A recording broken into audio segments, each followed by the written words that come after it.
The tale started deep inside the land of Ken Nui Mountain, where the Toad Ridge is located high up above. There were nearly vacant houses in this village, by the name of Toad Village.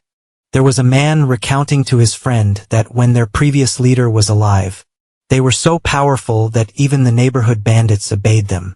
But after their chief died, the other brothers all abandoned the new village master and fled, and now they are left alone. The officers will shortly come and drive away the bandits. They were not even able to resist them, and they won't last if they remain there longer.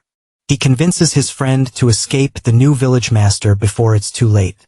Another fellow, whose attire was wrapped and placed on a pole, came out and complained that the new leader was just 18, terming him too young and inexperienced before inquiring if they still intended to abandon him.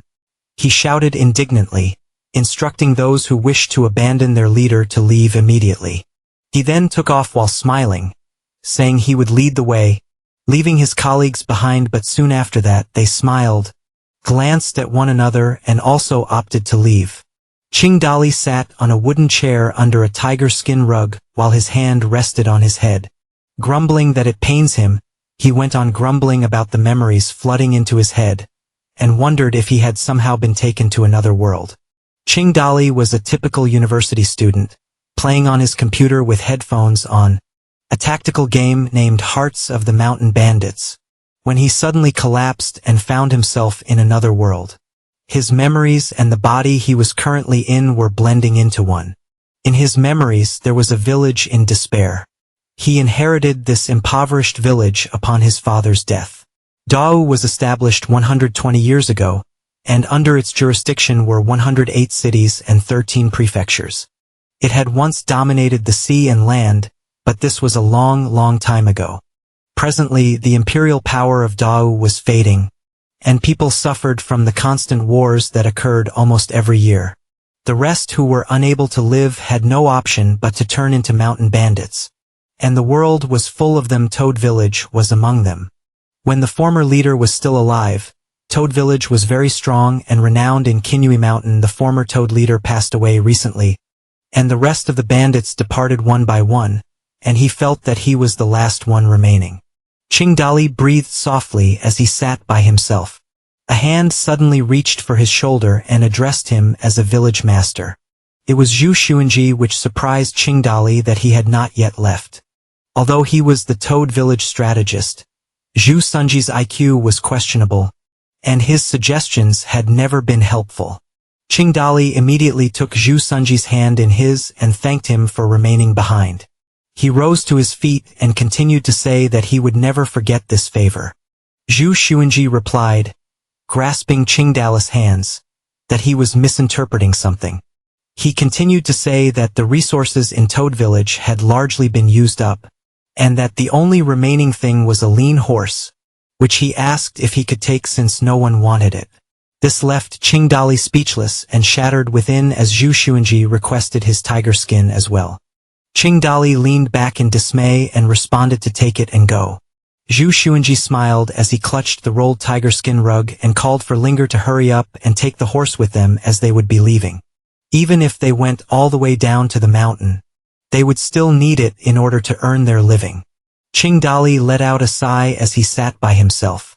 He fretted over how he could survive on his own in this new world. A symbol suddenly popped up behind his head and a hand came out of it. This hand then gradually extended toward his head and slapped him, catching him off balance and prompting him to inquire who it was. He jumped up and gazed behind, confused as to where he was within the facility he was located. It was a huge arena filled with pixelated sparkles hovering about. A blonde, long-haired female then appeared before him, leaving him amazed. This beautiful blonde woman wore a couple of diamond-shaped antennae on her head. She told Qingdali that he was a very brave young man. Her cyan-colored eye stared at him and continued to say that he was here at last. Qingdali asked her who she was and where this place was. The blonde child answered, as a blue diamond hovered in her hand, that this was the subspace of a system and she was the system's spirit. Next, the system's spirit with this blue diamond hovered over him, clapping for him in having opened the hearts of the mountain bandits. This blue diamond suddenly released rippling energy that made it explode into a massive amount of dazzling light. Consequently, a blue pop-out screen with a loading screen appeared before Qingdali. As he gazed at it, he remembered playing Heart of the Mountain Bandits moments before being taken to another world. The blonde girl confirmed his thoughts and replied that she was there to assist him as well. The Toad Village, which belonged to Qingdali, was a novice mountain with individuals departing, and its population was just 3 people, its leader, strategist, and groomer. Glancing at the pop-out screen, Qingdali was surprised by the fact that he had acquired a system after being transported. On the screen there was a mission. Do not allow the population to become one and prevent the people from departing. If the mission were to fail, the system would vanish.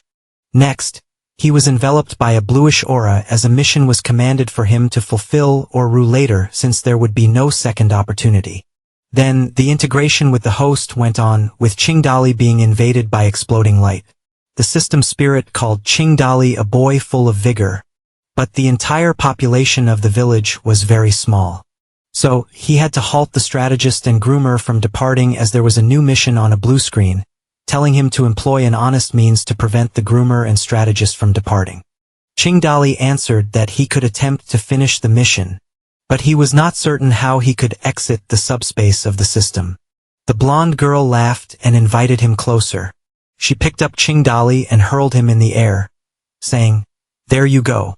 Qingdali screamed, his tears welling up in his eyes. Seconds later, Qingdali perspired intensely as he asked himself, with his hands and knees on the ground, if it was all a dream. Abruptly, the ghost of the system whispered into his ears that if he didn't succeed in the mission, he would be assassinated, and fear appeared in Qingdali's eyes. The warm sun rays shone outside his house as Qingdali summoned strategist Zhu. He rushed down into the forest after repeatedly calling on strategist Zhu and begged to wait for him. Qingdali caught his breath when he attracted their attention and avoided walking away from him. While that, Zhu Xuanji, with a lady and horse by his side, asked his village master whether he regretted and wanted to take back words. Qingdali was distracted and fixed his sight on the lady. Zhu Lingyi put her hand on her waist and proudly convinced her father to depart. Qingdali flushed as he asked her who she was with strategist Zhu. Zhu Xuanji replied politely that she was his daughter, the one who generally takes care of the horses, and that he had never met her before. Looking at his daughter, he thought to himself that she was very pretty. Qingdali clung to Zhu Xuanji, referred to him as father but corrected himself immediately, then informed him that he had remembered something. Without him, the village would not be what it was. He continued to say that Zhu Xuanji was incredible and convinced him not to leave the village, since he had worked for so many years and had contributed a lot to the village. Zhu Xuanji, however, was furious because he thought Qingdali was going to die with him, but he replied calmly that he did not want to leave since he was old and only considered himself a burden. But resolute Qingdali replied that, after hearing his response, he could not let him go and promised them they would never go hungry as long as he lived. Qingdali continued to debate who would accept them in their village. Zhu Xuanji answered in dismay, asking how they would manage to survive if they remained behind. The village master brashly answered what he feared, then went on to ask for his weapon because he was going to steal from someone. He then smiled surreptitiously, questioning what reward he would get after he had successfully carried out his mission. Qingdali asked Zhu Linger's age and pondered his dashing and self-assured self. He had faith in the ordinary man who was from his previous life, where the protagonist was usually defeated. Zhu Linger was frustrated as she approached Qingdali with a huge axe, causing him to perspire in disappointment since he had pictured a different weapon. He grasped the axe in both hands and expressed his dismay as he pictured himself as a giant with huge muscles and an axe in his hand, wondering whether he was to be a woodcutter searching for trees that needed some chopping. A pop-out box materialized, showing mission completion, halting the strategist and groomer from exiting. Consequently, Qingdali was compensated with an axe skill book, which he received from the spirit of the system. He automatically added the skill to his collection. It was rumored that Chang Yaojin learned his powerful axe skills from a fairy in a dream, including correct grip, precise chops, and heavy swings. Zhu Xinji cautioned his village master that traveling alone was unsafe, but Qingdali just gazed dully at him, bewildering Zhu Xinji. Zhu Xinji was amazed to hear that his village master intended for him to accompany him and would not be traveling alone. The axe slung over his shoulder and his face solemn. Qingdali inquired of Zhu Xinji whether he had anything further to say. Zhu Xinji said that he had nothing further to say, and they both departed, leading the horse. A pop-out box materialized, offering a new mission: to execute a successful robbery before evening. Success would give them a shot at the lottery, but failure would mean death. With a serious face, Zhu Xinji summoned his village master, but Qingdali smiled demurely and replied that he did not have to be addressed as the village master, with Zhu Xinji following behind him. Rather, Qingdali grinned and requested to be addressed as boss. As they traveled together, they came to a lovely sunset scene of a mountain encircled with dense trees. Qingdali lifted his hand, axe in tow. With the horse standing on two legs, their silhouettes cut against the background of stunning sunset, he shouted like a cowboy with the middle of a mountain filled with green trees and a stunning sunset. An armed platoon of soldiers was advancing on horseback and marching behind a carriage. One of the soldiers called to Warrior Lin as they were two soldiers leading the route in front of the carriage on their horses. He warned Warrior Lin that there were a lot of mountain bandits in the area, and that they should take caution as they were escorting the fiancé of the city lord's son, while Warrior Lin was thinking about the mountain bandits as they spoke. Warrior Lin reacted vigorously, stating that it had been too quiet since the escort mission commenced, and he had been waiting for a fight, and if they attempted to steal from him, he would taste them with his spear, he added. Qingdali and Zhu Xinji were standing on the rim of the mountain road, observing as the sunset vanished by the minute. Zhu Xinji told his village master that the sun was going to set and that maybe no one would come, so they should go back first and steal someone tomorrow. But Qingdali insisted on waiting. In a matter of minutes, this soldier was mounted, describing their highly significant escorting duty that due to his help, this had been simple to escort the lady of the Su household to Black Rock City in order to marry the young master of the city. It would assist in improving relations between the Su family and Black Rock City. A soldier walking beside a carriage informed housekeeper Wang of being too cautious, because they were employed by the city lord. He continued by inquiring who would even dare to hurt them, while the soldier beside him nodded in affirmation. Qingdali saw them from afar and said, "Here come they are." As Zhu Xinji tallied the soldiers who were armed, he informed his village master that there were too many individuals and that they should quit and go back. As Qingdali spoke that he got his sense, Zhu Xinji threw a confused glance as he gazed over his back. But he continued to proudly inform him not to worry as he would die with him while raising his arm, which disheartened Zhu Xinji as he thought to himself that he did not want to die with him. The armed group was heading to the curved road, nervously considering whether they would have to come up with a way to escape. Zhu Xinji began to sweat buckets. Zhu Xinji awkwardly stroked the back of the horse, and informed Qingdali that it was quite good, leaving Qingdali sitting on the back of a horse. Looking at him in bewilderment, Zhu Xinji then pierced the horse on its back. In an abrupt move, the horse let out a scream and howled in agony as Qingdali shrieked out frantically for Zhu Xinji's name while riding the animal rode furiously, and its eyes brimmed with tears. Zhu Xinji declared to the armed men that the leader of Toad Village was stealing from them while escaping down towards the armed men in a frenzy. When Qingdali and his horse came near the armed men, who just blinkingly gazed, Zhu Xinji continued to declare that those not desiring death must surrender or flee, abandoning everything they owned. Conversely, Zhu Xinji quietly departed from his village master with tearful eyes, explaining that he was sorry because he still had a daughter to feed and see grow up, but he would burn some incense in his memory.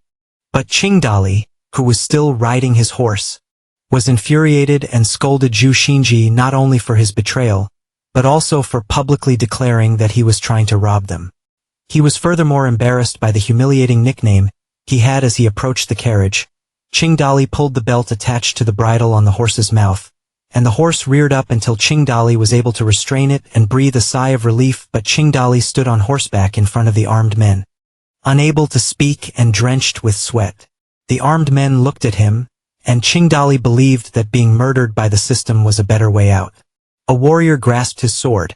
Attempting to understand that only one person was trying to steal from him, Qingdali replied that there was a miscommunication, half raising both palms and adding that he was not the leader of Toad Village. He then raised his shut fist boldly and declared that he was Zhu Xinji, a scholar, and that all those who did not wish to die should surrender immediately and drop all their weapons. While the armed soldiers were speechless instead of surprised that a bandit had actually come to rob them, they guessed that he might have wanted to commit suicide and think jumping off a cliff would be a much better choice. The soldiers erupted into laughter while Warrior Lin smiled next to him. Wang shouted for silence to his fellow comrades. Keeping this in view, Wang proceeded to inform Qingdali that he may not recognize them, and that his life was extremely precious, and that he should consider his family and go back to where he belonged. A delicate hand came out of the carriage window and pulled the pink curtain.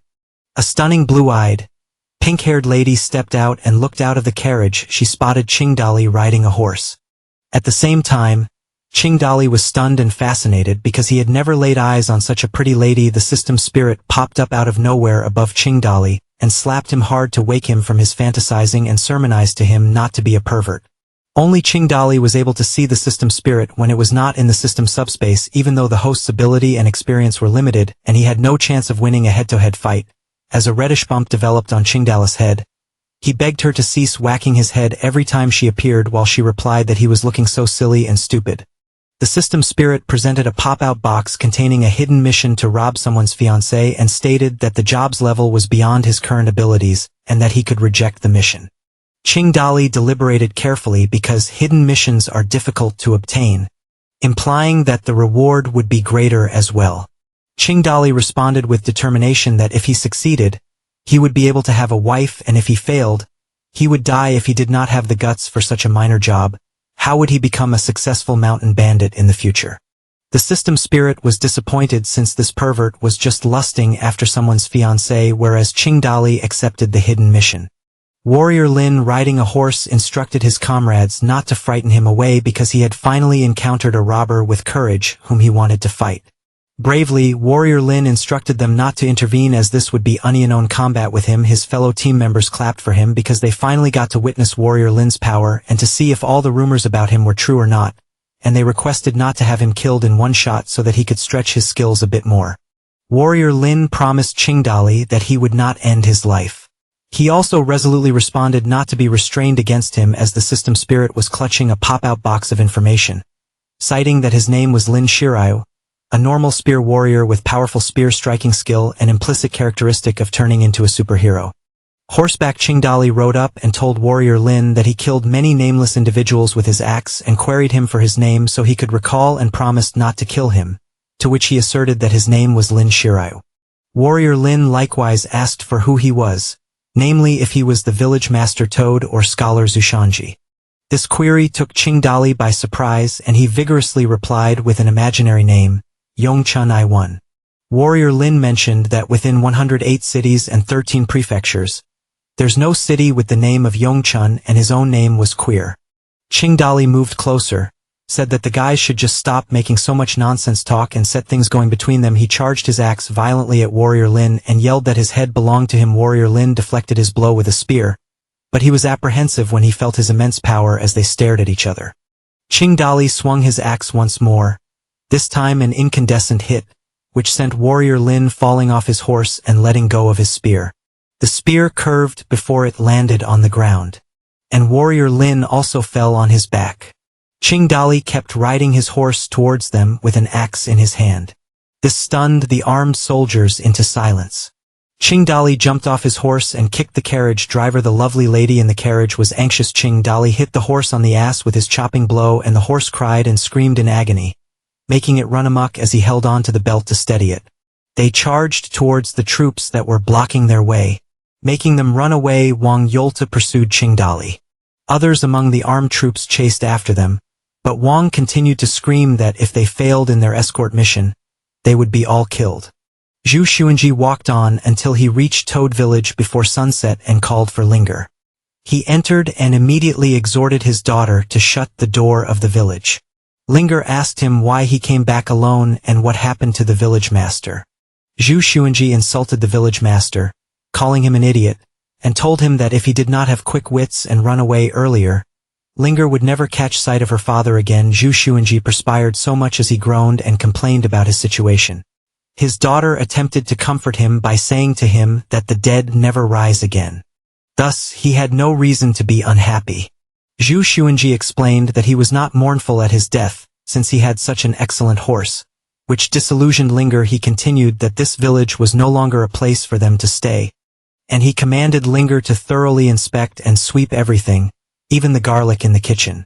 Meanwhile, the horse-riding armed troops were still chasing Qingdali and the carriage. Qingdali shrieked, "Hurry up!" While holding onto the horse's bridle belt, the system spirit came from nowhere above Qingdali and inquired whether he was willing to draw one because he had just returned from a mission and obtained a single lottery drawing opportunity, which Qingdali accepted and drew one now while flailing the horse's belt. The spirit of the system made fun of Qingdali when she asked him if he would whip the horse or draw the reward first, which made him furious and threatened to whip her. Nevertheless, the spirit of the system was not bothered and was still cute, and she continued tormenting him. Qingdali responded saying he really wanted to draw the prize first and told her that he was in this kind of predicament, and if she wanted him dead, he begged to just do it. But the spirit of the system only laughed and winked back at him. A lottery machine appeared with a point of the system spirit's finger, and she started drawing. She shook the lottery machine slowly and wrapped both her arms around it. Meanwhile, the armed soldiers were still pursuing and riding their horses behind Qingdali. And Wang cursed the bandit and screamed that he would skin him alive. The spirit of the system was still clinging to the lottery machine, while Qingdali frantically pleaded for her to make it quick since he had little time due to those annoying-looking assholes searching for his life, meaning the gun-carrying soldiers. Qingdali was commended by the spirit of the system as a ball from the lottery machine exited and opened. He acquired an excellent unknown hunter named Kinman, which stunned him since the machine could pull in humans. While pursuing Qingdali, he wondered where the guy was at the moment as there were merely rocks all over, or if he would drop off from the sky, or if he needed to do any chance. Qingdali muttered using his index finger, "Go Pikachu, I choose you," while the system's soul looked at him inquisitively. That did not, however, succeed. Qingdali continued along as he gripped his axe and said, "I called out for you using the name of the eternal meaningless Sakura." As the system's soul still remained perplexed with its gaze at him, this went on as he moved his hand and spoke, calling for backup, "Respond fast. Gather and clear a path, shine bright. Come in front of me, warrior, calling 1 2 3, respond." The entire time the spirit of the system watched him confused. Suddenly warrior Lin almost charged at the carriage with a spear and ordered Qingdali to come back, as he was going to kill him, which made Qingdali's eyes widen in terror. Someone in the distance informed his village master not to be anxious, because Kinman was standing by his side. Kinman, whose hair was brown and long, and had an X marked on his chest, stood confidently in front of them, holding a spear. Qingdali pondered that the system could not bring the reward out of thin air. They had to be arranged and come at a decent time. Warrior Lin on horseback charged towards Kinman, despite his best attempts to get out of his way, but was unable to halt his horse. Kinman angrily ordered him to get off. He plunged his powerful spear into the horse's mouth, making it spout blood, shouting, "Get off the horse." With Warrior Lin on its back, the horse lost its balance and fell. Then the horse fell onto the ground with a big thud. Qingdali was shocked at Kinman's incredible strength. Meanwhile, the military soldiers were stunned and speechless. Wang then gulped and perspired intensively. However, he brought out his sword and declared that they were warriors of the master of Blackrock City, that if they didn't want to perish, they must surrender and hand Misu over to them, or they would mobilize the army to eradicate this town off the map. Kinman stood tall and resplendent as his powerful spear swished and hit the stone, which hit Wang's face squarely, and he lost his teeth. Kinman yelled angrily at him to leave. When Wang cried out for withdrawal, all the armed soldiers withdrew as they had to report this to the commander. Kinman walked up to his village master alongside the carriage and told him that he had come to work for him. The system spirit meanwhile had a pop-out box with information regarding Kinman, a great unknown hunter who, at 31 years old, had the proficiency of a 3-core plum blossom spear. He was a hunter who lived near Black Rock City, But now he was wanted by Black Rock City, so he moved to Toad Village to work under the village master. His backstory involved living with his wife near Black Rock City. But when the head of Black Rock City found out that Kinman's wife was very gorgeous, he dispatched his men to Kinman's home while he went hunting. Kinman's wife fled as she did not wish to lie down with the leader of Black Rock City. So she climbed down the cliff and killed herself. When Kinman came home, it was too late. Angered, he attacked Black Rock City and murdered over a dozen guards, becoming Black Rock City's wanted individual. Subsequently, he chose to serve as the village master of Toad Village. A while later, Chung Daolei was aware that it was just a character's background for him, but it was all actuality for Kinman, and living in a war period was very tough. Chung Daolei was flabbergasted when the gaunt horse that he had dropped back rode in alone and commanded Kinman to climb it. Both Chung Daolei and Kinman clung to their horses' backs. The gorgeous sunset stuck with them on the journey to return to Toad Village. Zhu Xuanji wrapped a strand of garlic and instructed Ling Er to carry the pod and see if anything had been left behind in the meantime. Ling Er informed her father that she couldn't support more weight than she was carrying. With a garland of garlic around his neck, Zhu Xuanji mentioned that he couldn't carry them, but neither would they be able to live without it. Ling Er turned around as a voice called out and inquired if they required a horse. Chung Daolei and Kinman came on horseback with a carriage to Toad Village, which Ling Er identified as the village master. Zhu Sunji's eyes opened wide, and his mouth fell when he understood that his village master had not perished. He immediately covered his mouth, bent slightly, and showed his relief as he would have blamed himself for being too useless and powerless to help him. He went on to state that he didn't need to be driven away because he was a burden and would depart by himself, and Ling Er cried from behind. Chung Daolei glanced at them and inquired where Zhu Xuanji was going. He teased Zhu Xuanji with a story of how, when he was trying to steal from them, he had introduced himself as Zhu Xuanji to the armed men who were now looking for him. This made the mouth of Zhu Xuanji drop and made him angered. Zhu Xuanji, his fists clenched and his body visibly sweating and shaking, defiantly replied that even though he was old, he still had his head to think of ways. While Ling Er wept behind him, he continued to tell Chung Daolei that he would always be around to help and gave a thumbs up. Grudgingly, Chung Daolei consented and told Zhu Xuanji to go and assist him in pulling the horse. He introduced Qinman to Zhu Xuanji and told them to be friends. Chung Daolei ordered Ling Er to feed the horses, Qinman to cook supper, and strategist Zhu to take the person in the carriage to his room. He winked while announcing that he would sleep with his wife. In a low tone, Zhu Xuanji entered the carriage and started moving. Immediately after, Chung Daolei thought to himself that he had accomplished the secret mission, but hadn't yet inspected the rewards. Chung Daolei then flicked his fingers to summon the system, and the system's spirit materialized above Chung Daolei, but reprimanded him for being uncouth, sending him a whack. Holding her hands in a fold, she instructed him to address her as the system goddess, and Chung Daolei complied, having a reddish bump on his head. Afterward, the system goddess commended him for successfully robbing someone's fiancé. She went on to explain that his reward was the awakening of someone's hidden attributes as her palm was enveloped in golden energy. The system's goddess then stated that it was up to him to determine whose characteristics would be awakened. Chung Daolei was perplexed by the unexpected awakening, but was interrupted. Zhu Xuanji was facing Chung Daolei, who became aware that the concealed qualities of the man had been triggered. As the moon was clear on the Qinyu Mountains, it was almost nighttime. The vanquished warriors at arms rested temporarily in bonfires somewhere within the Qinyu Mountains. Commander Wang asked his comrade if he would like to live, to which his comrade said that he of course would like to live. Wang once again questioned him on how many mountain bandits had attacked them previously. His comrades were in shock as they looked at one another, and one of them said that there were 100 bandits, and he was drenched in sweat. Wang was angry when he heard that there were only 100, and he vehemently denied his fellow soldiers' claim, saying that he had seen 300 with his own eyes while Wang was sitting by the bonfire.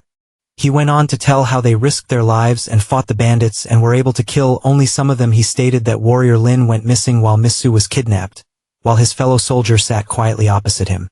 Wang instructed all of them that if they wanted to survive, they had to get wounded, which they did by bandaging themselves. Then he instructed them to follow him back to the city to ask for reinforcements. At the same time, Warrior Lin stood quietly by the bonfire with a spear. Warrior Lin was saddened by the fact that he failed Commander Wang's commission to command this escort mission, leading to Miss Su being kidnapped. With visible injuries on his face, Warrior Lin vowed to Wang that he would put his life in danger to rescue Miss Su a moment later.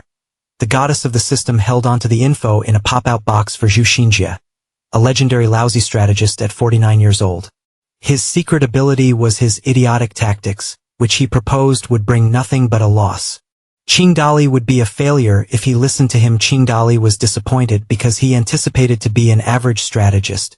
But he couldn't believe he was rubbish despite having hidden talent. Zhu Xinjie inquired of his village master what was wrong with him, and Qingdali said nothing and asked what he wanted and rubbed his head. Zhu Xinjie informed that he had already spoken with a lady whose name is Su Yi, and she is Black Rock City's young master's fiancée. He said that his village master should not have kidnapped her. He declared that the previous village master had also interfered with Black Rock City and passed away. If their present village master were to follow suit, they would meet with definite death if they attacked once more. Linger, carrying a bowl, told her father and the village master dinner was ready. Under the evening sky, Qingdali ordered Qinman, Zhu Xinjie, and Linger called to his chamber to talk over dinner. They sat around and sat close to the fire, their dinner suspended on a stick, while Qingdali inquired whether anyone understood what was going on at Black Rock City, whereupon Qinman said he knew something about it. Black Rock City, 150 miles distant from Toad Ridge, was governed by Han Heji, a libertine womanizer, cruel tyrant of 5,000 crack troops. Zhu Xinjie complained about the 5,000 versus 4 people imbalance, and went ahead to inquire from his village master if he believed they could emerge victorious. Qingdali responded sarcastically, inquiring as to what Zhu Xinjie wanted him to do, indicating that he should send her back, confess that they had been in error, and appeal for mercy. Zhu Xinjie asked him if he thought it would succeed, so he acquiesced and instructed him to forget that he had made that statement. Zhu Xinjie and Linger gazed blankly, their mouths agape, when Qinman suggested that rather than being on passive defense, they should attack first because he thought they could capture Han Heji with a 70% chance of victory. Zhu Xinjie leaned in closer to Linger, indicating that they should go because they would otherwise perish. Linger wept, indicating that they were already dead. Qingdali averred that there was no chance of escape. He continued by explaining that in the first place, Black Rock City did not have a scarcity of women and that they would not attack using all 5,000 top troops. At most, they could send 100 or 200 men. In the second place, the city was 150 miles away and that they would take them 5 days to go there and back. Within those 5 days, they can establish an ambush and acquire the battle. The goddess of the system came out and informed that Qingdali had used a new mission to depend on his village and defend against the attacking force. She further stated that the difficulty of the mission surpassed the mountain power. Qingdali continued to say that third, his father died in a battle against them and he has to avenge him. Apart from that, Qinman and Han Heji had ill blood. If they don't seek revenge, how could they have the face to live peacefully? Qinman said that they had to take the village regardless of what was going to happen this time, and Qingdali replied that there are 2 paths leading to Toad Ridge. Zhu Xinjie clarified that the shorter road had a valley in between, so carriages could not take that road, but the other one could be taken if they were going to set an ambush, so they had to know their route. Qingdali recalled Zhu Xinjie's secret talent for awful tactics. If he listened to him, they would die, so he inquired of him which direction the enemy would take. Zhu Xinjie, with assurance, took the official road while smoking a pipe, whereas Qingdali already knew what road they would take. The village master kept inquiring of Zhu Xinjie whether he believed they could win, which confused him. Zhu Xinjie then said that he was regretful, but he thought they would be annihilated and that there would be no miracles, and therefore Qingdali replied that he thought that they had a possibility of victory and that there could be a miracle. Qingdali smiled on as he went on, stating that although at first it seemed like they stood no chance, when he was thinking to himself that Zhu Xinjie was useless, he simply had to do the opposite of what he is saying, in effect eliminating the useless option. A few minutes later, the moon was full and partially veiled by wispy clouds in the evening sky. Someone thought about how God had not abandoned her yet, and that toilet paper, used tissue paper, and ripped clothes could be reused. It was Miss Su who lay on the bed by herself in silence. When Qingdali came into her room and urged her to eat something, she was shocked but kept quiet. While that was the case, Qingdali to himself said Miss Su is such a lovely lady with a good figure. All of a sudden, King Dali's evil self had other ideas since he wanted her and could do anything he pleased to her. The actual Qingdali, however, covered his mouth in protest of his wicked thoughts. He was not able to do those things with her because he was a good guy once and feared that if he had crossed the line, he would turn into an evil person. The goddess of the system came and complimented Qingdali as a good young man. She mentioned that due to his goodness, a new mission had been activated which involved conquering her heart without resorting to violence. She said that only a true man could dominate the world. But before that, he must be able to win over girls' hearts by being a gentleman. Qingdali invited her to eat. Believing that she would not be able to sleep that night, he called her by mistake, but then remembered and called her Miss Su. He inquired if she, too, could not sleep that night. Miss Su asserted that her family was one of the 4 great families of Fallen Leaf City. She said that she would offer him gold as payment if he would allow her to go back. She went on to say that she was also the fiancée of the young master of Black Rock City. So she warned Qingdali of the consequences if he harmed her. Qingdali clarified that there had been a misunderstanding. He had a grudge against the Black Rock City leader, and had taken Miss Su captive to entice him out. He vowed to release her once all was said and done. Miss Su called Qingdali a liar and said men just wanted to sleep with her. Asserting he was no different, Qingdali stood in silence, as Miss Su begged him not to hurt her and agreed to satisfy his desires, be it gold, food, or otherwise. At this time, the system goddess popped up with a pop-out box of information regarding Miss Su-ing, who, being without talent, had good sense. Qingdali wondered to himself if he should try to persuade her. Qingdali informed Miss Su and stood before her that he was aware of the fact that he was nothing but a brutal bandit to her. But why should he become a bandit when he also wished to be a scholar or a warrior? He then glanced out of the window with a bright full moon glowed with slender clouds and an expanse of stars.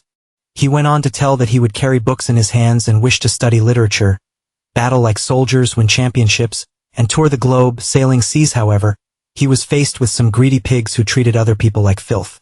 He then wondered why the world was the way it was and why others were so quick to follow greed. Miss Su remained quiet as Qingdali continued, explaining that he wished to save this world so that all the citizens could live in harmony. And at that very moment, as Qingdali stretched out his hands towards her, he explained how he wished to take her hand as he asked her if she would assist him in fulfilling his dream. Miss Su replied that, even though what he spoke might be a falsehood, she felt that he would not hurt her and was confused as to why she had such a feeling. She continued to say that Qingdali could say anything to her as long as he did not hurt her, and she would do her best to obey. But Qingdali did not speak for a moment. Next, Qingdali sat beside the table and inquired if she could tell him more about what had transpired in this world, which was probably the only genuine remark he had made after entering the room. They stood facing each other in the room since Qingdali was set on finding out everything regarding this world, including the information that this girl was a merchant's daughter. Time had lapsed and Qingdali took his leave as he saluted with fist cupped. Miss Su later recited a poem in the light of the candle, one-handled, sword-bearing, ambitious man, to save people in the captured land. Miss Su considered the wuhuk that could be used as a stabbing weapon Guanshang and what the empire, which only had 13 prefectures, originated from. She realized that Qingdali was lying, but these words were too lovely and she complimented such a great poem. She felt that if she could perform this in the so-called talent poem meeting, it must shock everyone. At the same time, Qin Man stood quietly outside. He caught the eye of his village master. Qingdali was taken aback upon seeing Qin Man and inquired of him what he was doing. He then wondered if Qin Man had the habit of eavesdropping on others' private talks. Qin Man folded his fist and told him how he felt that the village master was no better than those filthy bandits, but when he heard them talk, he was deeply touched by what he said. And because he dreamed, Qin Man also dares to risk his life to realize his dream.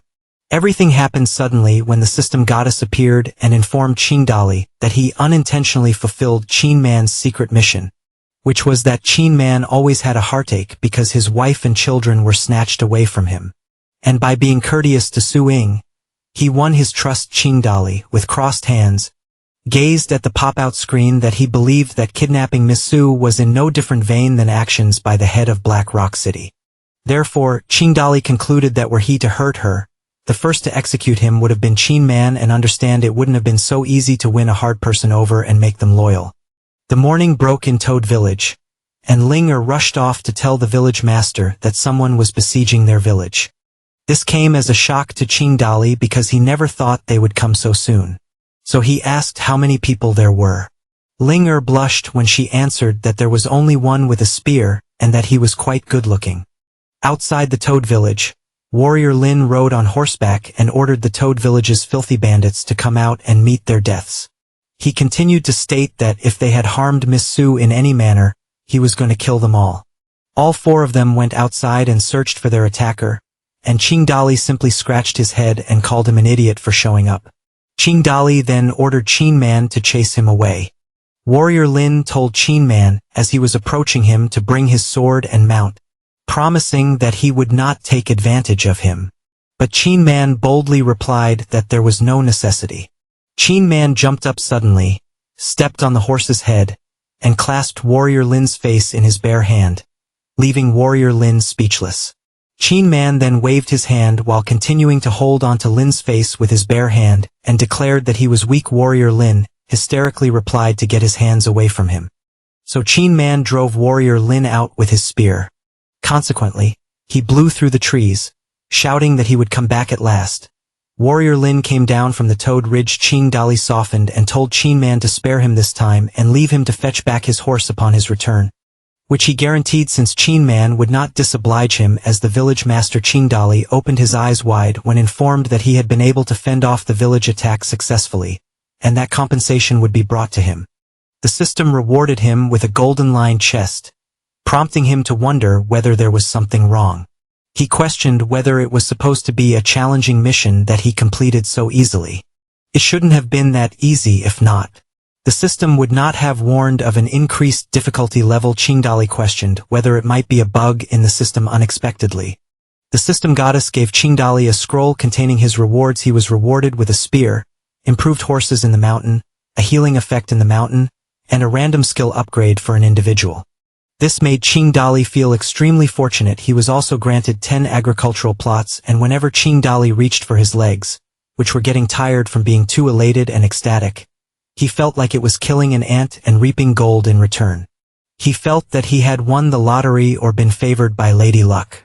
The rewards just kept on coming with 10 wooden boxes and the like, so he asked what was wrong with the system. The system goddess replied that she was merely a spirit and that, bug or not bug, it wasn't up to her to control. She would not be blamed for it, so she suggested he take them. Outside the system subspace, Qingdali slightly bowed with an expressionless face. Yet he was flabbergasted. So Zhu Xuanji questioned him about why he was so abnormal. Instantly, the system goddess brought Qingdali a new task, which was to protect the village from the second attack, with the task difficulty surpassing the village's current strength. Qingdali felt that the actual attack was imminent and that the rewards were just a small consolation before things got really chaotic. Zhu Xuanji, however, was aware that his village master had acquired a wife, and he told him to grab himself as his legs were trembling, so Qingdali instructed him to keep it shut. While so doing, a spear hit the ground as he advised himself to beware since he was engaged in actual life and death combat. Warrior Lin was riding across the mountains with a spear. Warrior Lin stood steadfast despite apparent injuries and rent clothing, and laughed that he was once again present. And while the Warrior Lin kept on attacking them, Zhu Xuanji became furious and put forward the proposition that they would just kill him this time, which infuriated Qingdali, who insulted Zhu Xuanji by calling him a fool and saying that Warrior Lin was their savior, and whoever wanted to assassinate him first had to assassinate him. Qingdali remained amiable towards Warrior Lin, inquiring whether he was famished if he wished to enter and have something to eat, stating that what they served tasted extremely delicious, and inquiring whether he would like to taste it. This confused Zhu Xuanji. Warrior Lin stood courageously at a distance, his spear planted in the ground, shouted back to the bandits not to utter nonsense and approach him, and that this time he would not use his weapon and horse, but would battle with his naked hands, and Qingdali instructed Qin Man not to slay Warrior Lin. Qingdali insisted that Qin Man was gentle and not to let strength out, which Qin Man promised his master when standing in front of Qin Man. Warrior Lin dared him to fight. Then suddenly, Qin Man jumped immediately. He punched him single-handedly, and consequently he got pushed back again. Ching Dali inquired about Warrior Lin if he were fine, and stated that he would wait for him to come back if his condition improved. Conversely, the system goddess came out with a reward scroll for successfully completing the second defense mission, including rewarding a mountain spring, 10 blood pills, a bonus village skill, 10 sickles, and 5 wooden boxes. But these did not impress Ching Dali, since they were clearly mediocre compared to the initial reward. In the meantime, Warrior Lin journeyed at a slow pace on the sloped road to Toad Village, using a wooden cane, and suddenly initiated the third mission to protect the town for the third time. When he got to King Dala's place, the village master inquired if he was all right, to which he replied until Miss Su was let go. Warrior Lin, in spite of bumps, palpable bruises on his face, and lost teeth, refused to ever give up and return. Ching Dali shook his head as he instructed Chin Man to handle him with care. Chin Man struck Warrior Lin again, and the third defense was accomplished successfully, and they were rewarded. Warrior Lin came again with visible bruises on his face, which activated the fourth mission for them to defend the village for the fourth time, and then they were rewarded. Whenever Warrior Lin showed up, a mission would be activated, and they would be rewarded again after defeating him again and again. A while later, Lin Gar inquired of his village master whether they might go back, because she was famished, but Ching Dali instructed her to hold on, since he knew Warrior Lin would never yield to him. The system goddess appeared in the form of a pop-out box when Ching Dali got to 10 defenses without deaths, with a concealed attribute of raising charisma for males, but not for females. The system believed that the fortune of a good-hearted person would be good, because their righteousness would draw more and more teenagers who believe in their sense of justice. Ching Dali wondered why he had to play the nice guy card. He stood there and waited, wondering why Warrior Lin was late this time. Soon he sat down, thinking that he would not give up easily. Ching Dali worried when he believed that Warrior Lin had been attacked by some mean people. He asked them to remain where they were while he descended the mountain in search of him. As sunset approached, Warrior Lin was standing by the cliff's edge with his wooden staff, hoping to be a hero using his spear only, and save the world, and make a world of peace without war. He dropped his wooden staff, because he kept being bullied by the bandits like a frog in a well, and lost not only his horse, but also his spear. He wept as he pledged that he was going to die today, and in his next birth perhaps he will become a hero, whose name will be heard throughout the Murim. Tears flowing from Warrior Lin's eyes, Ching Dali coughed and instructed him to select one. The defeated Warrior Lin was incensed at this bastard bandit when he mocked his sufferings. Even if he weren't as good as he would rather die than be humiliated by him. Ching Dali said that he had heard what he had said, and that he was an honest guy, but a young dumb man would die for his ambitions and dreams, whereas a real man would live his ideas in a humble manner. As he heard more from Ching Dali, this astonished Warrior Lin, who perhaps believed he was courageous to die for his dreams and ambitions. Then Ching Dali criticized him, and continued that suicide was not courage. He was helpless and timid, and he was simply trying to run away from this world. And he screamed at him, asking him how he could refer to himself as a warrior. Warrior Lin explained that he didn't know, and that he was merely a mountain robber. Ching Dali went on to explain that he knew Lin hated robbers, but he also had an aspiration and used to be an idea man. He then asked him if he would want to know about his dreams and aspirations. Ching Dali went on to say that he used to wish to be more knowledgeable in literature, battle like a warrior, and be a title holder. A fellow who failed to bring his wuhuk acquired Guanxiang of 50 prefectures. With a line of poetry such as, with a sword in hand, the ambitious man, to save the people of the conquered land. He continued that he would like to tour the world and traverse seas. But afterwards, he encountered some greedy pigs who treated others like filth. He started to think why the world was this way, and why the people were so easily influenced by greed. Ching Dali went on with his speech, declaring that he wished to rebuild this world and had a dream to save it, so that all citizens could live peacefully. At that very moment Ching Dali smiled and put out his hand towards him, telling him he wanted to clasp his hands in his, and ask whether he would assist him in realizing his dream. Warrior Lin was stunned at the words that issued from the lips of a bandit. His eyes then shut as Ching Dali kept asking whether he could help him realize his dream. Warrior Lin lost his balance, and was on the verge of sliding into oblivion, when he wondered if he was dreaming about how this young man, who had such a virtuous dream, turned into a bandit. As warrior Lin went on wondering if his lack of wisdom made him think he was wicked, he slipped further towards the edge. Qingdali took warrior Lin's hand and caught him as he fainted. He laid him on the ground and estimated that he had severe injuries, but he was still trying to save Miss Su. A towel, water basin, and a bowl of medicinal soup were put on the ground a few moments later. Warrior Lin slept with a blanket over his body and a bandage on his head. Whereas Qingdali questioned Zhu Xuanji whether there was more medication in the village, Zhu Xuanji said he had been swept away by the gangs who were long gone, and asked if he was afraid of warrior Lin, since he might be a spy, but Qingdali replied that after listening to him, he felt he could trust him. Qingdali feared that if he was unable to subside the inflammation, he would perish, so he treated warrior Lin with a blood oil, and then called Linger and asked her to fetch the shovel and hoe. Later, Linger brought him these two heavy instruments. Qingdali got the materials he had been looking for, while Zhu Xuanji wondered what he was going to do with them, led by Qingdali. Accompanied by Linger and Zhu Xuanji, they set off to search for treasures. Nevertheless, Zhu Xuanji was against it, as he thought that there would be no treasures left within the village, and insisted that they should not plunder the land.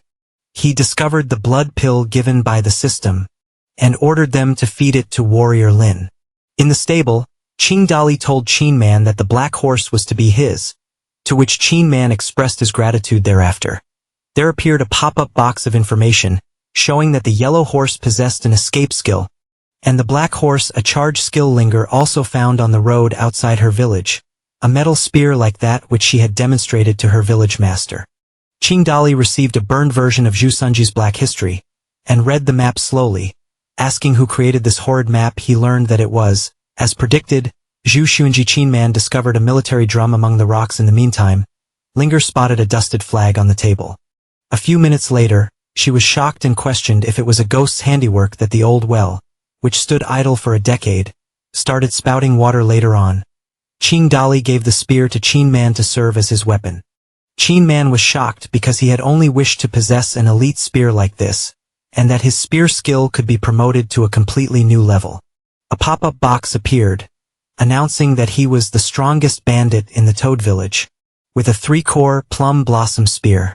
The system goddess popped up with a pop-up box that had a list of rewards for the day, including a spear, common armor, blood pills, war drum, flag, wine and sickles, map, scribe cloth, farmland, well, mountain spring, skills, upgraded horses, heal, and unity. But it let Qingdali down because there was no sword for his aspiration to be a Muram swordsman, and he lost hope. Qingdali was wondering why he hadn't found the 50 wooden boxes, whereas Zhu Xuanji raised a small entrance concealed under haystack that led to a basement. They opened it with a step and went in to learn. Lastly, they located the 50 wooden boxes stacked together, and when Zhu Xuanji was descending from the stairs, he inquired from his village master whether the old master had bequeathed some inheritance to him. Zhu Xuanji was by the pile of wooden boxes and inquired from Qingdali if those were the savings of the old village master, to which he replied he did not know, as Qingdali asked him to open them and see what was inside. Both of their eyeballs emitted crimson light as they sneered evilly. Qingdali cleaned his face with water in order to wash away all the ill fortune. When he opened up a wooden box, light shot out, and he recalled having drawn many SSRS throughout his life in anticipation of something coming out. Either a legendary beast, gorgeous ladies, or mythic weapons. He did pick up one box of stone, however, and that was literally garbage. With the system goddess smiling and wiggling her thumbs, Qingdali cursed and was frustrated as he looked at the stone in his palm, realizing he could not alter his destiny. Zhu Xuanji volunteered to open one box for his village master, but Qingdali refused because he was sure his fortune was worse than his. Zhu Xuanji opened a wooden box and wondered what was inside. Qingdali checked it with his hand and pronounced that it was gunpowder, and Zhu Xuanji asked if this black substance could be eaten. Then Qingdali instructed Zhu Xuanji to open every box and observe whether there were any other boxes of gunpowder. When they opened all of the wooden chests, they discovered 10 chests of gunpowder, 20 chests of trash rock, and a heap of broken weapons and shredded clothing, as shown on the system goddess pop-out box. Qingdali smiled as he knew that they could depend on the gunpowder and mountain roads to fend off the Black Rock City attack. Qingdali already having escaped from the basement, instructed Zhu Xuanji to have the boxes, as he himself needed them still, but Zhu Xuanji, set to head out through the tiny basement entrance, suggested it would be nice firewood for winters they could get. He told him he would fire him if he cracked any of these boxes, and then asked him where the village field was. Zhu Xuanji told him it was behind the back hill and had lain empty for several years, and inquired as to why he asked, to which Qingdali said that he wished to go and look at it. There was a full moon at night. Zhu Xuanji grumbled that it was already late, and inquired as to why they were walking so far to look at an empty field, to which Qingdali responded to go Karkin Man and Ling Er. They walked by a green field with a stone mountain bordering it. Zhu Xuanji indicated that he scattered some wheat seeds there last spring. Zhu Xuanji had his doubts whether anything could ever grow there, because it was wasteland. Yet they came upon a field full of growing wheat, and viewing it himself, Zhu Xuanji was amazed. He walked through it wishing God bless us. As Ling Er was getting scolded for running around and knocking down the sprouts of wheat, the system goddess came out and verified that the 10 farmlands were accounted for. Qin Man elucidated that if they reaped these 1,000 pounds of grain, they would be able to make it through the winter. He continued to tell them that they could burn the straws in order to stay warm, and that they had to cut them in a hurry, as the rainy season was approaching. Zhu Xuanji and Ling Er knelt in appreciation, praying to God for his benevolence and morality. Qingdali stood back from afar, but believed that not every bandit was bad. They were merely surviving in an era of wars. There were children and elderly people, some working land for crops, and sometimes they even descended to the mountain to purchase living necessities. For instance, these 3 standing in front of him were compelled by life to become robbers. Zhu Xuanji was a village scholar at the foot of the mountain. His best leisure time was to make money to purchase wine and drool looking at the widow's breasts, but there are always bad people in any world. One day, the village bullies were looking at Ling Er, sometimes even attempting to grab her by force, after turning them down a few times. One day Zhu Xuanji invited the bully home. He dressed Ling Er up nicely, took some wine, and slaughtered the family's old hen that laid eggs. Zhu Xuanji instructed them to see how cute and pretty Ling Er was, and she would certainly be able to do him well. Zhu Xuanji further explained that Ling Er was lucky to be with him, and he wished he could also be lucky in the future. He laughed with them, matured them, closed the door, and made them feel at ease. When the bully became intoxicated, Zhu Xuanji cut off his head. He burned his home and took Ling Er with him. Through numerous turns and twists, they arrived in Toad Village. Maybe that was the first and last time Zhu Xuanji's plot worked. But Qingdali believed his plot was incredible too, as Ling Er and her father dwelled in the wheat field, admiring the full moon. Ling Er wished to reap some wheat and prepare some pancakes for them. However, Zhu Xuanji cautioned her not to be extravagant and advised her to prepare pancakes with elm leaves, so that they might be consumed for a few days. Ling Er responded that she was hungry and wished to accompany him, but Zhu Xuanji did not wish to hurry due to the lovely field within the Toad Village. Qingdali was examining a grayish flag with red stripes, and as Zhu Xuanji inquired if it was theirs, which he believed was sewn into somebody's pants, Qingdali replied that he had been meaning to inquire whose design the flag was and why there was an egg on a toad on top. Zhu Xuanji stated that it wasn't an egg, but a celestial toad engulfing a moon. While Qingdali put his hand on the flag, he told Qin Man to hang it. Qin Man immediately leaped from the ground to the roof and then to the pole. Once he had hung it, Qin Man leaped back down on the ground and rejoined Qingdali, Zhu Xuanji, and Ling Er. The moon was covered within clouds, but it glowed vividly as the flag flew in the wind, and Qin Man stood gazing upwards. One believed that they could get through this winter with plenty of food if they could defend themselves successfully against the attack. He believed that it was his land and he wanted to defend it. It was Qingdali, and that was the start of his mountain village. The system goddess came and stated that the flag was hung such that the heroes who had learned of his battles would come and be his subordinates. She gave Qingdali a new quest, and that was to raise the mountain population to 100, and the reward was one lottery draw. It was a morning with clear skies at the mansion of the city lord when someone recounted how they had come to Toad Ridge, where hundreds of bandits were led by a leader who referred to himself as the Toad King. Commander Wang knelt before the city lord, and girls stood behind him, and a man sat on the side of the table. Commander Wang cursed them and how he had charged at them. Although the city lord kept quiet, Commander Wang started sweating profusely as he described that when they were fighting the bandits, a fellow called Zhu Xuanji charged out. A man sat to the side of the table, asked if there were always this many bandits at Toad Ridge. Commander Wang cried as he answered that there were at least 200 persons, and they identified themselves as Yuan from Yangtze. He then dropped his arms to the floor and went on, explaining that not only did he attempt to shield the young master's bride Tobe from the robbers, but he was grievously hurt and let them take her away. He thought that he should be punished and executed. The city lord consented and ordered him killed. A person caught the city lord's eye as he was being dragged away by the soldiers. A young man stepped out from behind the huge red curtain and said to wait as he begged his father to let him take command of the troops on Toad Ridge and rescue Miss Sue, but his father replied that she was only a bitch, and that daddy would get him a new one. This young man put his head down with both hands, pleading with his father to let him command the troops, because he could not call himself a man if he could not defend his wife. Tea was served in the city lord's cup, and he proceeded to inquire about the number of soldiers his son required. The city lord nearly spat out the tea when his son informed him that he required 2,000 soldiers. A man who sat by the table was stunned by his young master's statement, and he replied that 2,000 soldiers would need much consumption of food and supplies. In order to ride with the provisions, they would require a multitude of horses and troop formations and a road to select. Most importantly, there were merely around 300 bandits, and he begged his young master to change his mind, but the young master asserted that he had considered everything, and that he would rather overwhelm them with force. As the lady poured tea for the city lord once more, he said that Black Rock City only had 5,000 men, and he was unable to provide him with more than 1,000. The young master subsequently insisted that he would prefer to have 200 cavalrymen, 200 archers, 300 sword fighters, 100 armored knights, and 200 spearmen. He gave the reasons in a confident manner. Cavalry would pursue bandits who would flee. Archers would attack the bandits from a distance, supporting the army. Armored knights would defend against the charge forced by the bandits, and swordsmen and spearmen would target those bandits when their ambush was shut off.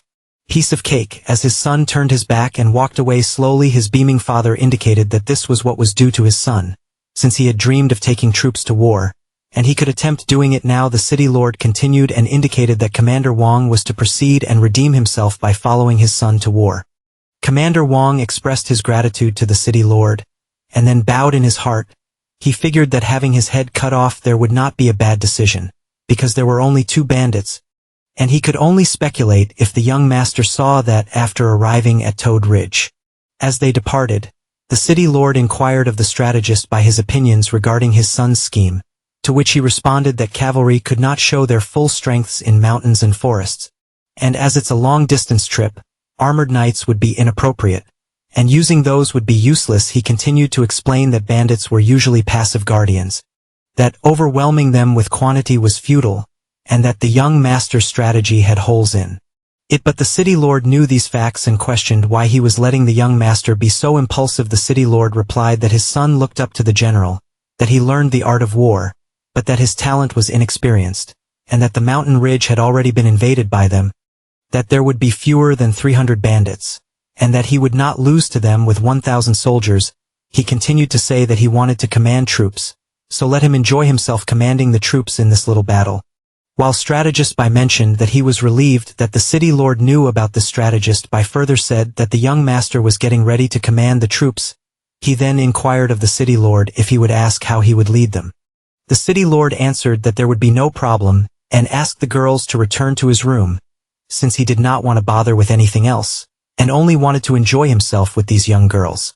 The city lord remained by his side with the girls, and continued that if strategist by ever came into contact with him, then he would know nothing in this world was worth considering, leaving strategist by speechless. At the same time in Toad Villages in a room, someone inquired as to whether Black Rock City did not have a permanent army. It was Qingdali, who had maps on the ground and was questioning Ms. Su, seated in front of him, why Black Rock City, with just 20,000 citizens, was able to feed 5,000 soldiers. Qingdali then asked him about the war times, and how he could recruit soldiers to protect the city. Ms. Su replied that soldiers could be recruited from military families, but if the war was big enough, civilians would need to join the army too. She also said that Baihan Chuan had intended to train 500 standing troops, But the idea was abandoned because soldiers need a lot of resources. Qingdali then asked about Baihan Chuan. Ms. Su explained that he is the strategist, responsible for everything both within and without the city, and that he is indeed a fabulous person. Qingdali got up, collected the maps off the ground, and commented on what a bad ruler Black Rock City had. Ms. Su asked him whether he knew how to be a better city lord, and control the city more effectively than him. Qingdali said that he did not, and Ms. Su suggested that they flee because there were only 4 of them, and they would have at least 200 soldiers to confront. Qingdali answered courageously that he now had 5 members since warrior Lin had joined him, and that he would defend against 500 men. Qingdali was at the small cottages within the Toad village a moment later. He inquired about warrior Lin, who glanced back and stood from a distance, how his body was. Warrior Lin was surprised, and referred to him as the village master. Qingdali extended his hand as he replied to him about their ideals. For a moment warrior Lin was speechless. Then they joined hands and said it was for their ideals. Under the tree where Qingdali sat next to strategist Zhu, who was eating his bread, Qingdali told him that he had an important task for him that would affect their chances of survival. Strategist Zhu replied that he ought to seek another person to do it since it was such a critical job. Qingdali went on, explaining that only he could do this job, his one and only strategist visiting Gaofei which angered Zhu Xinji, who asked him if he needed him killed so badly while masticating his bread. Qingdali clarified that he was requesting him to bring them fine wine, and that he desired to let the Flying Tiger bandits know that Black Rock City would attack in New Mountain Doghead bandits, Bald bandits, Apricot Blossom bandits, Wild Boar bandits, and more. Zhu Xinji asked if they would believe him, and to this, Qingdali replied by instructing him to use his head and come up with a tail.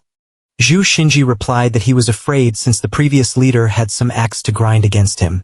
But Qingdali reassured him not to worry, and that he would allow warrior Lin to accompany him. Both of them clashed head to head when Zhu Xinji liked it that his village master accompany him, which infuriated Qingdali because he wanted him to risk his life. Qingdali encouraged him to go while he winked and gestured with his hand that if he would die, he would take care of Linger on his behalf. His face turned scary as he threatened to paste the erotic drawing he sketched on the walls of the Black Rock City, which shocked and frightened Zhu Xinji in a wagon. Warrior Lin drove the horses and jars behind him. Zhu Xinji was sitting on top of a haystack, and Qingdali and Kinman stood behind him. Zhu Xinji was angry but remained quiet as he had no way to alter his circumstances. Warrior Lin and Zhu Xinji left, and Kinman asked his village master whether they would believe the strategist. He replied that it was their only option whether they trusted him or not. It was worth a try. A wooden chest was opened and loaded with gunpowder. Qingdali inspected it.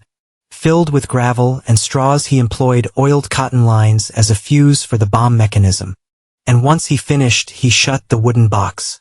Qingdali carried and waved a red flag, telling Kinman to throw the box of gunpowder away from them as this was the final test. A gigantic, blazing explosion broke out on the ground.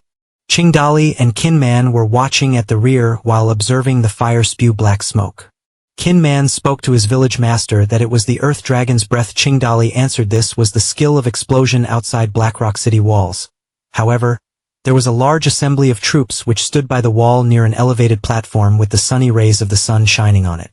The young master was pleased with the clear skies since this was a good sign. His soldiers, however, did not think so as they spoke ill of his good sign remarks. Additionally, the sun shone brightly on them and it was extremely hot. One of the soldiers asked his Uncle Wang if he would attend the war when he turned 60 years old this year. Uncle Wang asked him to keep quiet and told him that they were only oppressing a handful of thieves and bandits, and that it was not important whether he was with them or not. The young master stood with a sword at his side, hair and robe blown in the wind. He put his sword to the throat of a soldier holding a spear close by and asked him if he was content. The soldier replied in fear and confusion.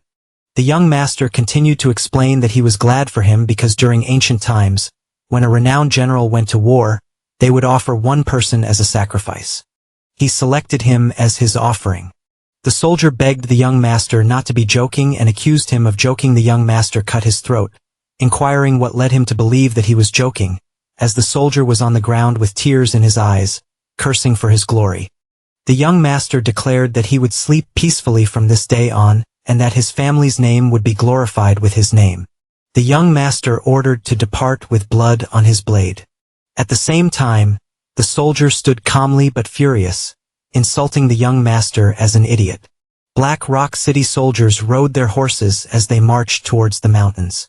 While the young master was well settled at his carriage with a bowl of fruits beside him and an umbrella for protection from the heat, Commander Wong, mounted on his horse, questioned him as to why they were not hurrying to attack and why he was sitting in a carriage.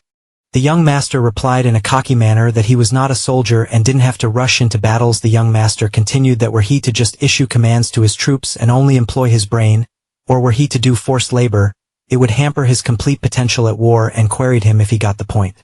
Commander Wong was sweating heavily as he nervously answered that he knew what was said. The young master continued to state that he would not know that he admired generals who remained in camp and sent the troops off to war while his soldiers fought the battle and won it, and left Commander Wong at a loss for words. A moment later, Baihan Chuan ran over to the city lord, who was busy with his young ladies. He stood before him and informed him that he didn't feel right because the young city lord had been away for a day, and that he must prepare 100 men to pursue him in case he was in trouble. The city lord instructed him to do whatever he wished as long as he didn't interrupt his amusement, to which Baihan Chuan assented. The moment they were ordered, cavalrymen started to assemble, 100 of them preparing to ride their horses out of the city. Led by Baihan Chuan, they departed as dust rose from the hoofs of their horses. In the meantime, it was nearly evening, but the soldiers of the young master of Black Rock City kept marching along the mountain. Commander Wong told the young master to rest because they were soon going to be on the mountain ridge and had been in a hurry the whole day. The young master told Commander Wong that they need to move fast, and what if the bandits ambushed them while resting. Commander Wong continued to say that the soldiers were exhausted and that they may not be able to remain steady any longer, and some of them may not be able to endure. But the young master categorically informed him that his men should be courageous and have strong willpower as they are going to war and many would perish. And this minor exhaustion is nothing to death, which had left Commander Wong stunned and bewildered. A cavalryman rode up to them and told them that there were 3 roads before them. The official road, the mountain road, and the valley road between them, and asked them which direction they should take. Commander Wong firmly instructed him to take the official road and to desist from asking foolish questions. But in his mind, he encouraged the young master not to use the other roads. The young master unrolled a scroll of war and instructed them to wait for him to verify, saying further that although Commander Wong believed they should go the official route, the bandits would have been aware. The little master understood that they would lay traps along the path but would get outdone by them as he would outwit them. Commander Wong was left stunned and angry. At the same time, a bandit hiding in the bushes quietly watched the soldiers. He fully believed that whatever the Toad village claimed was true, and that 1,000 men were marching towards them to annihilate them. The bandit moved swiftly but silently as the moon was full in the dusk heavens, as he had to report it immediately. The news had spread everywhere around the King New Mountain, and all the bandits were aware of it. The bandit reached the Flying Tiger village and ran hastily, and he came and reported with his fist in a tight fist that the news was true since many soldiers came, and that they did not use the official road. A man informed his big brother that they don't appear to be going toward their village since they are attacking the Toad village. Another man continued by saying that the Toad village had only 4 or 5 individuals, and why Black Rock City would have dispatched so many soldiers for them. Gao Fei, who, the head of the Flying Tiger village, retorted that if only their generals were present, he would see what would transpire next. The army of Black Rock City marched on a narrow road with a tall stone mountain between them. Though Chengdali and Zhu Xuanjie looked at them quietly from over the edge of the cliff with trees between them, Zhu Xuanjie reported to his village master that there were more than 1,000 soldiers approaching. Zhu Xuanjie glanced at his village master and told him to pull back as they could not fight them. Chengdali responded that pulling back was no longer possible, because they would fight them as initially intended when the logs were wrapped up on the edge of the stone cliff. He continued to say that when they reached the valley, they would let the logs fall. Lin would detonate the explosives, and Zhu Xuanjie, Qin Man, and Ling Er would throw the explosive boxes down. Zhu Xuanjie asked why they were only blowing one side of the valley when they could blow both sides. Chengdali replied that when individuals are trapped in a difficult situation, they would show amazing combat skills, but if they know there is an exit, they will not fight to the death. He went on to say that, unlike them, they do not have an exit. Chengdali was told that they would be exiting the region and what they should do. Chengdali was dripping with sweat as he told them to wait for a minute, he was reminded again that their cavalry had already disengaged from the line of fire. Changdali yelled to do it now as he swung his axe at the rope attached to the logs. The moment the rope was severed, the logs were dislodged and began rolling down the mountain. When the logs hit the troops, they shrieked and collapsed on the ground with their horses.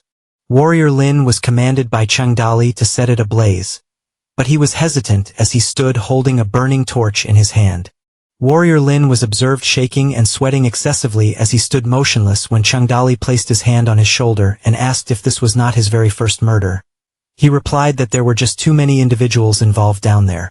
Then Changdali was furious. He slammed him against the tree with both palms while calling him a bastard. He perspired heavily as he shouted at him that this is war, not a children's playground.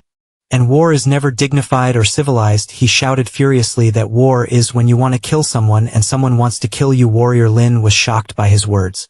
Changdali seized the torch and added that they would all perish if they let them go today. From both above and below the stone mountain, there were even more explosions. Consequently, boulders started falling from the sky. As they gazed up at the falling rocks, they terrified the Black Rock City soldiers. Even while the explosion raged on and the rocks crumpled down, somebody cried that the door to the escape route was impassable and gave warning to the village master that a score of horsemen already were escaping the pass. Soldiers trembled because they were afraid they were entrenched in an inferno inhabited by a spirit haunted by the mountain. Yet another fiery explosion burst out of the ground, incinerating the soldiers due to its effect and sending them flying as the boulders continued to fall. Others ran in a hurry.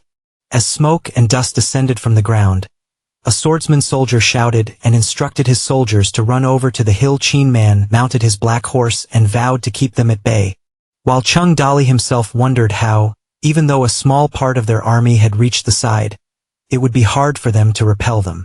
Still, he agreed to Qin Man's plan and told him to keep them off while Zhu Xuanji would ignite the pre-buried explosives and drive them away from the first line. Changdali told Linger and Warrior Lin to keep throwing explosives at them.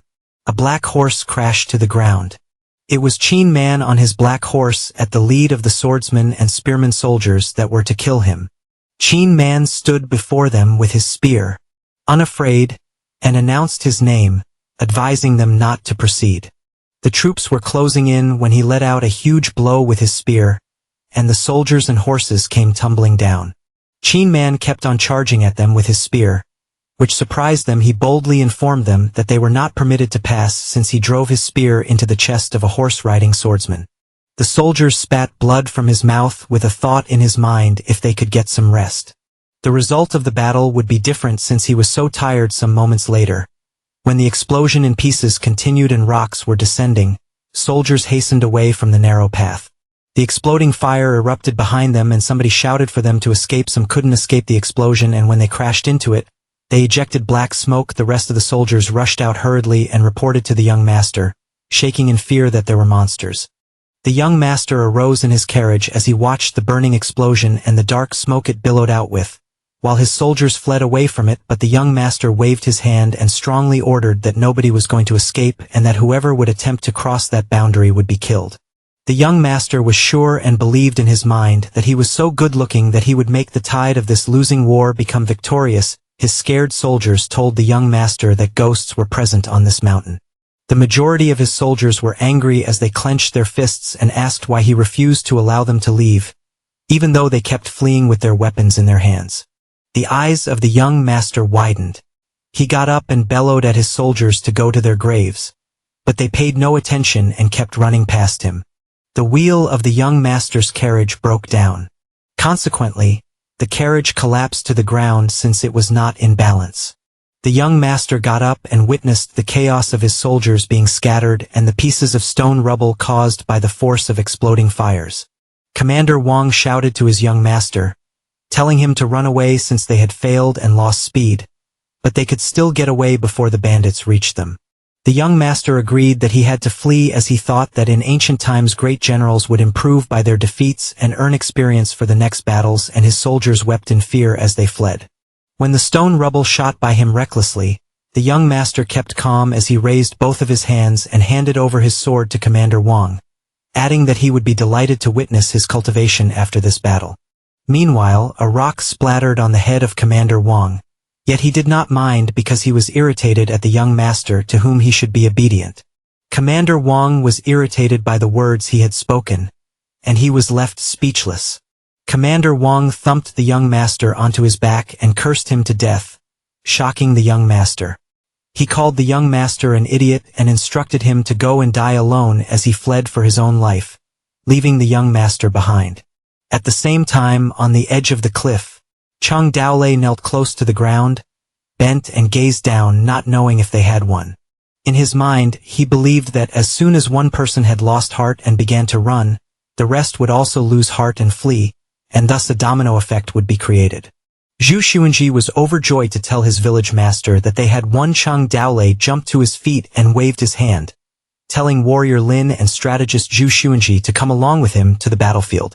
They mounted the carriage, Zhu Xuanji riding the horse, Cheng Daolei and warrior Lin riding on the carriage and holding their weapons, and Cheng Daolei instructed Linger to start drumming. Linger picked up the stick and struck the round drum passionately. The carriage rode onto the battlefield as they shouted to charge and kill them all. They came to the scene to discover Qin Man engaging in a battle alone against multiple soldiers on horses. Cheng Daolei shouted at the top of his lungs that those who did not dying would be spared if they dismounted now because he only wanted their horses. As Qin Man continued to batter them by himself, although he was being chased by many soldiers, another soldier shouted in terror for his comrade to flee. The other soldiers had already run away on foot, abandoning their horses, while Qin Man still jabbed his spear towards them.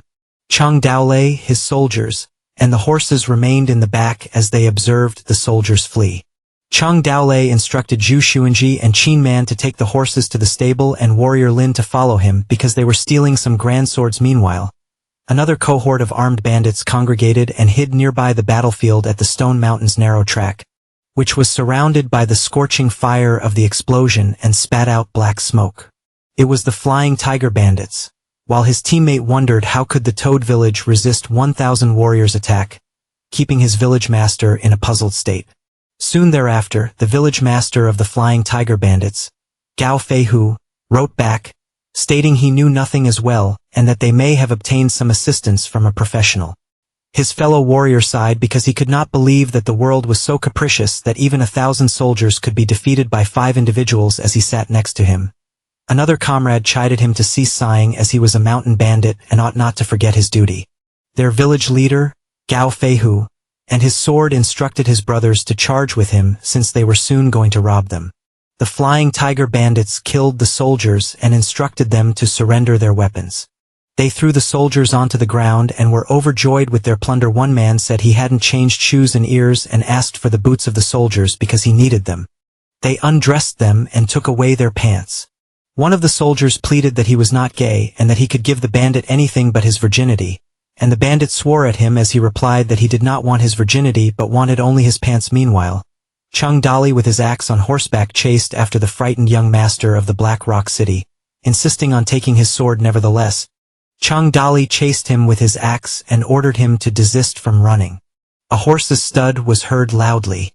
A huge line of cavalry soldiers came to the Stone Mountain. Making a loud stud, Cheng Daolei stopped on his horse upon hearing the sound of synchronized clopping of groups of horses, and he thought that there was a group of elite soldiers nearby. The commander ordered his men to exchange their spears with swords. Cheng Daolei and his horse concealed themselves behind the shrubs as he watched the commander, who was so powerful in terms of aura. He questioned if they might be members of the reinforcements but was confused as to why they came so soon. It was the Black Rock City's strategist by Han Xian who arrived with reinforcements, and the young master galloped angrily towards him, accusing that he had been bullied and all his soldiers had deserted him. But strategist Bai plunged his sword into the young master's throat, and the young master mouthed for him to spare his life. When the young master knelt on the ground, he was bleeding. Strategist Bai instructed his soldiers to carry his body because they would be returning pop-up box that came up with information about Bai Han Xian from the system goddess. He is a master strategist with little reputation and fame, age 52, with the skill of 7 sword slashes and no concealed attributes.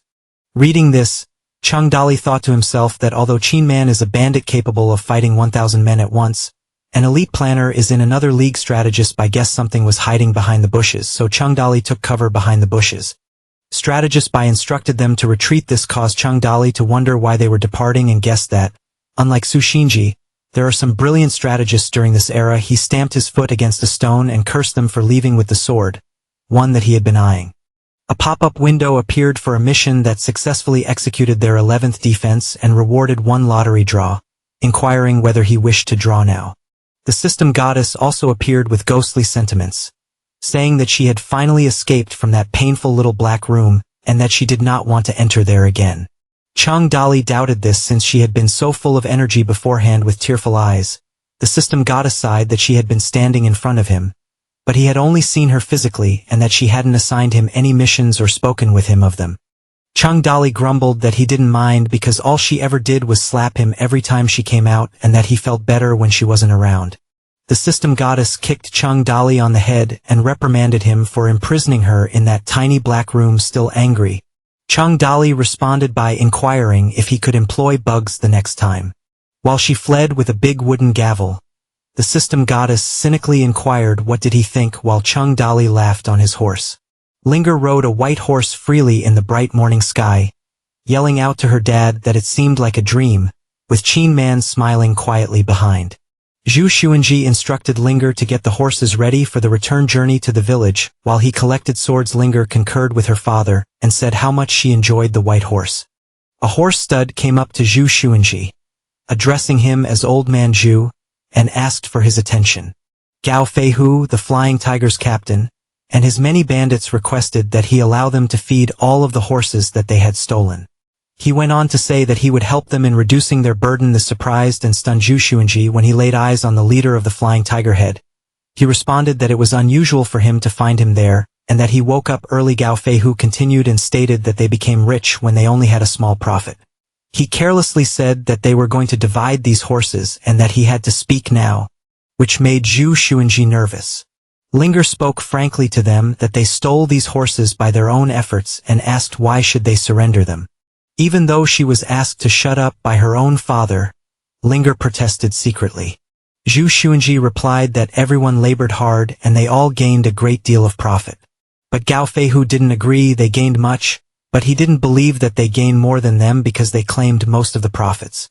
Another Flying Tiger bandit riding on horseback shouted as he asked his boss, Gao Feihu, to desist from speaking with him. He went on to explain that they must cease asking them to divide the profit when they could just grab everything from them while rushing at them with swords. He insisted that he wanted that white horse. The horse was knocked off balance after it was hit on the head. It was struck in the head with an arrow and later collapsed to the ground, whereas the male riding on it got dizzy and could see nothing. A number of the Flying Tiger bandits were surprised at the spectacular archery, but others feared their second master. Qin Man notched another arrow and got ready to shoot it as he hotly informed them that they would die if they took another step. He pointed the arrow at them as Gao Feihu asked if Toad Village were going to wage war against him. Gao Feihu then insisted forcefully on sharing part of the profit with them because it was a huge profit and sarcastically demanded to know if they were going to take all of it. They stayed silent and dumb, looking like the horse that had an arrow in its head and the second master on the ground later. Chung Dali rode to the scene. He questioned them on how to divide it as he balanced an axe on his shoulder. His soldiers were taken aback when he summoned their village master. He rode his horse towards the Flying Tiger bandits, who grumbled that he was the son of the previous leader of Toad Village and that they heard he was garbage. But by looking at him, he didn't appear to be like what they were told. Gao Feihu considered in his mind that Chung Dali was encircled yet was not nervous and wondered if he had a secret trump card. Chung Dali went on to inquire whether they would like to share the profit and proposed a straightforward solution. He insisted strongly that if he murdered all of them there, they would not have to bother sharing anything. His words enraged a Flying Tiger bandit who shouted at him and condemned him as a child attempting to be arrogant when surrounded. Another bandit of the Flying Tigers said even his father would not dare reply to them in such a tone when he was alive and therefore asked him what made him think he could. All armed Flying Tiger bandits were enraged and shouted for him to kill him, but undeterred Chung Dali shouted back at and cursed them. Chung Dali gestured to them and inquired if there were 1,000 of them inside. Gao Feihu answered, asking if it made any difference if they had 1,000 men inside or not. Chung Dali retorted fiercely that if there were fewer than 1,000, then he would not have men enough to slaughter. His evil grin looked like his eyes were turning red, and he continued to say that he had already murdered 1,000, wondering if it would make a difference to him if he murdered another 1,000. Everyone was shocked and frightened. Gao Feihu wondered to himself why the Toad village had only 4 or 5 individuals and why 1,000 soldiers had fled in fear. He then begged Changdali to cool down, since they were not at the place to fight. Gao Feihu, who was clenching his fist, asked how he did it in a respectful manner. Changdali laughed boisterously on his horse, making some bandits feel offended as they stared silently. He made a gesture with his index finger and said he had a divine technique. Then he raised his hand and claimed he could summon thunder. The flying tiger bandits looked up in anticipation as Changdali lifted his hand and pointed to the sky. The sky was clear, and the sun was shining brightly. Changdali repeated saying he could summon thunder while pointing at the sky.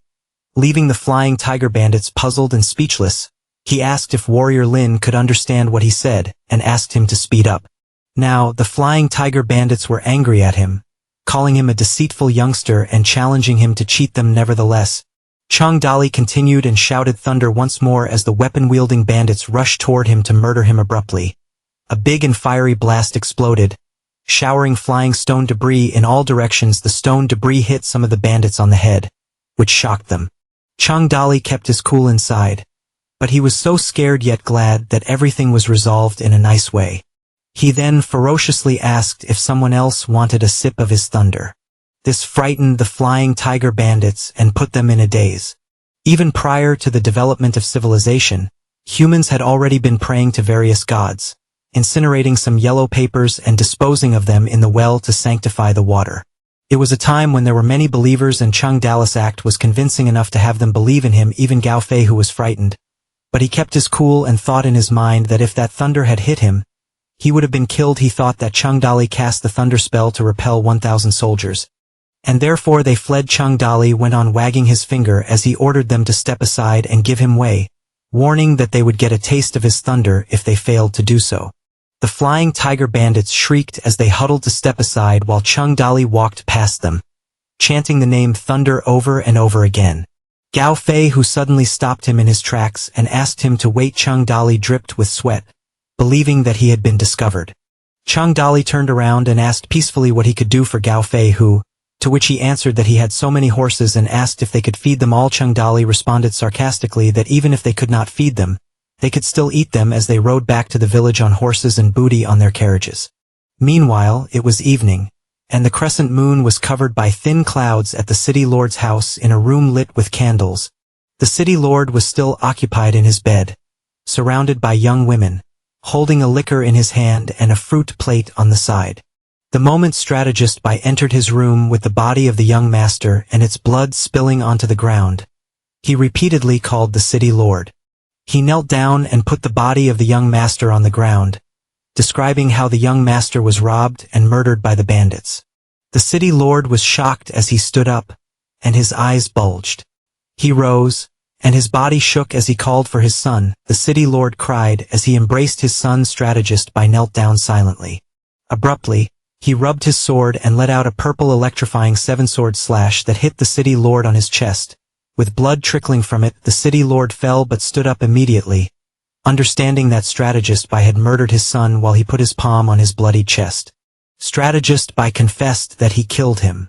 His sword was purple electrifying aura as he rushed towards the city lord and grumbled that he had occupied the throne for too long. Strategist Bai patted the city lord once more, but he parried, and Strategist Bai continued speaking that it was his turn now. The city lord picked up a long torch and inquired as to why. As they kept fighting, Strategist Bai went on to elucidate that it was an era of war and things would be more turbulent later on. Strategist Bai continued to mention that the empire was weakened, and numerous heroes from all over the world were awaiting a decisive action to dominate the world. But that city lord became a useless man who had no ambition and merely indulged in things like alcohol, meat, and females. He said again that he was worthless and he would become the throne. While the girls on the bed sat terrified, Strategist Bai's words were a shock to the city lord since he was about to become the throne and dominate the world. The enraged city lord counterattacked against him and reminded him that he was a woodcutter himself when he fought against the Ring clan and that he only studied a couple of useless books. He spread his arms and shattered through Strategist Bai as he questioned him, showing bravery in going against him. If he hadn't assisted him at that time, he would not have turned out to be the individual he was at that moment.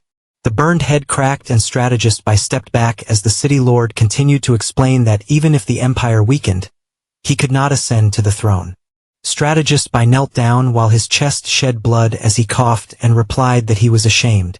That was due to the man who protected the city for 37 years. The seventh tiger nickname was not undeserved and he was gifted.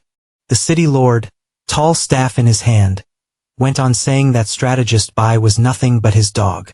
If he could not be a good dog, then he did not need him. He informed him that even keeping guard over the city for 1 month would be hard with his abilities. He also mentioned that he had slept with more women than there were people he had seen, and the men he had killed could fill a river. He said Strategist Bai was nothing but a frog in a well. Strategist Bai and the city lord cried out wildly as they kept on charging and punching each other relentlessly. A dandy hand appeared suddenly from among the young ladies and restrained the city lord, which shocked him. A young lady stabbed a pin into the side of the city lord and he cried out as he glanced back at them. Then, Strategist Bai stabbed his sword into the city lord's chest, and blood oozed from it. He cried out and then fell to the ground as Strategist Bai stood before him with his blood-soaked sword. Strategist Bai realized he could not turn out to be a good city lord. Yet he still hoped to try on the ground with blood having been spilled. The city lord spoke of something black. Strategist Bai derisively asked what it was. Strategist Bai approached him as the city lord whispered in his final breath about the Black Rock City, the gateway to the kingdom. He cautioned not to have it invaded by the Ring tribe, as the world would have chaos. This rendered Strategist Bai dumbfounded as he rose. He left the candlelight near the curtain when he took leave of the city lord. The city lord's mansion was incinerated that night. The sunny rays shone on the wheat field of Toad Village, whereas Jashanji scolded his village master for halting loafing around since they had to harvest the wheat in time before the horse they stole would perish. A basket of wheat was put on the ground as birds devoured the remaining pieces. Chung Dali quit and told him he could no longer do that because he was exhausted. The wheat had to be slashed if it was going to be harvested. Sweating and fatigued, Warrior Lin could not fathom that a warrior such as himself would engage in such an act, while Chung Dali just sat and propped himself against the rock, saying that he had a sore stomach.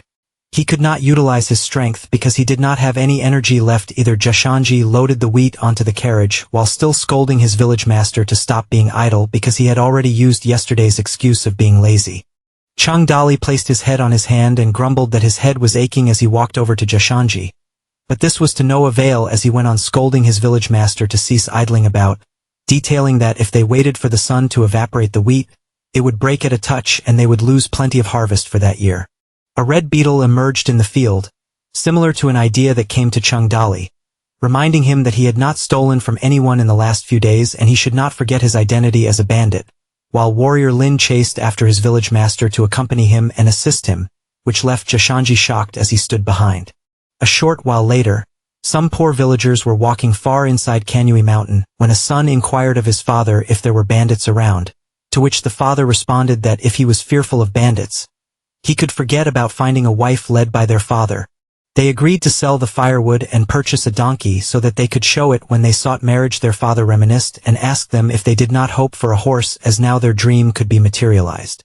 As Warrior Lin and Chung Dali hid behind the trees, the son debated with his father that horses and donkeys are two different animals.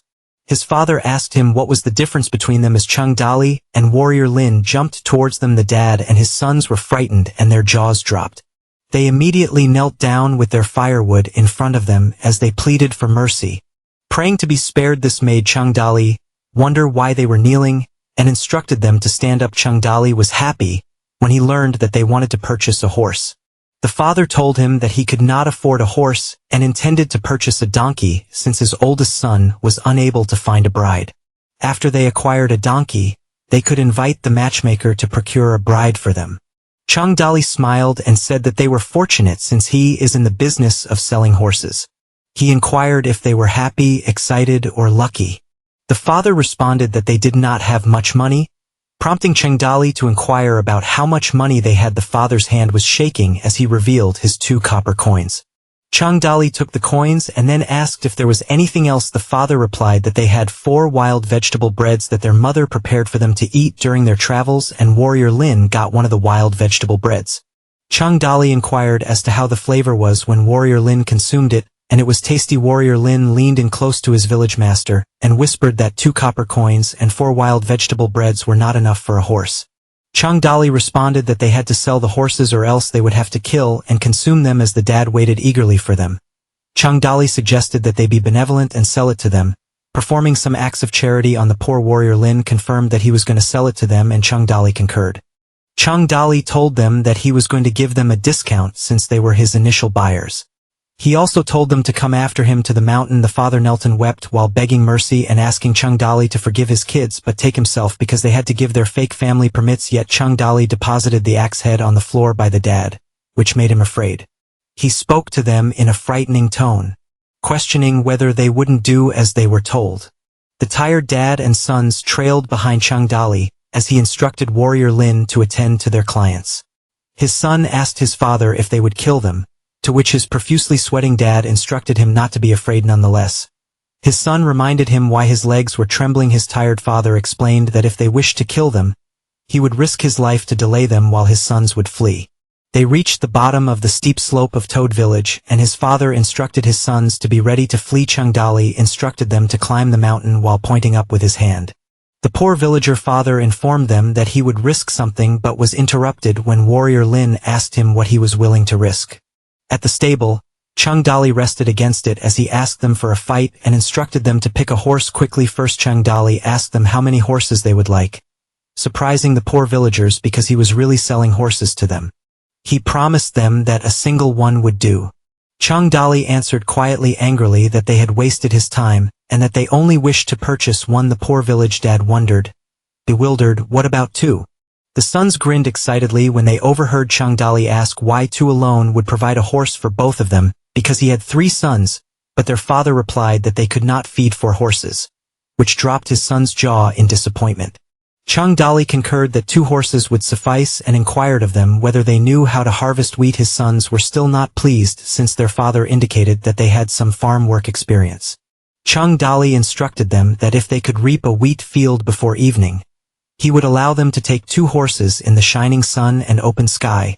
Chung Dali instructed Warrior Lin to provide them with the gear, which was a sharp scythe, and took them to the field. Ling holding a bowl of food, went to his father, while Zhu Xuanji remained beside the carriage loaded with wheat and scolded his village master. Complaining that he was getting lazy again, Chung Dali sat in the shade of a tree, taking sips on his water bottle beside the wicker basket filled with wheat, and disagreed with what Zhu Xuanji said, informing him that he worked hard and asked him if he didn't see it. In Chung Dali's thinking, he was happy that Toad Village felt like a miniature family. Qin Man is a powerful warrior and Warrior Lin is a dependable little brother. Ling was a good employee. He even had an unmarried convict and he simply needed a wife. Zhu Xuanji evidently appeared to be a cranky old grandpa. While Ling joyfully sat inside the carriage full of wheat, he sort of liked the place. Warrior Lin sat comfortably inside the other carriage full of wheat too. In the field, the impoverished villagers continued to harvest the wheat. The son questioned his father if they would indeed give them the horses, to which his father answered that he believed they really meant it, and if they didn't complete it before sunset, they would slaughter them. The sun went down as the sky flamed red, and the pitiful villager asked if they'd like assistance grinding the wheat too. Chung Dali refused, stating they did not need it, and sent them off to select 2 horses. Chung Dali, Zhu Xuanji, and Warrior Lin waited behind and observed them departing with 2 horses, and the poor villager's son was thrilled when he inquired of his father if he was dreaming. The bandits were allowing them to lead 2 horses home. A blazing orange sunset shone as the poor villagers kept talking as they walked off. They said that bandits were good people. They provided them with these horses because they pitied them. They also said that the bandits even reaped wheat and said why wouldn't they? They found it unbelievable that not only did the bandits reap wheat, but they even consumed wild vegetable bread. They said they were gods in truth. Chung Dali, Zhu Xuanji, and Qin Man sat around the bonfire beneath the blue gradient sky with the otherworldly light of the full moon when Warrior Lin came with another soldier, who informed their village master that someone wanted to join them. Chung Dali asked who it was. Chung Dali gazed at the soldier and recognized that he was that escort guy. Commander Wang recounted that his existence had been extremely unhappy and torturous for him, the day he had escaped death, He returned to Black Rock City but found that the Lord was dead and strategist Bai Han Chuan was battling with the city lord's loyal guards, slaughtering everyone who belonged to the city lord. Commander Wang went on to state that he didn't know whether he was regarded as a close individual to the city lord or not, but he believed strategist Bai Han Chuan would not let him go so easily. So Commander Wang made up his mind to flee to Fallen Leaf City then. By chance, he encountered warrior Lin, who was going to rob someone and proposed that he should go to Toad Village. Chung Dali inquired if he was saying that strategist Bai Han Chuan murdered Han Huju, and became the city lord himself. Commander Wang confirmed. And he went on to say that strategist Bai was going around spreading lies that Chung Dali murdered Han Huju and saying that he was going to avenge Han Huju by murdering Chung Dali. Chung Dali was shocked when he replied that strategist Bai Han Chuan was that shameless that there were only 5 people in Toad Village and how could they dispatch people to assassinate him. Commander Wang replied that he didn't anticipate there would be only 5 of them, but strategist Bai announced that there were 1,000 bandits in Toad Village. That Chung Dali was murdering folks for fun, and that Toad leader was the most bloodthirsty bandit that consumed human meat as a normal meal. He also posted on the city's bulletin board his wanted list and promised rewards in exchange for his head.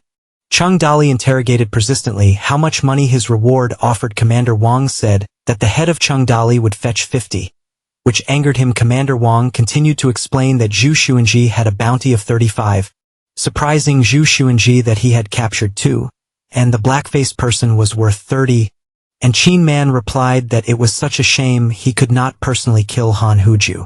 Chung Dali was visibly upset that they were disrespecting him and had placed only 50 on his head. The money in their time was copper coins. 1,000 copper coins were equivalent to 1 silver coin, which was about 1,000 in Chung Dali's past life. The living cost of a common farmer was only 3 to 4 silver coins a year. Chung Dali looked around at Zhu Xuanji and asked how much Gao Fei whose head was worth. Zhu Xuanji answered that he believed there was a bounty of 180 on his head. Chung Dali answered back with resolve that he would surely surpass him. Meanwhile, Commander Wang wondered in his heart if it was good to have a high bounty. Warrior Lin interjected and asked his village master if he could allow Commander Wang to accompany them because he was so honest. With his fist closed, Commander Wang Sanyuan exclaimed that he would like to go with them. The system goddess came out and said that Commander Wang seemed like a general but was really a butler. So other people called him Butler Wang. She was holding a pop-out info box that says his name is Wang Sanyuan, an otherwise slightly well-known butler. At age 43 and he had no skills or latent characteristics. Chung Dali requested to know whether Toad Village was good for him, and he said yes, it was. Chung Dali then queried him as to why it was good. Chung Dali then added that from his attitude, he was condescending to them and that even if they were a small bandit village, the value of each of them was 100 soldiers. Leaving Butler Wang speechless, Zhu Xuanji reassured him that Chung Dali was stern. But Chung Dali went on to say that if he really wanted to join them, he would write him a 5,000-word application letter and then he would consider whether or not to recruit him. This stunned Butler Wang, who grumbled about the 5,000-word requirement and asked if he wanted to kill him. Chung Dali explained that if he thought this was difficult, how else was he to prove his sincerity and how would it be helpful to them? Butler Wang closed his eyes as he gave a treasure map to the village master. He held out his hand and gave him a document. Hoping this would prove his sincerity, Chung Dali grabbed for it as he asked what a treasure map it was. Butler Wang replied that this map was valuable to the city lord, but he pilfered it in fleeing Black Rock City.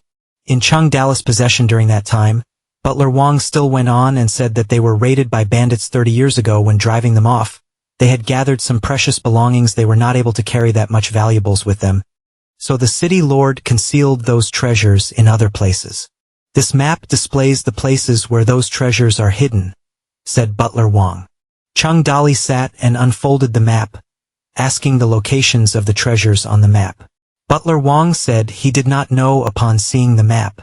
Chung Dali was confused since he had no idea which Butler Wang was talking about.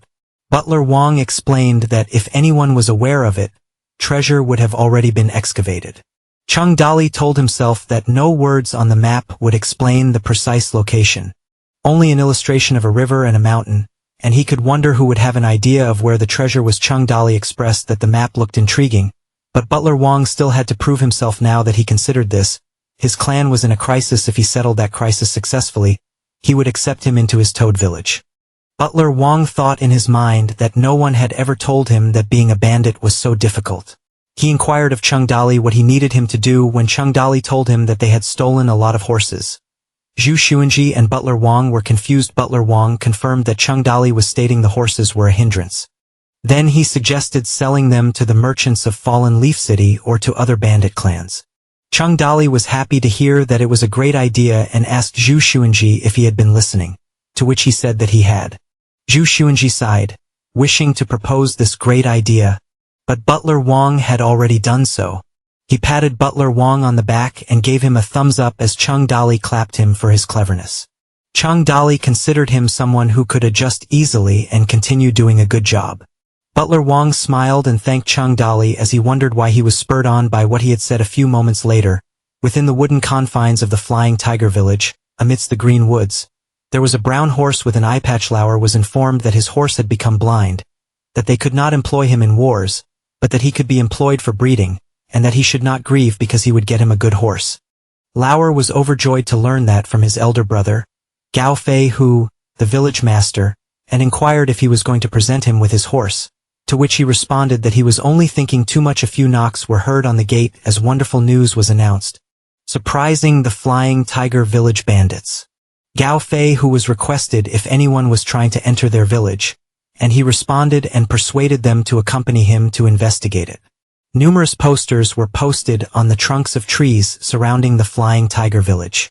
Chung Dali was wading through bushes with Warrior Lin and queried him whether he was done pasting, to which Warrior Lin brushed aside his inquiries and informed his village master that the bandits had emerged. Warrior Lin further stated that he was finished and queried himself. Chung Dali responded that he also finished and told him to go over to the next village. A few of the Flying Tiger robbers stepped outside and noticed the poster, and one of them asked to know what was printed on it. The curious robbers asked their village master to read it to them. The poster contained an offer of horses for sale at discounted prices, below the market price at a 20% discount if customers presented the flyer. Gao Fei, who stayed calm when he read the message, yet he felt that the bad handwriting and strange sentences made his heart beat fast. A hand was tearing the poster off the tree, which confused Gao Fei Hu. He asked Lao Ai what he was doing and why he was ripping it off. Lao Ai smiled and winked at Gao Fei Hu and told him that if he took this paper with him, he would receive a discount. There were posters all around Qin New Mountains environment, and the dog head, wild boar, apricot blossom, bald head, and other bandits were largely discussing it. There were bandits reading the posters, more individuals were discussing it and opted to head there and check out what they were going to do. Jump ahead to Chung Dali and some of his group standing outside Toad Village, where Su Xinji declared that he did not think that anyone would turn up, to which Chung Dali said that there was no need to hurry. Chung Dali assured him confidently that the posters would take some time to draw people, and Butler Wong thought to himself that he had just joined this conceited fellow, that he always seemed to encounter these types of people, and that he felt so unfortunate, but he kept silent. Linger pointed them out and informed their village master that they were there. A horde of horseback bandits was riding towards Toad Village. Chung Dali instructed his team to move fast, ready their horses, and not commit any errors. A horde of bandits halted at the gate to Toad Village, where Chung Dali and Butler Wong were, and a bandit insisted that they open the gate to their village since they had come to purchase horses. Meanwhile, Qin Man was sitting atop its gate, ready to knock an arrow, when Chung Dali instructed him to hold his arrow, which he did and agreed to. This annoyed a sweaty Lauer of the Flying Tiger bandit, who asked if they were really selling horses. The master of the Flying Tiger village, Dao Feihu, informed them not to be angry because they had sincerely come to buy horses. They brought food with them and demanded that they ought to be taken to see the horses first. Chung Dali instructed all the people to cool down because he instructed Butler Wong to inform them of the regulations. Butler Wong declared that they would be employing the hidden auction method. Dao Feihu, riding on horseback, asked them about the hidden auction method. Butler Wong explained that since he had questioned, he also asked if they could have a view of the curtain. On the curtain there was the outline of a horse, which was protected. Butler Wong continued to describe that whenever they conducted an auction, they would place a horse behind the curtain, and people would bid on it, and the person who bid the most would get the horse. The bandits protested against this system of auctioning because they would not be able to see the condition of the horse, i.e. whether the horse was blind or handicapped, or whether they exchanged the auctioned horse with another. At this point, Chung Dali got angry, asked them to be quiet, and threatened to eat his thunder, intimidating the bandits consequently. They were quiet and ordered Butler Wong to proceed. However, Butler Wong explained to his group of bandits that they were not doing the things like substituting the horse after bidding and that they would see movement under the curtain. But they did not know how the horse appears, and that the horse one would receive relies on their fortunes. He continued and said that they could probably use a few amounts to get an outstanding horse, and since nobody had any questions, he allowed the auction to proceed, beginning with the first horse with a single sack of grain. Most of the bandits were quiet and not willing to participate. Su Shinji whispered to his village master what they should do since no one was bidding, to which Chung Dali responded with worry that this might be a low-class horse. A lady suddenly shouted that she would bid first. An armed group of lady bandits appeared, and one of them made a bid on 1 sack of beans. The male bandits were stunned and gave her their highest praise. Su Shinji leaned over to whisper into the ear of his village master, and told him that the bandit was from White Wolf of Apricot Blossom Village. Being angry, White Wolf pulled out her knife and screamed at them to cease gazing, warning them that she would pull out her eyeballs and give them to the dogs. One of the bandits praised the master of Apricot Village for buying the horse cheaply while musing in his mind that she bought a nice horse for a sack of beans. Butler Wong said that Apricot Village had won the first horse and commanded Warrior Lin to lead it out. A strong and beautiful white horse emerged. The jaws of the flying tiger bandit dropped in recognition since they had planned to steal this white horse earlier. At the same time, some of the bandits were already plotting to steal this horse from her.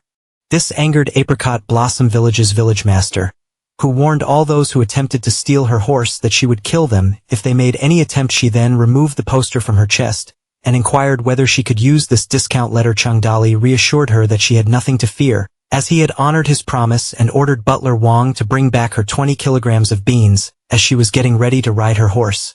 White Wolf stepped on the stirrup, thanked him, and she sat on the horse, tossing her long blue hair. White Wolf smiled as she instructed her sisters to return. As they were departing, Su Shinji noticed that she was prettier riding the horse, and Chung Dali smiled at her. Chung Dali blushed as he stared in admiration at her beauty. The bandits' crowd was impatient and loud, with a few asking to rush up and begin auctioning off the subsequent horse, refusing to waste their time, and others who had lost their flyer and requested that their friend retrieve it. Chung Dali could feel that finally the auction was progressing. He then asked Su Shinji if he knew more about this white wolf, and Su Shinji agreed because he had a lot of information about her. Her family used to be a martial family. She had learned how to do martial arts since she was a child and was an expert at wielding swords. But just as she was going to get married, her husband passed away and she was wedded to a coffin. People believed that she had cursed her husband, so she was ostracized and mocked by people. And then there was that night when her grandpa got on her bed and tried to take advantage of her. She stabbed him and fled toward Apricot Blossom Village. Back at Toad Village, Chung Dali blushed as he inquired with Su Shinji if the Apricot Blossom bandits were all females, and was told that all Apricot Blossom bandits had similar stories like White Wolf. Most of them were widows prior or abandoned by their families. Chung Dali sighed, curious as to why Su Shinji had not informed him of this crucial information, and continued that they should become friends with the Apricot Blossom bandits in the future. Su Shinji replied that other relatives knew mountain bandits desired to join hands with the Apricot Blossom bandits but thought that all men are garbage, so he told them to abandon that plan. Chung Dali and Su Shinji caught a commotion and the bandit growled that this was not what he wanted and blamed them for doing it intentionally. This bandit continued by stating that this bid should be excluded because they intentionally sold him a blind horse. Butler Wong explained that he had already tried to prevent him, but he had bid for it and they do not offer refunds. Chung Dali went up to them and asked them what was happening, to which Butler Wong explained that he had already tried to prevent the bandit, but he continued to increase the price for a blind horse. But in Lao Air's heart, he regarded them as being greedy, and Butler Wong kept interrupting him. He thought that it was a good horse and that they wanted to conceal it and sell it at a higher price, so he continued to increase the price. This aerial tiger bandit Chung Dali referred to as a crafty individual. He grasped Butler Wong and groused that he had provided a lot of food bags, but they had retaliated by giving him a blind horse. He then insisted the bid be voided. Chung Dali replied that they had previously come to an agreement that the rules could not be altered, and he threatened to end the horse bidding in a calm manner. This made his fellow bandits Flying Tigers furious since they did not want the bidding to be terminated, while others accused the offending bandit of being unlucky and dissatisfied with the decision to withdraw his statement. Flying Tiger villagers Gao Fei, who instructed them to turn back the bags of food so that they could return Lao Er, the grumpy bandit, accepted his fortune and instructed him to take it, as he extended his hand to his chest within his outfit. He passed his flyer along and instructed him to offer them a discount subsequently. Butler Wang directed everyone to proceed with the auctioning eventually. Every horse was sold at a minimum of 8 bags of food. 76 horses were being sold for 500 packs of food, a little machinery, weapons, and other materials. 1 bag of grain equaled 100 kilograms and 500 bags equaled 50,000 kilograms of food. To them, it was plenty. It had never happened that Toad Village had as much food. Then, their warehouse was packed with wheat, soybeans, black beans, little grains, millet and sorghum. Chung Dali assumed in his mind that, as usual, war was the most convenient method of making money. This was difficult to get from mere cultivation alone. It was already sundown when Chung Dali realized he still had 1 lottery drawing opportunity left. Wang Shaoan fell back, and he received a lottery draw reward opportunity. He would test his fortune since he would draw it tonight. A bandit was in charge of his horse. It was the Flying Tiger bandits who were returning home. A bandit sighed because he was struggling to hold on to his horse. Gao Fei, who asked his fellow comrades why they could not walk along, dragging the horse, to which Lao Ai responded that they were bandits on horseback and that if they dismounted, people would think they were poor. They halted briefly to enjoy the rosy orange glow of the setting sun, which motivated Lao Ai to compose a poem, but the village master instructed him to be quiet with his learning, as he didn't wish to be tormented by his boisterous poem. Lao Ai inquired if there actually existed a lighting spell in the world, and the village master thought that there must be because he had witnessed it himself. Though he said they should request their advisor to return, he would have known better about this. Some villagers were hiding behind bushes at the cliff edge of the mountain when one son asked his father if there was any god in this world. His father responded, wondering why not when Lai Dog had 2 horses bestowed by the gods. After Lai Dog came back from the village of toads with 2 horses, the villagers spread rumors that those horses were gifted to him by the gods. His son was becoming impatient since they stayed so long there but still hadn't met any god, to which his father responded that they should wait a bit more since these things are all about sincerity. They heard a far cry suddenly, which struck the dad, who thought in his mind that they had arrived at last. The dad jumped down from a cliff and instructed his sons to follow and observe his performance. Shortly after, Gao Fei, who instructed Lao Ai not to get angry as he would love to go back and have some food and wine. When Lao Ai replied whether they would attempt to sell these 2 horses, he asked if anybody would purchase them. Gao Fei, who dissented and informed him that he doesn't believe that anybody is as idiotic as him. The villager father rolled down the mountain when his sons were concerned about him. The father prayed for the mountain god to save him again and again, and this amazed the Flying Tiger bandit Gao Fei, who and his bandit reined in when he questioned them with whom they were. The dad and sons prostrated themselves and called them the mountain god and told them that there are poor folk who live down in the mountain. They possess wheat but were unable to reap it and requested a couple of horses. The perspiring Lao Er was angered at the villager's comment. He dismounted his horse and cursed him for scamming him of so many bags of provisions, but here he was demanding a horse. Not one but a few that left the villager dad baffled. He then grabbed the villager dad and wanted to punch him. He asked who sent him in order to upset him. The villager father was on the ground, begging the mountain god to save him as they were poor folks and they did not have anything, while his sons stood behind him, fearing for their father nevertheless. Gao Fei, who saw him as the wealthy noble Lai Zhuang of Lai village, and they had previously gone through their village, but he had a large number of guards, hence had not stolen from them before now. He had come alone. This shocked Lao Er, who answered that Lai Zhuang had done some good things and God felt sorry for them. He declared it a blessing in disguise and instructed his fellow to bind them up and send someone to negotiate ransom from their residence. It was getting dark, and though partly veiled by clouds, the crescent moon was visible. Chung Dao Lei clicked his fingers and called out for the system goddess because it was lottery time. The system goddess eagerly declared, "Here we go." Chung Dao Lei informed the system goddess that he did not expect much. Simply a bazooka, rocket launcher, tank, or helicopter would suffice, whereas the system goddess shook the lottery machine. Still, it was stuck. The system goddess rattled the lottery machine vigorously, and Chung Dao Lei stood behind but said nothing. She became angry and explained that she had only dismissed the bug once, and now the lottery machine was taunting her. Out of her fury, she kicked the lottery machine and a draw ball ejected out of it.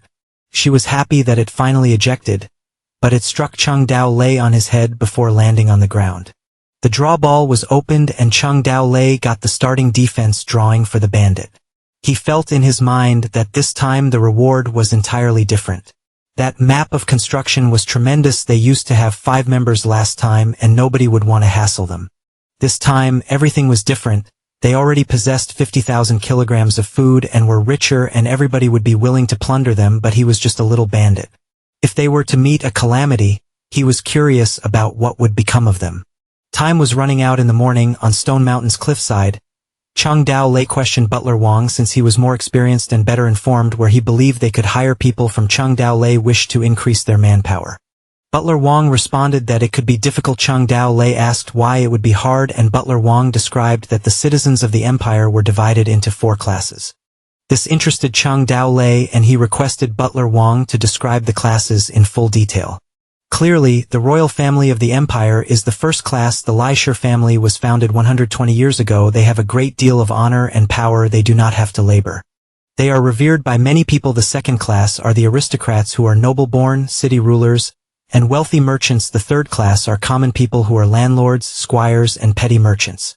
Finally, the fourth class are outcasts, villagers, vagrants, slaves, and so on. Chung Dao Lei inquired as to which class bandits are. Butler Wong clarified that bandits don't have a class, so they could be placed in the lowest class. The empire doesn't treat bandits as their people. They are viewed as even lower than wanderers, slaves, and beggars. The majority of bandits are ordinary individuals who didn't have other means to survive. Some would choose death rather than becoming a bandit. If a household had a bandit, it would be an insult to their forebears. Chung Dao Lei was shocked to know that the presence of bandits was more undesirable than rubbish.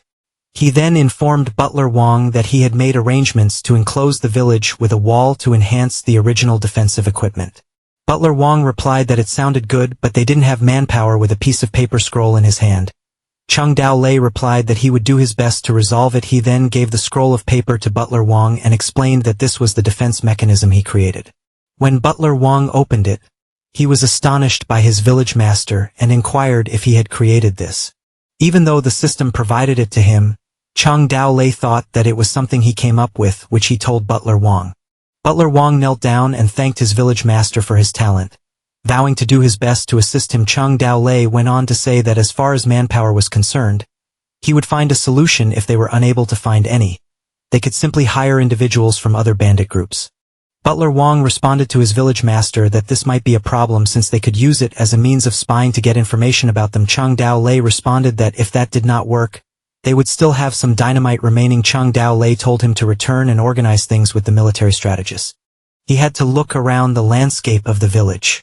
On the edge of the cliffside, Chung Dao Lei mused to himself that the cliff was so high. He lingered there until the heavens were rosy orange with the sun poised to set. Chung Dao Lei to himself that from this point, he could easily distinguish the coordinates and structure of the Toad village, which was in utter chaos. He thought the former bandit leader did not plan everything well. He just randomly built the village and he might have to demolish and rebuild it. The system goddess appeared and notified that the discovery of the Toad village was done. As a reward, the Toad village landscape was forever stamped into his mind. Chung Dao Lei shut his eyes and thought to himself that what this meant was that any place he went to next, all he had to do was walk around anywhere and he could get a map out of it. He opened his eyes and thought that was very practical knowledge. Gao Fei, who was roasting meat while sitting beside the bonfire at the Flying Tiger Bandit village. Suddenly, he was taken aback as he heard a number of knocks and heard the announcement of great news over and over again. Gao Fei, who thought to himself when he heard that sound again that he had a bad feeling about it. However, Lauer smiled in excitement as he pushed him outside. Many posters were pasted to the tree trunk once more, and his fellow bandits requested their village master to rapidly read what was written on the flyer. This time Lauer offered to read it for them. It was another hiring advertisement from the Toad village, recruiting individuals and offering them noodles and pancakes. This advertisement made Gao Fei visibly agitated, whereas Lauer was happy. While reading, the prospect of riding the coolest horse and having pretty girls seemed great. Gao Fei, who lost his temper and referred to Chung Dao Lei as a bastard and said he never knew such a shameless man. Gao Fei, who continued by stating that he was so shameless that he was trying to find people from neighboring villages and he could not endure it anymore. He instructed his friend to fetch his sword and he was going to interrogate him while Lauer salivated for a pancake and noodles. Lauer instructed him to relax. They sat by the bonfire when Gao Fei, who inquired how he could cool down when they were attempting to bully them, to which Lauer responded that they had to wait a bit longer for their military advisor to return. He gave him a bottle and instructed him to drink some wine to cool down Gao Fei, who drank the wine immediately. While the Flying Tiger bandits were discussing going to Toad Village to try their luck, since they were salivating over pancakes and noodles and wondered if they'd have weapons if they traveled, Lauer informed Gao Fei, who he had a thought, and inquired as to whether he'd like to hear it. He continued to state that as they wanted to enlist individuals from their village, they could send their brothers over to consume their food and beverages. Lauer folded his fist when he stated that they would wait for the appropriate moment to attack and take over Toad Village. Gao Fei, who was shocked by his fellow's words, while Lauer asked if he enjoyed his plan. But Gao Fei, who answered no, he was shocked as he did not anticipate that he would be familiar with the term opportunity, which made Lauer speechless. There was a man who was sharing his experience in Toad Village. His name was Zhu Xiaoshu, who was a minion of Flying Tiger Village, and his parents were bandits, hence he was born as a bandit. In fact, his experience as a bandit was not good. It was believed that bandits consumed meat and wine at all times, but it was over a year since Zhu Xiaoshu had eaten a meal. The last 2 years were disastrous, with no harvest and withered fields when there was nothing to eat but grain.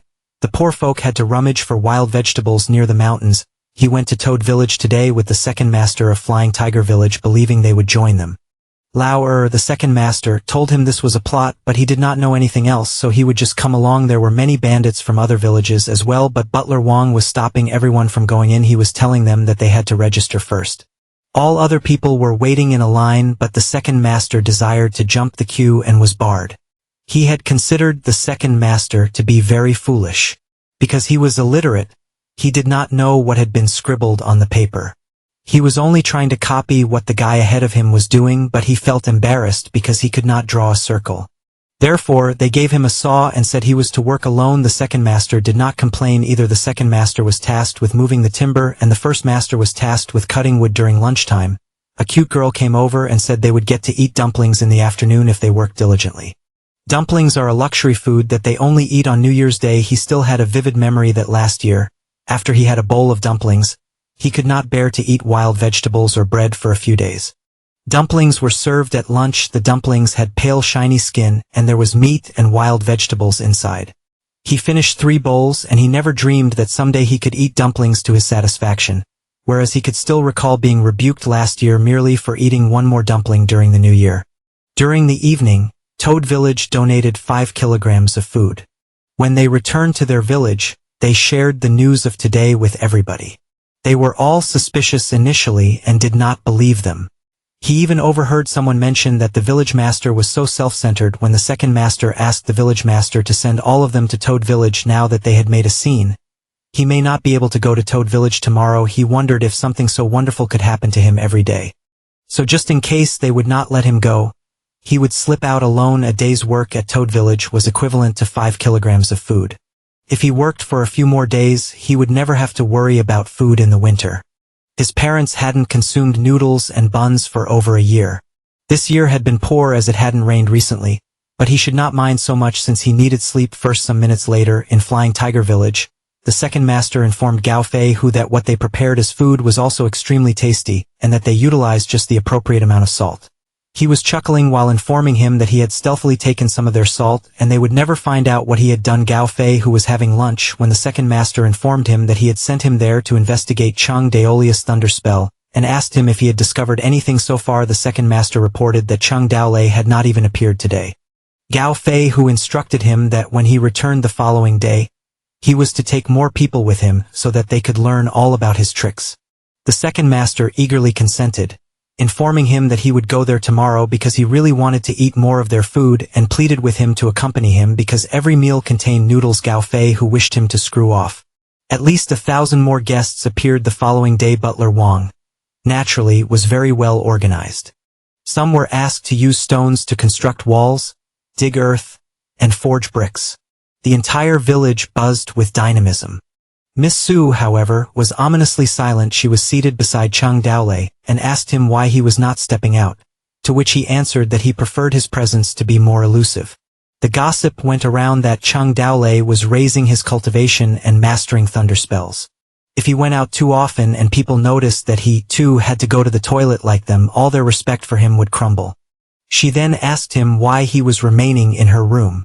He said because she was beautiful.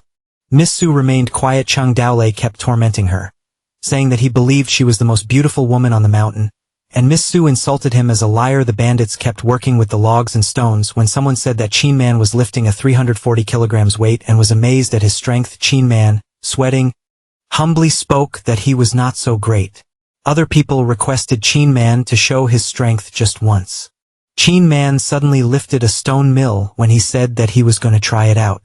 This surprised the bandits because the stone mill weighed a minimum of 450 kilograms and they cautioned him not to overexert himself. Qin Man supported the stone mill with both hands, astonishing several bandits with his gigantic strength, while others guessed that his strength should be over 500 kilograms. Then Qin Man placed the stone mill on the ground. He modestly responded that he was nothing since he was not the strongest individual there and that twice his strength was possessed by his village master. Chang Daolei observed them through a window and concluded that it was time for him to emerge. Miss Su stood aside and watched him go. She then looked out from her window when the bandits identified Chang Daolei and asked him to show them his strength. Qin Man asked his village master to spar with him, but Chang Daolei informed him that he did not have time for that and told him to go back to work. Qin Man, seemingly discontented, asked his village master if he was condescending to him. He charged forward at Chang Daolei, who remained composed. His fists were poised to hit, but Chang Daolei blocked him with his hand. Qin Man's hand shook from the block and he fought to maintain it. Chang Daolei told him to get lost as he released his hand, and Qin Man soared through the forest. He went to Qin Man, who was on the ground, and asked him if he was okay, to which he said he was fine and thanked him for being kind to him. Chang Daolei provided his help and cautioned him not to be reckless the next time because he would be injured if he exerted more than 60% of his power. The jaws of the bandits dropped in amazement. They were curious as to how powerful he would be if he is at 100%. Butler Wang commanded everybody to begin working and those of them who are powerful to approach him, while he gestured with his hand in one direction. He informed them that they had to break a huge rock and extract its content to construct walls. The bandits were discussing the boulder that weighed over 1,000 kilograms, wondering who could crush it and proposing that Butler Wang attempted himself. Another bandit proposed the Toad Village Master do it because he possesses monstrous strength and can easily shatter it. Butler Wang asked his village master whether he would mind breaking a boulder, to which Chang Daolei said that he need not come and request him to do such minor things. He also made a motion with both his hands to retreat. Chang Daolei made a hand signal to summon lightning. A sudden blast happened on the ground. With a deafening noise and scraps of debris in all directions, the bandits were surprised and covered themselves from the debris using their hands. Chang Daolei still made signals using his hands and instructed them again not to disturb him over minor issues like this. He turned to them and asked rhetorically what they were waiting for before instructing them to get working. The bandits immediately set to work and assured him that they were on it.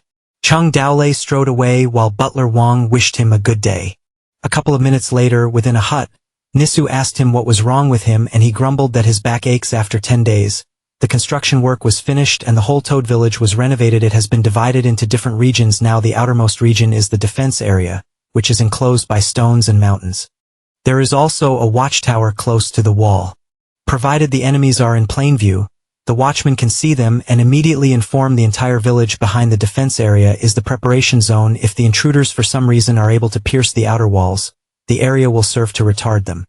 This encompasses a working place, a stable for horses, a blacksmith's smithery, a hospital, and much more required installations. A public toilet has also been constructed alongside the horse stable, since artificial fertilizers matter as well. Following that is the living quarter, made up of dwellings, homes, kitchens, a water well, an arsenal, and a granary. Every tree outside has been cut down, and there are traps placed on the seemingly flat ground. Created by kinmen, they are horse pits, lassos, and a particular trap to catch wild boars. Butler Wang informed Chengdali that they had distributed nearly all their food. They only had 100 kilograms of food, but they need not worry because there are not that many people in their village. Chengdali told Butler Wang to return and organize food costs and lodgings for other individuals because they were about to begin stocking food and preparing to hire more individuals. Butler Wang smiled and nodded. Someone told Chengdali in a chuckle that the village construction had been done and the system was rewarding him with 1 acre of chili plants and the upgrade of systematic animals. Chengdali grumbled that 1 acre of chili was a bit small. The system goddess stood taller and larger. Chengdali said that she was different. She giggled while telling him that whenever there was a large change in the village, she would also upgrade herself. Then she lifted her hand and asked him to step forward courageously and become the Bandit King. A pop-up window with a list of missions to be completed appeared. The first mission was to modify Miss Su's impression of him with a non-violent means for an undisclosed price. The second was to hire 100 individuals for Toad Village for an unspecified reward, and the third was to finish 10 robberies for an unspecified reward. Gao Feihu of the Flying Tiger Bandits sat at a wooden table with a cup in his hand, being informed that if he were on the scene, he would be shocked. The second master continued to say that when Chengdali employed some thunder technique, he bellowed and a huge boulder burst. They were all frightened. Gao Feihu asked his advisor, who was standing beside the second master, what he thought about this. He said that he chose this rock from the canyon where the explosion took place, and the mark was due to dynamite. He also clarified that there was no thunder technique and that he got tricked. The system goddess came out with a pop-out box of information for Yu Quan, a good military advisor at age 42, whose abilities are knowledgeable and experienced traveler. Gao Feihu was baffled by dynamite. He then went on to elaborate further that it was like firecrackers, but its potency was more destructive, and dynamite does not exist even in the external world, so there was no means the inhabitants of Qinu Mountain were aware of. Gao Feihu explained that he meant they had been deceived by the Toad Village, and to this, he responded in confirmation. Besides, the second master asked if there were any thunder methods, to which he answered that there were none. This angered Gao Feihu because they had been deceived and had hastily announced an invasion of the Toad Village. But military advisor Yu Quan advised that it was not necessary to hurry, and that the Toad Village could wait, to which Gao Feihu said that he wished to vent his ire upon them. He then said that he would have his turn sooner or later, but they had an important task to perform at present and the Toad Village could wait. Flashback. Chengdali was contemplating within himself that he had 3 assignments, that recruitment would be tough, and that the third task would be done by Qin Man and Warrior Lin. After that, he was left with only one task: dispelling Ms. Suing's impression of him through nonviolent means. This was phase 2 of stealing from a girl to become a bandit's woman, and if he completed these kinds of related missions, he would get a big reward. Chengdali decided that if he wanted to capture her heart, he had to be a good talker. He chuckled and took off, stating that he hadn't signed up on so many dating websites for nothing, and now it was time to make his experience worthwhile. This puzzled the system goddess. A short while later, he summoned Ms. Su. She glanced over at him as Chengdali casually inserted, "I love you," into her. Ms. Su left, leaving him bewildered. Chengdali believed that she was supposed to react differently because, in his imagination, Ms. Su would blush when he said to her, "I like you." Still, stubborn Chengdali decided to carry out Plan B because Plan A had not succeeded. So he would stalk her and tell her things such as where he had spotted this pretty woman before, but Ms. Su would disregard him. Chengdali would call her his sweetheart and inquire of her where she was headed, but she would turn a deaf ear to him. Chengdali went about casually, explaining to her that he merely wanted one thing from the to love her and think of her daily. Ms. Su had nothing to say. Chengdali even left some letters in Ms. Su's room. She would start the notes with love words, most of which did not mean anything. Ms. Su was getting annoyed at the few notes she opened but kept quiet. Chengdali went on bombarding her with lines about love, like love is passionate and love is blind. He explained to her that there was no greater vow he could make, that he would be the best she would ever get. Ms. Su was often shocked by these words. Chengdali continued to tell her to hold him in her heart, not her head, because the mind forgets but the heart always remembers that he loves her. He called himself her honey. Lastly, Ms. Su gave Chengdali his checks, which made him surprised. Ms. Su asked if he was ill. Chengdali was left speechless in disappointment. Chengdali appears depressed when suddenly Shinji calls him. Shinji tells Chengdali that Linger has been poisoned, and Chengdali responds with shock and asks to be taken to see her at once. When they get there, Chang Doli finds Zhao Ling lying in agony and cries out to her. Zhao Ling weakly answers that she may be dying soon. Chang Doli inquiries about what occurred and why Zhao Ling was poisoned. Shinji explains that Zhao Ling was gathering mushrooms from the rear of the mountain and consumed a red fruit, which resulted in swelling, burning, and heavy sweating of her mouth. Shinji complains about his daughter's fondness for consuming things and vows to discover a remedy for her. Chang Doli inquires what type of poisonous fruit Zhao Ling consumed, and Shinji presents him with the fruit, to which Chang Doli is surprised that it was a chili. Shinji had inquired whether Chang Doli was familiar with the poisonous fruit. He then clarifies that chili is a spice and a vegetable but not a poisonous fruit. Chang Doli then informs him that it was slightly spicy for Linger, and that she was surprised because she took it for the first time, but will be okay once she takes water. Chang Doli recalls that chili was known since the Kong dynasty and wonders why they failed to recognize it. He wants to verify it and inquires from Suing about it.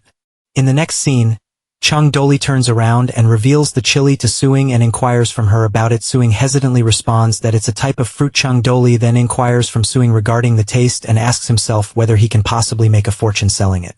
Suing, having never tried it before, is curious. Chang Doli suggests that she taste it, based on her opinion. Chang Doli meanwhile ponders the fact that even Suing does not know the chili, meaning that it does not exist in this time. He remembers that chili was slow to become familiar globally, and he was able to procure it early due to a system reward, viewing it as an object of luxury with a connection to wealth.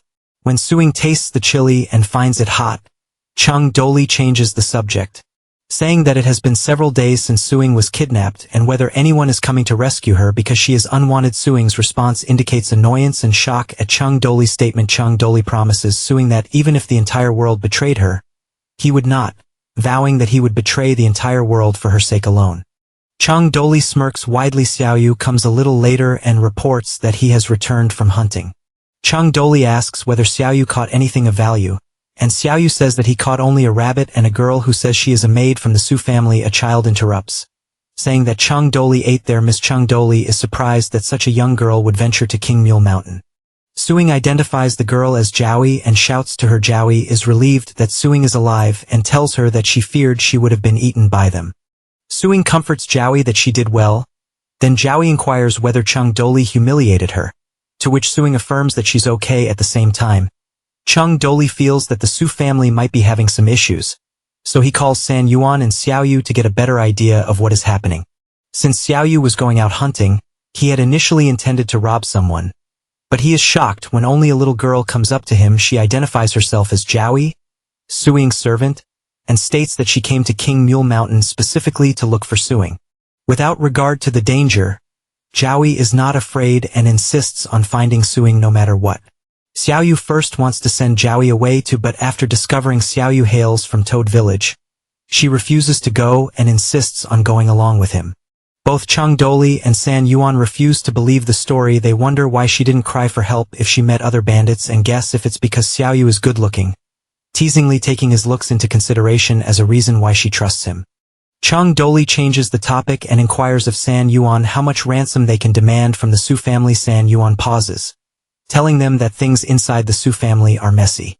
Chang Doli inquires about it, and San Yuan discloses that the 4C merchant's boss, Su Sihai, has no sons but several daughters, and Suing is the most capable and qualified to take over the business. The issue here is that Suing's mother died, and now the stepmother holds the reins of the business. The stepmother wants her own daughter to take over the business and has a strong aversion towards Suing. San Yuan believes that they would have wished for Suing to have been killed by Chang Doli. Suing interrupts abruptly, declaring her desire to depart and look for a way to collect the ransom. Chang Doli is questioning her move, but Suing stays quiet. Chang Doli understands that San Yuan once said people with even a small amount of fortune would not want to be bandits. Moreover, Suing is the rich merchant's daughter. On the following day, Chang Doli takes a seat and composes a letter. He narrates with his mouth while writing about the ransom money for Suing's life since he can eat. On this one occasion, Suing reads the letter that calls for 500 grains, clothing, rice paper, salt, wine, and books. She then sighs and remarks that he was not demanding much and vows to send him twice the things he asked for after she has tended to her issues at home. From that point on, Chang Doli tells Suing that Xiaoyu and San Yuan will escort them safely to the Fallen Leaf City, because the city is approximately 70 to 80 miles away. Chung Doli then offers Suing some chili and tells her to use it to make profits because he heard that her family has a restaurant, which Suing agrees to.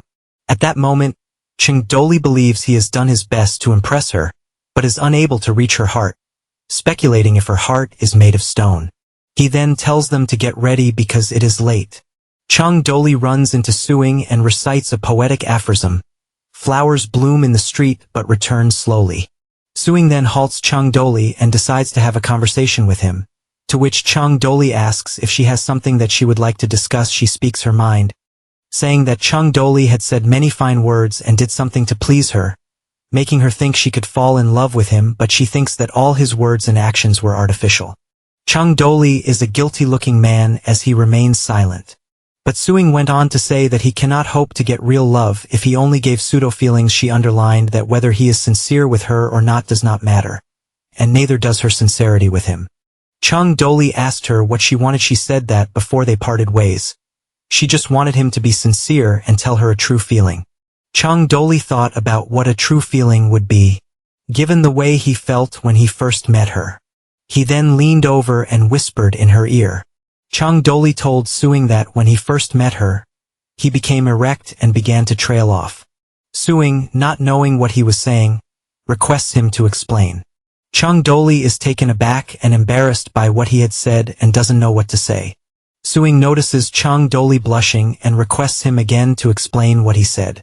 He remains quiet, leaving her sulky and doesn't care anymore, and informs him that she will ask someone else. Chung Doli becomes desperate and tells her not to share with anyone, but finally reveals the same to Suing, that he will share the same with her when they again meet. Eventually, Chung Doli himself thinks Suing is just 17 years of age and surely must have an attitude towards believing that kissing could result in pregnancy. He assumes she is too young and not aware of this kind of stuff. He knows that he has done and said so many things that sound silly or ridiculous. He asks himself if Suing's heart is an abyss. He even questions whether he has been fooling himself. In his thoughts, the system reminds him of the completion of the second stage of robbing a wife with a reward of a heavy crossbow.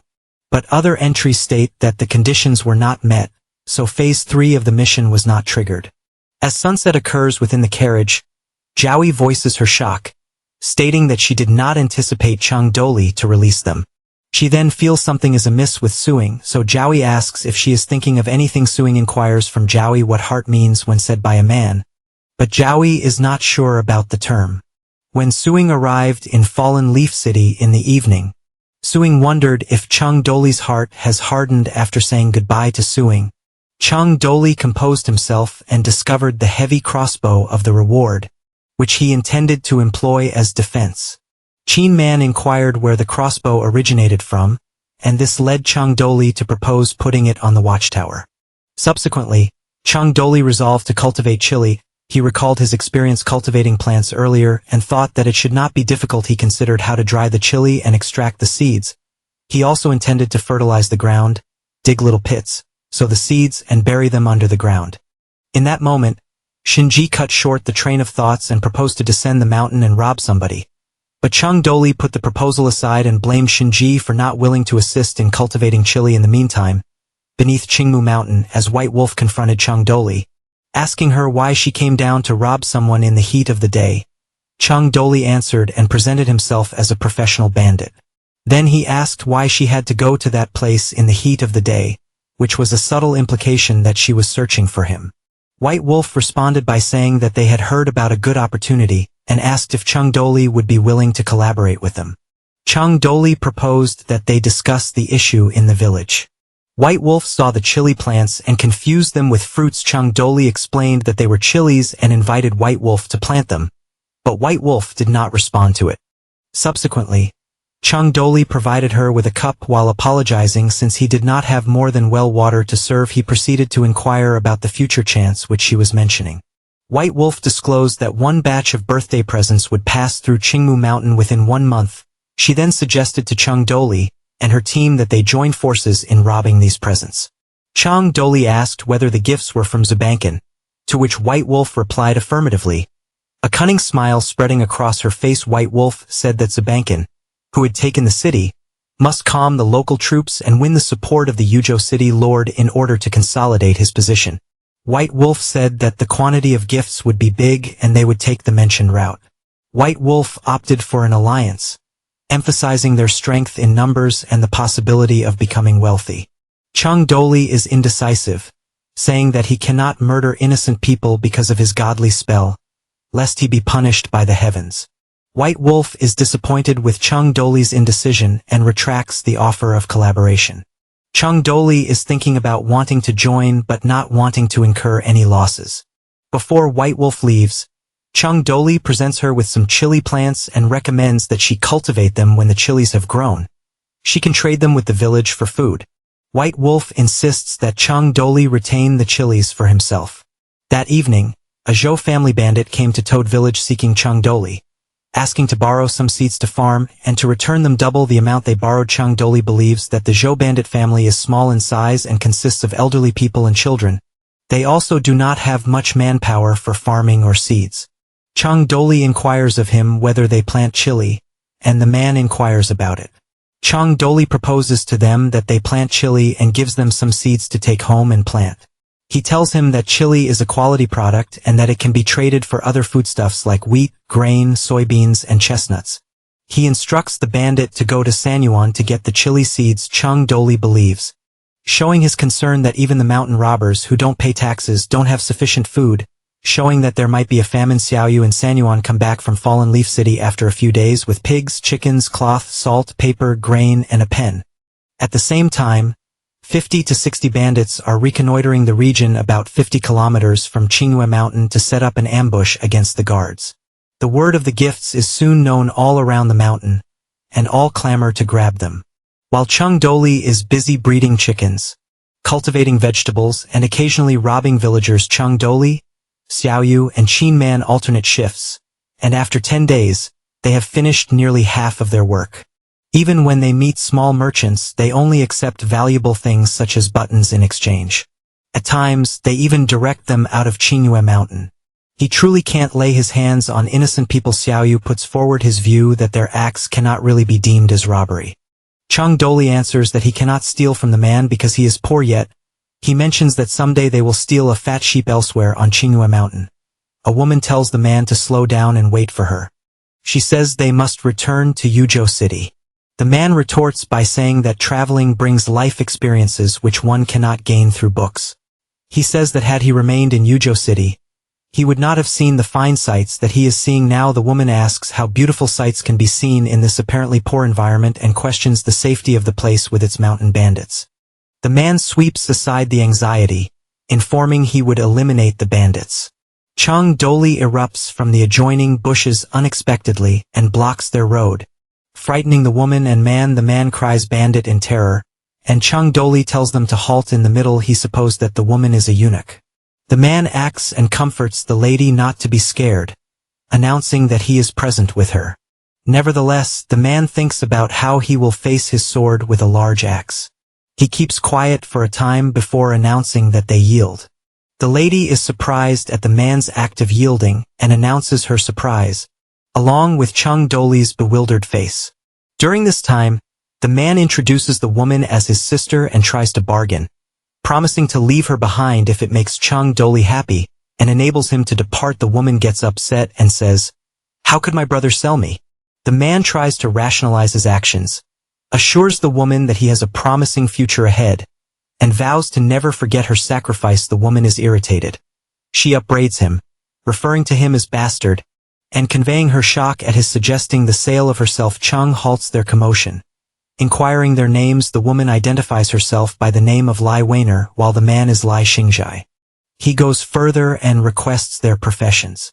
Xingzhai answers defensively, explaining that he is a scholar in his mind. Chung Doli is disappointed, viewing scholars as poor individuals. Chung Doli then inquires why the scholar is present, to which Xingzhai assures him that his dream is to see the world and compose numerous poems. He understood that Xingzhai wishes to see many places. He jokingly comments on their situation at the moment, exposing that they are kidnapped, indicating that Xingzhai and Weiner both have a poker face. Subsequently, at their own Toad village, Wainer identifies their location as the so-called Toad Village and inquires of Chung Doli if it is really the case, being curious. Chung Doli asks her about her assertion, questioning why she thought it was the Toad Village. Xingzai describes that they were the ones who, with only 5 men, drove off an army of 1,000, and the soldiers of Blackrock City fled in terror, even leaving their armor and weapons behind. Chung Doli is shocked and asks himself if he has gained fame. Wainer has heard stories about their group who consume humans and drink their blood. She queries him if they abducted them in order to use them as their food. Chung Doli deems the rumor absurd and points at himself, asking if his face is that of a cannibal, to which Wainer assents. He proceeds to change subject, laying out the rules correctly, and advises them that so long as they remain peaceful, he will neither hurt nor incarcerate them. But he alerts them that King Nyo Mountain is overrun with bandits, and if they can escape this life alive, then let them be his guest. Wainer asks why they are being imprisoned there. Her face flushes red as she predicts something before completing her sentence. Chung Doli then narrates that because they are scholars possessing knowledge, they are to put down everything they know after they are done writing. He assures to walk them out of King Nyo Mountain safely. He orders Shinji to set the ink and provide a different room for the prisoners. Afterwards, in the prisoners' room, Wainer inquires about Xingzai's reason to surrender and states how even their master of swords commended his skill. Xingzai answers the query with a question to Wainer. Xingzai informs her that he thinks the bandit village is interesting. Wainer is perplexed as to how that would be interesting. Xingzai says that the bandits kidnapping people for information is interesting. He thinks it is astounding. Pointing at his sister, he tells her to get ready the ink while stating that, being a poet, he will compose a poem somewhere in Toad Village. Chengdali inquires about the news, and Xinyuan tells him that the escort team will arrive at King Nyo Mountain within 10 days. From what they learned, they will be dispatching someone by the name of Lu Hong to accompany the gift. Chengdali shows interest in Lu Hong and requests more information regarding him. Lu Hong is about 30 years of age. He is an orphan and wields a large stick as his primary weapon, taken in and nurtured since he does not have parents or a relative. Xinyuan continues that Lu Hong is obedient and very powerful. Chengdali mentions the obvious, that if Lu Hong is powerful, the other bandits would not intend to rob him. Xinyuan concurs and adds that they could use ambush, poison, or traps rather than direct confrontation. He then inquires of Chengdali whether they should intervene. Chengdali considers the matter and says that they have only a few individuals. We cut to King Nyo Mountain afterwards, where unrest is in the air everywhere. In the village of Toads, Xingzai was pounding on the door of Wainer's house, yelling at her to come out. He explained to her that he needed to show her something and got her out of bed. Wainer, a bit displeased at his actions, asked him if he had pilfered the clothes of the servant girl once again. Hinting that it was a habitual act on his part, Xingzai refuted the accusation and told her to forget the past. He then urged her to accompany him outside so that he could take her somewhere. As they strolled and chatted in the Toad Village, Wainer was curious and asked Xingzai about the outdoor bathing.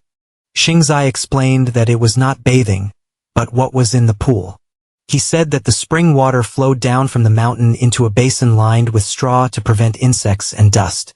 The basin also had gravel and charcoal. Wainer was a bit perplexed and inquired as to why charcoal was used in the water, to which Xingzai agreed that charcoal was used to cleanse the water of vermin. Wainer inquired as to whether there would be bugs in the water, and Xingzai agreed that he didn't know the full details but had gone to the trouble of making such a pool because it was helpful.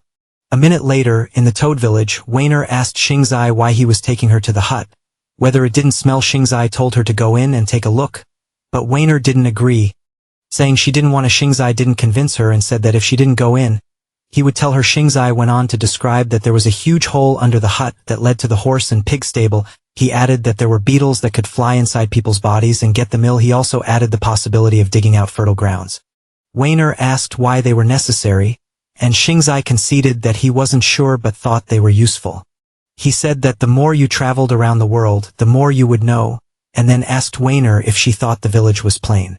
Wainer replied by pointing out that there were only 6 people altogether, suggesting that their resources and abilities may be limited. Xingzai accedes but shoots back by pointing to the master of the mountain fortress and reminding her of their grand schemes. Wainer commands Xingzai to keep gazing at the cottage and the rice straw manor and insults him as a pervert. She begins uttering more words, but Xingzai stops her and warns her against speaking it after that time. In the evening, Chung Daolei goes to visit Xingzai and inquire about how he is doing. Xingzai tells him that he has been writing all that he had seen and heard in Jingzhou. Xingzai inquires as to why he was inquiring about the writings, to which Chung Daolei merely answers by saying writing books. Xingzai inquires questionably about it, and Chung Daolei answers, recognizing Xingzai as a poet, but highlighting his own desire to pen a masterpiece that will be remembered for generations. He remarks that if he does not resemble a writer, both Xingzai and Weiner remain neutral at the comment. Chung Daolei changes the subject, inquiring about Xingzai's poetry to be able to see the done. Xingzai gleefully states that he has come up with some songs that even the veteran experts are amazed at. Chung Daolei becomes interested and takes away the paper from Xingzai's grasp, going ahead to read the poems. Upon reading them, Chung Daolei offers a patronizing view that they hardly qualify as poetry, and that he is worried about the poetic ability of the empire. Weiner, wishing to speak up for Xingzai, interrupts him, saying that Xingzai's poems are renowned across Jingzhou. Chung Daolei recommends that they open their eyes and observe what true poetry is. He then composes something and adds a comment, remarking that if his composition goes around in public, he will fear that the skills in the whole empire would be too terrified to hold a pen. Xingzai smiles and answers with a bit of sarcasm on the confident tone of Chung Daolei. While Weiner believes that Chung Daolei is too arrogant, once Chung Daolei has finished writing, he suddenly says that it's late and tells them to sleep. He then goes to the door but pauses by Xingzai, asking him why he's only writing a sentence. Chung Daolei says one sentence is enough, jokingly saying that he could frighten them to death if he were to write the entire poem. Xingzai puts in an additional remark that he doesn't know about the talented people in the world, but having read the sentence, he would not be able to write anything in his whole life anymore. The next morning, Xinji tells Chung Daolei that Zhu's village has been destroyed. Chung Daolei insists on seeing the area. When he arrives at Zhu village, Chung Daolei is overwhelmed with shock and anger when he sees the area on fire and littered with dead bodies. It is disclosed that more than 30 individuals, including the old, frail, women and children, were killed, and the village was filled with children and elderly people, and all were slaughtered mercilessly. The bandit group is shocked and asks who could have committed such a brutal act, since they had a harmonious relationship with Qingyu mountain people. Another individual says that the attack was launched by someone external. White Wolf interrupts, finds the notice hanging on a sword, and guesses whether it is a blood-soaked message left behind by the mastermind. The bandits wonder what is written in the notice. White Wolf reads the letter, which indicates that after 3 days, someone will come over from Qingyu Mountain. The individual insists on the inhabitants of Qingyu Mountain surrender individually and assemble at the foot of the mountain or face the annihilation of the whole mountain. The letter bears the signature of Lu Hong, who has been linked with Blackstone City. In the mind of Chung Daolei, he understands that this was a gesture meant as an example to others. He comments that the life of a mountain bandit is considered cheaper than that of a dog's. At Flying Tiger Village, Lao Er comes over to Gao and tells him that he has posted 2 additional posts at the rear of the mountain. Lao Er offers their people to take shifts on duty tonight. Gao says to everyone to go take weapons anytime there is any problem, reminding them to be intelligent. He then addresses their strategist and inquires if there are any lapses in their present setup. The strategist assures them that there should be no error in the setup, provided they can last the next 3 days after they get through the mountain. Everything will be fine. Gao then ponders his initial scheme to steal birthday presents and allow his brothers to survive the winter, but he was taken aback by Lu Hong's brutality. He inquires from Lao Er about Chung Daolei, but Lao Er advises him not to speak of him, belittling him by saying that Chung Daolei was afraid to urinate straight and fell ill when he went back to his village. Gao says that Chung Daolei is too young and has never witnessed such a tragedy in his life. He ponders over Lu Hang's cruelty and shudders at their present condition. On the other hand, at Toad Village, Weiner discusses Lu Hong, adding that he even murdered children, and admits that Lu Hang is very skilled at what he does. Xingzai retorts that murdering humans is not something to be joked about. Weiner advises Xingzai that they need to get an opportunity to escape from the present location, as it is no longer secure. Xingzai concurs and suggests that they quietly depart without waking anyone. Their discussion, however, is interrupted by Chung Daolei, who carelessly opens their door and informs them that they are still talking so late at night. Weiner then asks Chung Daolei why he has come to their room, considering that he is rumored to be ill. She wonders if Chung Daolei eavesdropped on their last conversation. Chung Daolei minimizes his illness, saying it's just a simple ailment, and shows his willingness to discuss matters with them. Xing Zhai inquires of Chung Daolei what they are going to talk about today. Chung Daolei inquiries about the empire's history. When Lai Xing Zhai continues to teach, Chung Daolei finally gets a remote idea of the world. He understands that this world is like his past world, when Pangu opened up the sky and new humans. The 5 emperors governed the world, and then the Xia, Shang, Zhou, and the Spring and Autumn dynasties were in disorder. In the Chu and Han dynasties they contended for dominance. The Han dynasty built a nation for 4 centuries. But during the latter part of the Eastern Han dynasty the world became chaotic again, and Kongjua was in disorder. Here, where history branches off from Chung Daolei's past world, there is the name of Cao Cao, but he was arrested and murdered when he stabbed Dongjua. Therefore, he did not make a splash in history. In addition, there is also no later 3 kingdoms hegemony. Instead, the division of the 19 states resulted in the competition in the world. Then history was a mess, and the 19 nations were in conflict all the time. They were warring now and then. Following much chaos, Daowu established this empire, and it persists up to this day. Chung Daolei thought a lot while contemplating that none of the 3 kingdoms' generals appeared in history. Such names as Marquis of Wu, Zhuge Liu, and Zhang did not appear in history. Cutting into Chung Daolei's thoughts, Xingzai said that Li Manzi governed the Daowu Empire with an iron hand until the present. Alternatively, Weiner thought that she's exhausted from picking up the scroll. Xingzai went on, recounting the history that the empire had suffered from invasions by the Ring tribe some 100 years ago. The last major battle was 30 years ago. Even though the empire had managed to repel the Ring tribe, there had been continued strife and battles with them since then. Weiner points out the empire investing a lot of money in the border garrisons within a year, yet getting defeated numerous times. She interrogates Xingzai concerning the year of war against the Ring tribe, asking him why they have not emerged victorious. In reply, Xingzai condemned the border army generals as a bunch of drunkards who knew nothing but how to scrape along and run military affairs. This made Chung Daolei wonder why Xingzai was angry. Xingzai vented his frustration by citing the many battles between the Ring tribe and the empire in recent years, all of which ended in defeat for the empire. He also referred to the presence of fabricated news of military victories. He also elaborated that numerous individuals from the empire had perished while succeeding in killing merely about 50 enemy soldiers, showing that the frontier army was in disarray. Xingzai looked at Chung Daolei and requested his view regarding how the empire would emerge victorious in the war against the Ring tribe. Chung Daolei, being unsure, professed his ignorance that he was only a mountain thief. This reaction brought a puzzled response from Weiner. Xingzai went on, relating some information he had learned from an old man who informed him that the armies of the world can be divided into 3 classes. The lowest class of soldiers fights only for survival and values their own lives. When confronted by a more powerful adversary, they will retreat. The second type includes troops that battle for particular interests. They are elated when they emerge victorious in battles but fall into a frenzy of panic when defeated. Xingzai said the first type battles for honor and proudly dies on the battlefield. These are the pillars of an elite class. Chung Daolei asked Xingzai where he had obtained the information. Xingzai disclosed that he had been informed by an old man. Chung Daolei said nothing. As if deep in thought, Chung Daolei was doubtful and inquired whether he was sure the old man was not lying to him, and both Xingzai and Weiner gave him a poker face. Xingzai thought that the individual who had communicated this information was the present marshal of the empire. Xingzai then sought the opinion of Chung Daolei, to which he replied that an army fighting for honor is not always the strongest. He clarified that an army motivated by faith is even stronger, since they have a common belief and are not afraid to die for their faith. Additionally, he asserted that if thousands of such individuals are in an army, it would be almost unbeatable.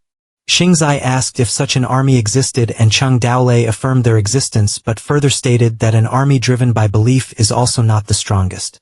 He claimed that the strongest army was one that was fighting for survival. Weiner warned that if each of them fights for their own survival, the entire army would be swarming with deserts. Chung Daolei clarified that fleeing would not necessarily lead to survival. He cited the instances of the wars between the Ring tribe and the empire to emphasize his statement. He questioned why the Ring tribe was able to win numerous wars while the empire lost all of them. Xingzai requested Cheng Daolia's view regarding this, and Cheng Daolei modestly conceded to not being knowledgeable about the issue but ventured a general speculation. He queried whether they ever wondered why the Ring tribe attacked the empire. Weiner jumped in, speaking of the Ring tribe as age-old enemies of the empire who were waging ongoing warfare over centuries. She described them as barbaric and illiterate robbers. Cheng Daolei refuted this opinion, saying that the empire considered the Ring tribe to be demons who had nothing to do but fight the empire all the time whenever they were well fed. But he suggested an alternative. Cheng Daolei noted that the Ring tribe lacked food and that they lived in the grasslands, depending on breeding animals. Their existence was tougher than that of the imperial folks. He told them that wines can ruin grasslands and transform them into deserts with the death of animals, making it uninhabitable because of the danger posed by natural calamities. Contrarily, Cheng Daolei told them that the adjacent land was a lively empire filled with a lot of food and women.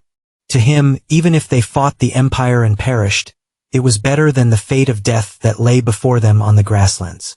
In spite of this, all members of their army are determined to lay down their lives for even the smallest possibility of defeating the empire, and the reason why the Ring tribe army does battle so efficiently is in order to live. Xingzai started by describing the events that occurred 30 years before when the Ring tribe attacked the empire. He said that at that time, a drought struck not just the Ring grassland but some regions of the empire as well. Year by year, whenever the Ring tribe experienced bountiful harvests, there was trouble on their side, but when their crops were bad, the size of Ring tribe invasions would be greater. Cheng Daolei questioned their thinking. The Ring tribe thought in terms of the inevitability of death, while the people of the empire thought in terms of falling back to the hinterlands if they were unable to hold the frontier. He noted that for the Ring tribe, not fighting equated to starvation, while the empire side still had the possibility of fleeing for survival. He also spoke of the internal dispute within the military court about how the empire could be invincible in such wars, breaking up their conversation. Xingzai spoke to Cheng Daolei with a smile that he should go back to Jingzhou with him, leaving Cheng Daolei lost and wondering why he had to go back with him. Xingzai praised Cheng Daolia's smart brain and shared his opinion that Cheng Daolei should have a better future and returning to Jingzhou would bring him a tremendous future. Cheng Daolei believes that he has deceived Xingzai and that he is not required to take any things whether he's the wrong or right. He then glances at Lai Xingzai, who appears serious. Cheng Daolei accepts his sincerity since Lai Xingzai consults him on significant military and civilian issues, and this sparks a long discussion on how to better the empire's situation at the moment. Cheng Daolei thinks to himself that he doesn't want to be tutoring Lai Xingzai all day. He stammers his way back to Xingzai, telling him that he was just being complimentary. Still, Xingzai maintains that Cheng Daolei is very intelligent and would quickly gain a key position in the empire. Cheng Daolei tells him this is flattery and asks why Lai Xingzai keeps bothering him. He states very clearly that he does not want to be in the empire and reiterates his statement by setting down his cup and moving towards the door. But he stops and turns back to Xingzai and makes a request. He finds the fine sword that Xingzai has and asks if he can borrow it. Xingzai just looks at him from afar, smiling in reply. In the evening after that, Linger goes to Cheng Daolei and requests his assistance in grinding chili. Cheng Daolei concurs and assures that he will arrive shortly. In the meantime, Xingzai is thinking of his sword. He mutters to himself, informing that Cheng Daolei wishes to have his sword.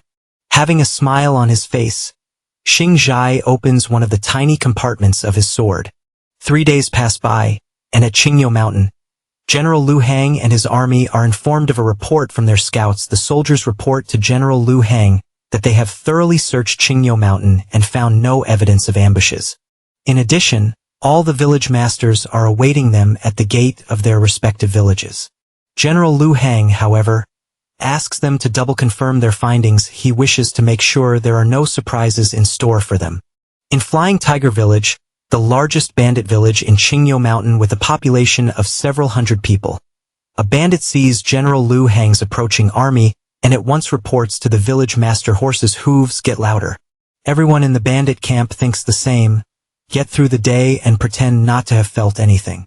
The bandits on the mountain know they cannot stand a chance against Black Rock City's elite troops. General Lu Hang astride his horse, A wicked smile on his face, General Lu Hang noticed Gao Fei, who unasked him about his bold manner. Seeing the sword in Gao's hand, Lu Hang cautioned Gao to discard the sword and kneel down in 10 breaths, warning that he would smash the stronghold door and kill everyone within. General Lu Hang pinned his weapon against Gao's shoulder, compelling him to kneel. Gao's anger was palpable as he clenched his teeth, but he did not speak. The rest of the bandits shouted at Gao, calling him their big brother. Gao finally spoke out, saying that he was there to escort General Lu Hang over the mountain. General Lu Hang, seemingly pleased with Gao's answer, let him join their party with a smile. Later, in Pearl Blossom Village, the scene changes to the beat of horses' hooves. Once again, White Wolf went up to General Lu Hang, bowing to him, and announced that she would escort him over the mountain. General Lu Hang instructed her to lift her head and complimented her on her beauty and physique, admitting that she had a reputation that was well-deserved. White Wolf did not, however, crack a smile at his words. General Lu Hang released a sinister laugh, holding his weapon at the forehead of the White Wolf. He admitted that the gossip he had heard was true. His sword crept towards the chest of the White Wolf, commenting on its size and awe, as the White Wolf smiled, showing her teeth in sorrow. The face of the White Wolf was filled with worry, as she did not speak in the same location.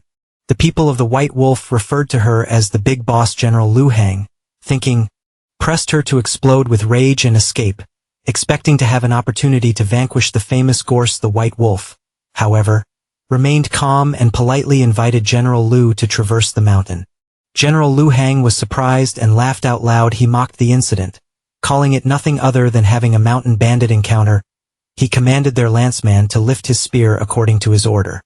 The soldier followed his order and lifted his spear with the 2 heads dangling in it. Mountain bandit lives are as cheap as stray dogs. They are the lowest rank of the empire and do not count. The nobles consider mountain bandits to be less than human. They are as good as dogs and cats on the streets. The White Wolf and Gao's response was one of shock and despair at the same time. Gao, being a thinking being, identifies the heads of the leaders of the Zhu village. Even the ordinary people in cities have no pity for bandits. While recalling the site in Zhu village that was destroyed, the destiny of bandits without the means to protect themselves, even the ordinary people in cities have no sympathy for bandits. As General Lu Hang's group passed by the grave of the bandits they had slain from Zhu village, they looked upon the deed of slaying bandits as cleaning the filth off the streets and kept them as lowly as anthill colonies. Just when they arrived at the Toad village, General Lu Hang, apparently frustrated, asks why no one has come out to welcome him. Frustrated, he asserts that if the gate does not open within 5 breaths, they will break the gate by force. After a minute of waiting, he proposes breaking in and butchering all inside.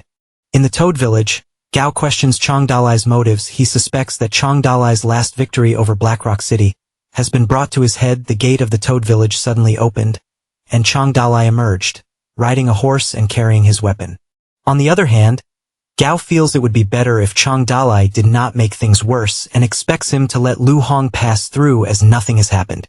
However, once Chang Dalai stepped out of the Toad village, he suddenly sneezed because of his flu. General Lu Hang immediately instructed Chang Dalai to discard his sword. Chang Dalai remained silent for some time before deciding to open up and declared robbery outside of the village of the Toads. Gao wondered if Chang Dalai failed to notice Zhu village's river of blood. He also paid attention to there being quite a few hundred men from the elite soldiers of Lu Hang. Gao speculated about why Chang Dalai could speak of robbery. General Lu Hang then commanded Chang Dalai to dismount from his horse and kneel beneath his horse. In 5 breaths he would be pardoned. Chang Dalai acted quickly, yelling arrow as he drew his weapon, dragging her along and beating the drum, and Qin Man strung the large crossbow before letting it go. A quick, big arrow flew towards General Lu Hang's squad of soldiers. Striking some of them, General Lu Hang instructed the cavalry to disperse while instructing the infantrymen to protect the carriages. Still, even the shield-carrying soldiers still managed to get shot through by the arrows. During the confusion, the soldiers were shot through with the giant arrow, leading to confusion and pandemonium among them. Some cried out for reinforcements, while others ran for cover behind the carriages. General Lu Hang deflected some of the arrows using his 3-stick throwing skill, and wondered if they had exhausted their arrows before he ordered them to advance. The warriors stormed forward in rage towards the Toad village. Chang Dalai instructed Qin Man that he wished to obtain General Lu Hang's head. and Qin Man assured him that he would get it. Qin Man broke into the enemy cavalry single-handedly, tearing a gap into their ranks, and his singular aim was for Lu Hong. In addition, the survivors of the soldiers fell into the horse pit traps, which activated a concealed arrow trap that shot through them all. No one in the outside world knew about these traps except for members from the Toad Village, so Qin Man had the safe route and the other route said traps. The 400 steps distance of the Toad Village has turned into the most extended journey of their lives now. Chung Dalai declared that he possessed an enchanted spell and shouted from up above. Gao, as a mere audience, said Chung Dalai was calling thunder again in the hiding spot in the Toad Village. Linger then beat the drum again while Xian Ji and Xian Yuan released sacks from above. The sacks suddenly exploded, creating a red fog and splattering the soldiers with dust that made them run and cough while White Wolf and Gao observed it. White Wolf asked what it was, and Gao replied that it was a red chili bomb.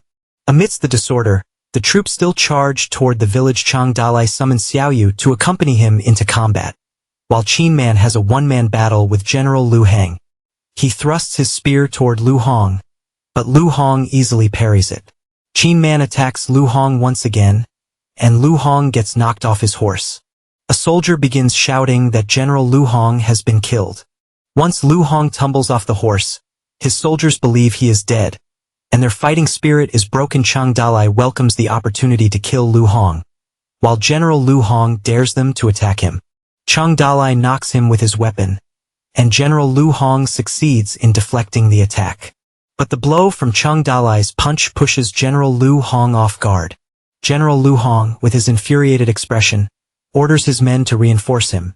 Yet Chung Dalai sneers and taunts that he has no one left in the army. Chung Dalai's words catch General Lu Hang off balance, speechless and awed.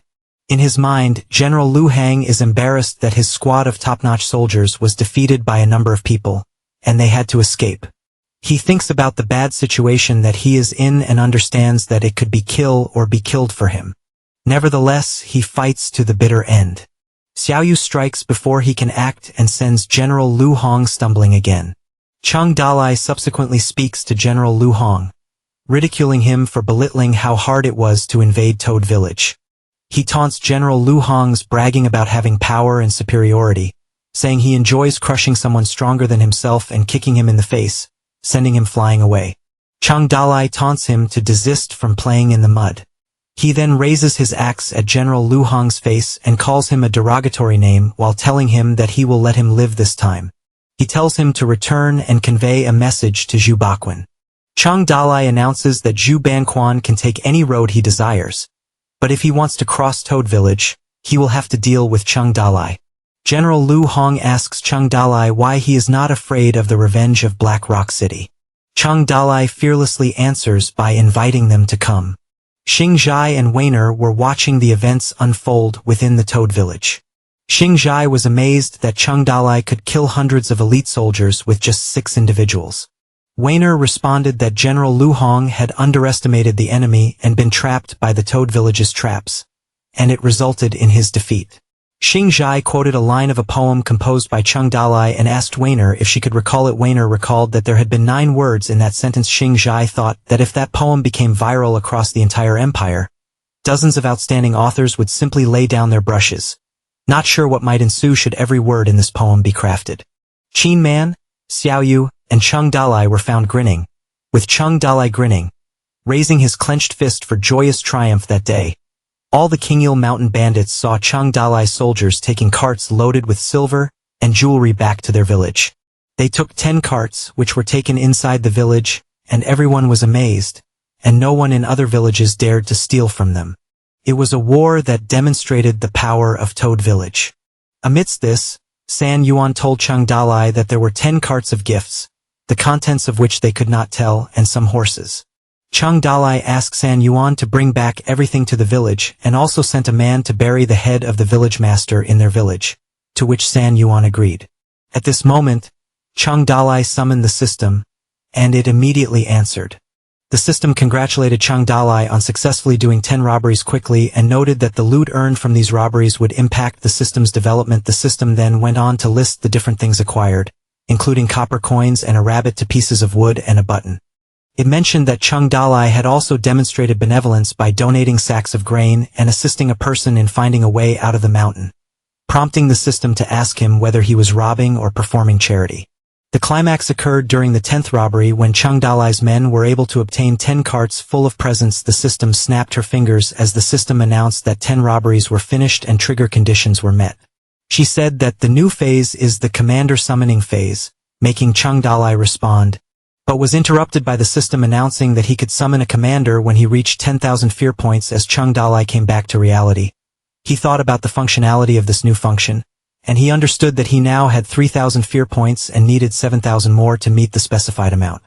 The crucial question in his head is how he was going to acquire the remaining fear points as the sun goes down. Chung Dalai thought about performing an experiment. He then shouted to Shinji and jokingly slapped his back, which made him jump. Shinji was annoyed and asked Chung Dalai why he did that, to which Chung Dalai said it was just a joke. Unbeknownst to them, this little exchange gave Chung Dalai 1 fear point. After this, Shinji told Chung Dalai that he had finished checking the inventory. He disclosed that 3 carts were filled with animal skins, 2 carts were filled with bronze utensils, 2 carts were filled with exotic herbs, and 3 carts were filled with costly fabric. They had also purchased some horses and weapons. Shinji was, however, worried about the lack of food, particularly as winter was setting in. Chung Dalai proposed trading the items they had bought for food, and Sun Yuan concurred, admitting the absence of options. Chung Dalai stated that there was another alternative, but the strength of Toad Village is decreasing, and it is hard to find someone who would trade those gifts. Sun Yuan suggested doing business with Miss Su's family. Chung Dalai had doubts since they were still expecting the ransom by Su Ying's family, and there had not been any resolution to their issue yet. They guessed that there could be trouble on Su Ying's part, and Chung Dalai resolved to personally go investigate when he had time. Chung Dalai thought about not hearing anything from Su Ying and wondered how valuable chili was in Yuzhou City, wondering if Su Ying's stepmother had gotten her into any kind of trouble. The following day, Chung Dalai went to Xing Zai's room and called his name, but soon discovered that both Xing Zai and Wiener had fled. There was a letter on the table that he read, which expressed that Xing Zai penned a farewell letter to Chung Dalai, wishing that they would see each other again someday.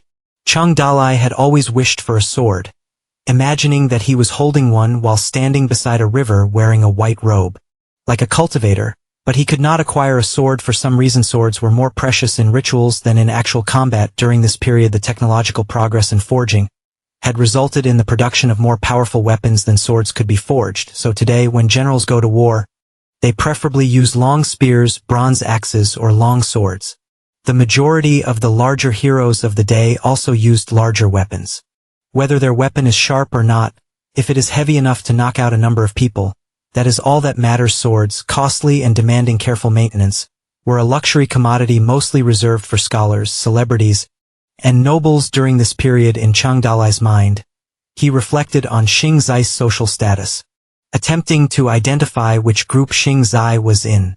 Along the official path from Qingyo City, Weiner summoned Xing Zai to wait for her. She asked him then why he left the sword with Chung Dalai. Xing Zai just smiled and told him that it was only a sword and had given it to him. Weiner insisted that there was an important significance for the sword as he reminded Xing Zai that it was a royal sword. Xing Zai only smiled back at him in the Toad Village, where San Yuan told Chung Dalai that there was a person waiting just outside the village who wanted to see him. Chung Dalai told San Yuan to go ahead. At the watchtower, Chung Dalai was curious as to who the visitor might be and asked if San Yuan was familiar with him. San Yuan learned that the man outside was called Li Jia and that he was the leader of the Wolf Gang, a Black Rock City gang of 100 to 200 people. San Yuan was surprised to learn this because he had not had direct contact with the Wolf Gang previously, and he did not understand why Li Jia came. Chung Dalai guessed that Zhu Banquan could have sent him to negotiate for birthday presents. San Yuan could not believe it, pointing out that they had previously robbed them, questioning their cooperation with them, given their status as mountain bandits. Meanwhile, Li Jia thought that they were discussing something among themselves. Chung Dalai reasoned that Li Jia might not want to engage in a fight, as he didn't have much time for them. Chung Dalai said that Li Jia stole his place as the new lord of Black Rock City and overpowered rebel armies with Li Jia's upcoming birthday party of Yuzhou City Lord. Chung Dalai said that it would be best for Li Jia to redeem the gift sooner. San Yuan joined Chung Dalai in their agreement. But Chung Dalai wondered why Li Jia stayed out of the village when they could not harm him. San Yuan told one story of Li Jia's pride and said how Han Huzhu one day wished to meet him, but Li Jia kept silence for 2 hours before Han Huzhu spoke a word. Chung Dalai with his wide grin admitted his pride too, and admiring people of pride. When San Yuan asked Chung Dalai whether he should go down to invite Li Jia in, Chung Dalai declined, saying Li Jia could wait as he went for a nap, adding that the day was lovely. Meanwhile, Li Jia, waiting outside the village, was sweltering in the heat and wondered why the primitive people were afraid to face the sun by staying in the mountains while the Wolfgang did business in the city with nobles and dignitaries, deeming themselves civilized in relation to the mere bandits. A minute later, Li Jia believed that Chung Dalai had become rude after defeating Lu Hang. Li Jia cursed as he wondered why no one had opened the door for him, yet he speculated whether the villagers were setting up a grand welcoming ceremony for him, deeming their behavior impolite. He also questioned whether he should tell those crazies some stories about the city to open their minds. Li Jia also said the city lord was in a furious mood at the moment and the penalty would be severe because they had to deliver the birthday presents. The city lord in return would give them some cash when he stood outside. Li Jia felt mosquitoes and flies, leading to an itching sensation. After 3 hours, Li Jia had been waiting outside the village, feeling frustrated and besieged by the sun's heat. He silently cursed and perspired excessively. Lastly, to catch their attention, Li Jia yelled, introducing himself since he wanted to see them. San Yuan, hearing Li Jia's yell, asked Chung Dalai if he should invite Li Jia in. When Chung Dalai awoke from his afternoon nap and felt bright, he felt that Li Jia would suffer a heat stroke and proposed inviting Li Jia in to negotiate the price Su Banchuan was prepared to pay. San Yuan opened the gate and Li Jia was relieved that the gate was at last opened. He welcomed San Yuan, since they had not met for a long time, and was relieved as he finally got rescued.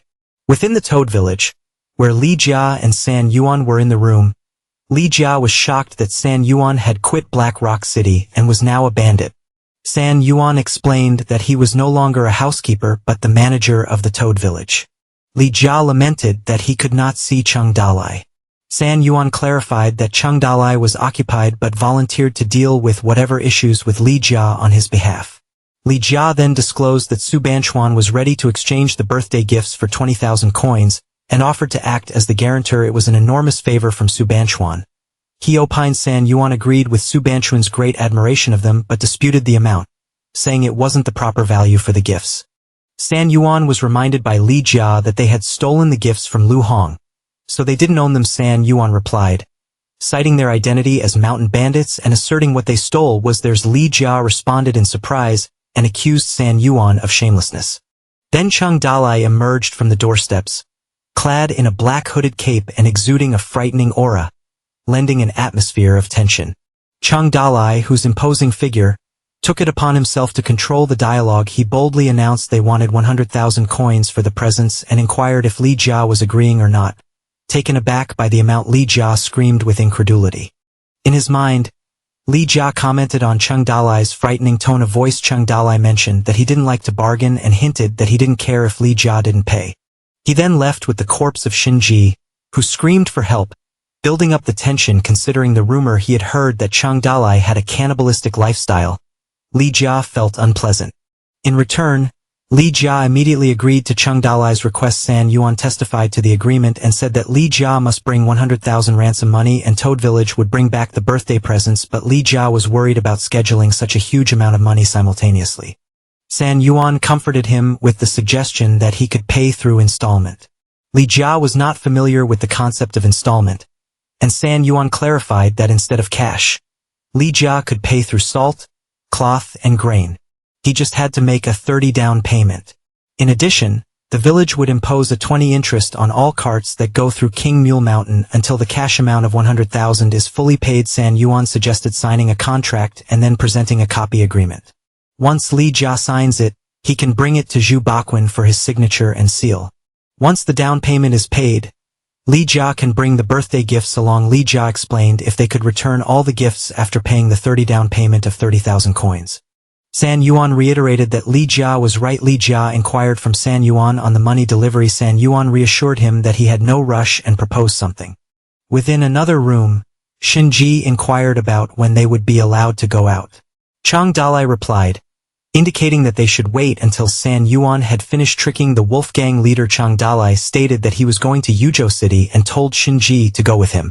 Shinji joked by asking whether Chang Dalai was missing his wife because he was too young.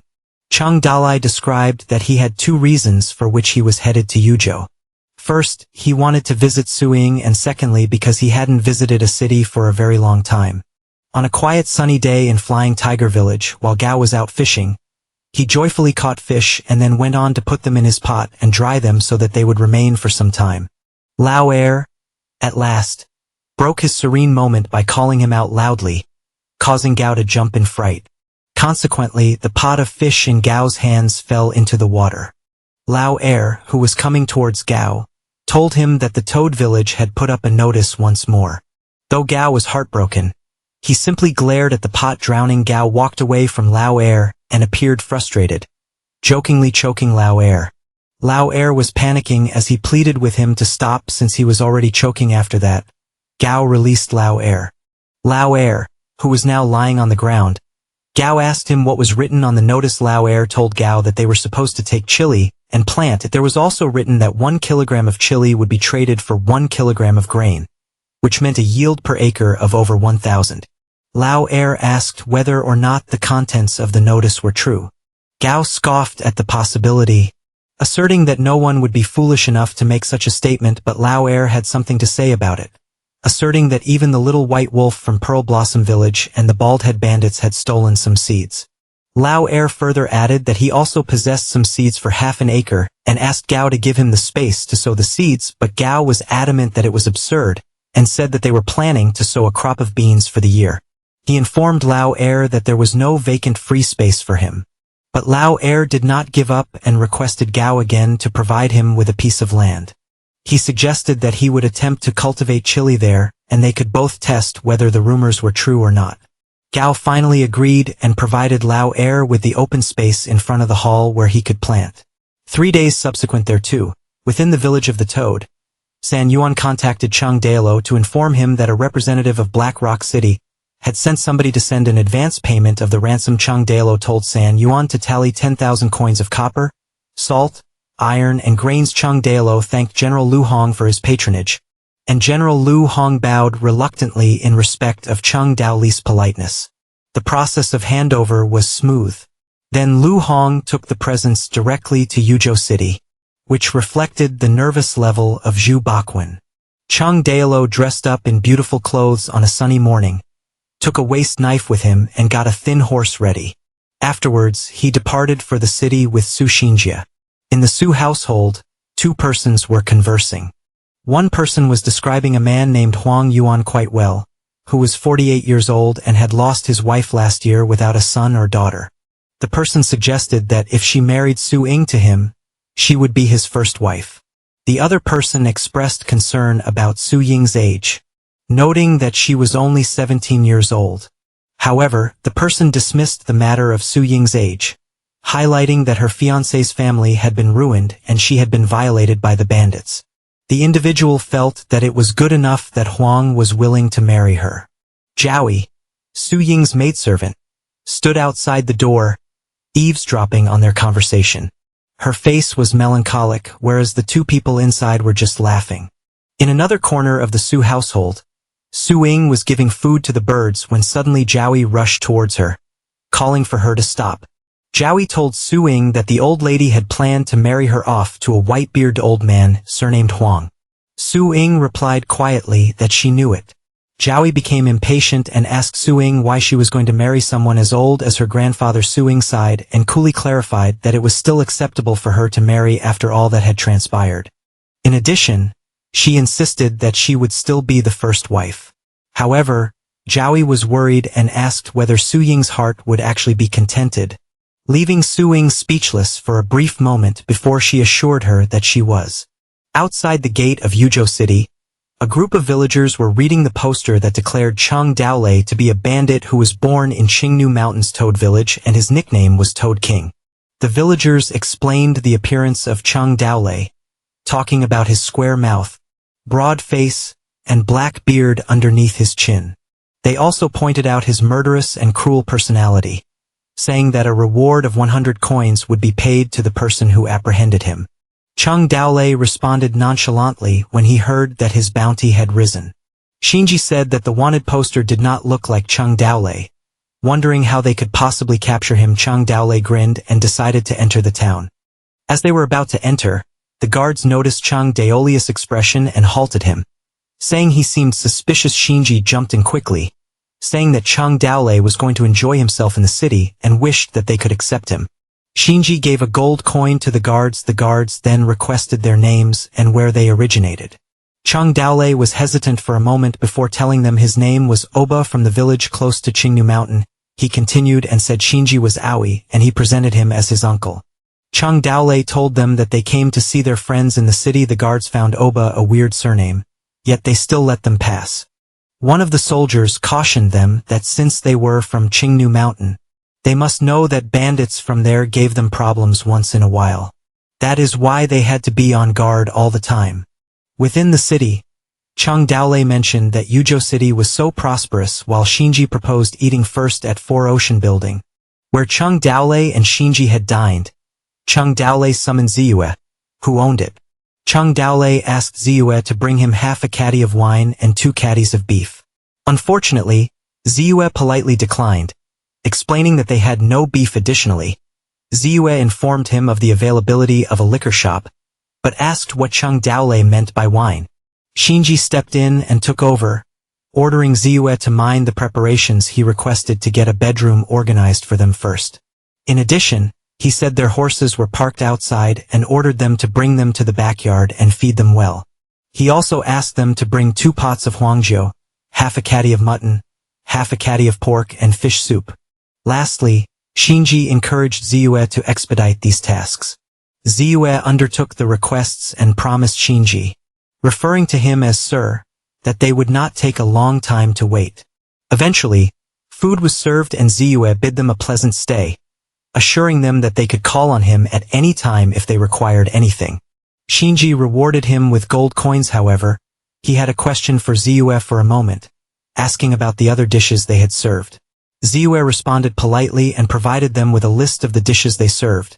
Though none of the dishes were particularly noteworthy, Shinji, deep in thought, observed that although Ziyue had introduced more than 10 dishes, the culinary techniques involved were limited to steaming and boiling. Barbecue was unheard of, and frying was also a rare event. It dawned on Shinji that the main intention behind these food preparations was conserving the use of oil and salt for Chung Daolei. He considered the number of dishes on the menu and saw a business opportunity. He considered offering various kinds of food, including Manchu hot pot, street food, and even seashore food. Amidst contemplation, Ziyue took advantage of the situation and said that they had discovered a novel type of food product. But it was not common, but the only issue was that there were no customers purchasing it. Ziyue proceeded to ask them whether they would be willing to try it. The curiosity was evoked, and Shinji smiled and inquired about the ingredients. Ziyue replied by asking them if they knew anything about chili, but Chung Daolei was uncertain, and lied that he never knew anything about it. Ziyue replied, stating that he wasn't trying to downplay their awareness. But, in fact, despite the fact that they never saw it before, the flavor was very intriguing. He said that the Lord of Loi City, who, after consuming it, had asked for half a kilo of chili. But, as it turned out, their shop had only 10 kilos in total. Chung Daolei smiled and inquired politely where the value food item had come from, to which Ziyue attributed his wife for buying it from a traveling merchant who had come from abroad, complimenting his wife for getting such a valuable treasure. He wagered that the food was the sole one of its kind within the empire. Ziyue then suggested preparing a dish with the special flavors of it. But Chung Daolei refused, comforting Ziyue and citing that he had been burning with fever during the recent times. He told him to take the remaining food first and promised him that he would catch up afterwards. Ziyue agreed with the instruction and said that he had to hurry now. After Ziyue departed, Shinji indulged in gossip concerning the restaurant, which he thought was related to the Seihai business, but he believed strongly that the Seihai business wife was certainly not suing. Shinji thought that suing had removed the chili. He asked himself why it was being said that another person had brought it. Chung Daolei questioned Shinji why he did not bring some others with him to the city when he arrived. Instead of selecting him, Shinji responded with pride that it was absolutely natural because of his cleverness and capacity to give advice on any matter. Changdali was irked at Zinzi's arrogance. But he reminded him that the reasons they came to the city were not to drink, eat, or have fun but for their missions. He couldn't help but be anxious as he brooded over Zinzi's actions. Changdali reminded Shinji of the missions with a focus on analyzing the condition of the Su family who owed them a ransom. Moreover, they also had to investigate the feasibility of purchasing slaves in order to bring some individuals back to their camp. Changdali sought Zinzi's advice on what task he should do in an instant. Shinji selected the tougher assignment of spying on the Su family. Changdali became angry, swore at Shinji as he ordered him to take to the streets in the afternoon to witness where slave trade was happening. After he had verified the quantity of slaves, he was to come back right away to their stronghold to obtain money. Shinji, however, attached a personal condition, stating that he wanted to purchase 2 flower clothes to linger in the city. Changdali agreed to Zinzi's demand and spat small pieces of silver into Zinzi's palms. Changdali stated that the accounts would be cleared when the job was finished. He told Shinji to wait for him at the inn. Shinji had the silver coins after that, and showed his confusion regarding what happened, and said that he would not come back tonight. He comforted Changdali not to worry. Changdali simply kept quiet in reaction to Zinzi's words. After Shinji departed, Changdali summoned the approaching waiter and requested politely how he might help him. Changdali hesitated to utter it and couldn't find a word for a while before the waiter concluded that Changdali's actions suggested he was seeking a brothel. Shocked, Changdali hushed the waiter as he blushed and inquired about the best city brothel. The waiter proudly suggested the Huiyuan building. Soon thereafter, in the building of Huiyuan, Changdali believed that he had truly come to the second city and felt a determination not to squander good lifetime as well as the excitement. In the brothel, a woman walked up to Changdali and complimented him on his suaveness and elegance, which made her heart feel warm. Changdali's face was pleased with the atmosphere and he felt the pleasant aroma in the air. He understood that it was actually a good spot to have fun with plenty of others, but before he could go on saying what he wanted to say, Changdali's expression turned serious as he saw a figure that he knew. He turned back quickly and walked slowly towards the guy. He put his hands upon Zinji's shoulders, beckoning him. As Shinji turned around his back, he was surprised at the surprise meeting with Changdali. The mood was suddenly uncomfortable after they caught sight of one another in such a location. Changdali's face turned red and he found himself speechless as he didn't expect it. When he was just about to go on, Shinji cut him off, who had once confessed himself to be a sinner and shouldn't have been in such a location at such a time. Changdali seized the opportunity when Shinji began to blame himself. He then showed his anger and disappointment because he had trusted Shinji so much to venture to such an extent. He blamed Shinji for spending the money belonging to the village. Zinji's face became pathetic as he attempted to justify that he had just passed by to take a glimpse, but Changdali stopped his explanation halfway and lied to him, saying that he had been trailing Shinji and could hardly believe his reason. Shinji once more confessed that he was in the wrong and begged not to tell Linger, and he vowed to depart as early as possible. But Changdali firmly responded that he was not cruel either. Changdali happily articulated his proposal that since they were already there, they would simply take their time and observe them closely, attempting to scrutinize how they were ugly. As the courtesan began playing instruments and dancing, while other people were serving the men, someone began inquiring whether they had heard of a courtesan being commanded again. He went on to say that the individual had become rich and been promoted and also penned a wonderful poem, and the crowd of people then burst out laughing at it. During that information lag era, rumors were the most crucial means of communication. Shinji inquired of Changdali whether he wished to order and escort some wine. Changdali replied to him in an unruffled manner to get lost. Someone asked if someone had noticed the notice on the city gate. Shinji and Changdali were merely eavesdropping on their dialogue.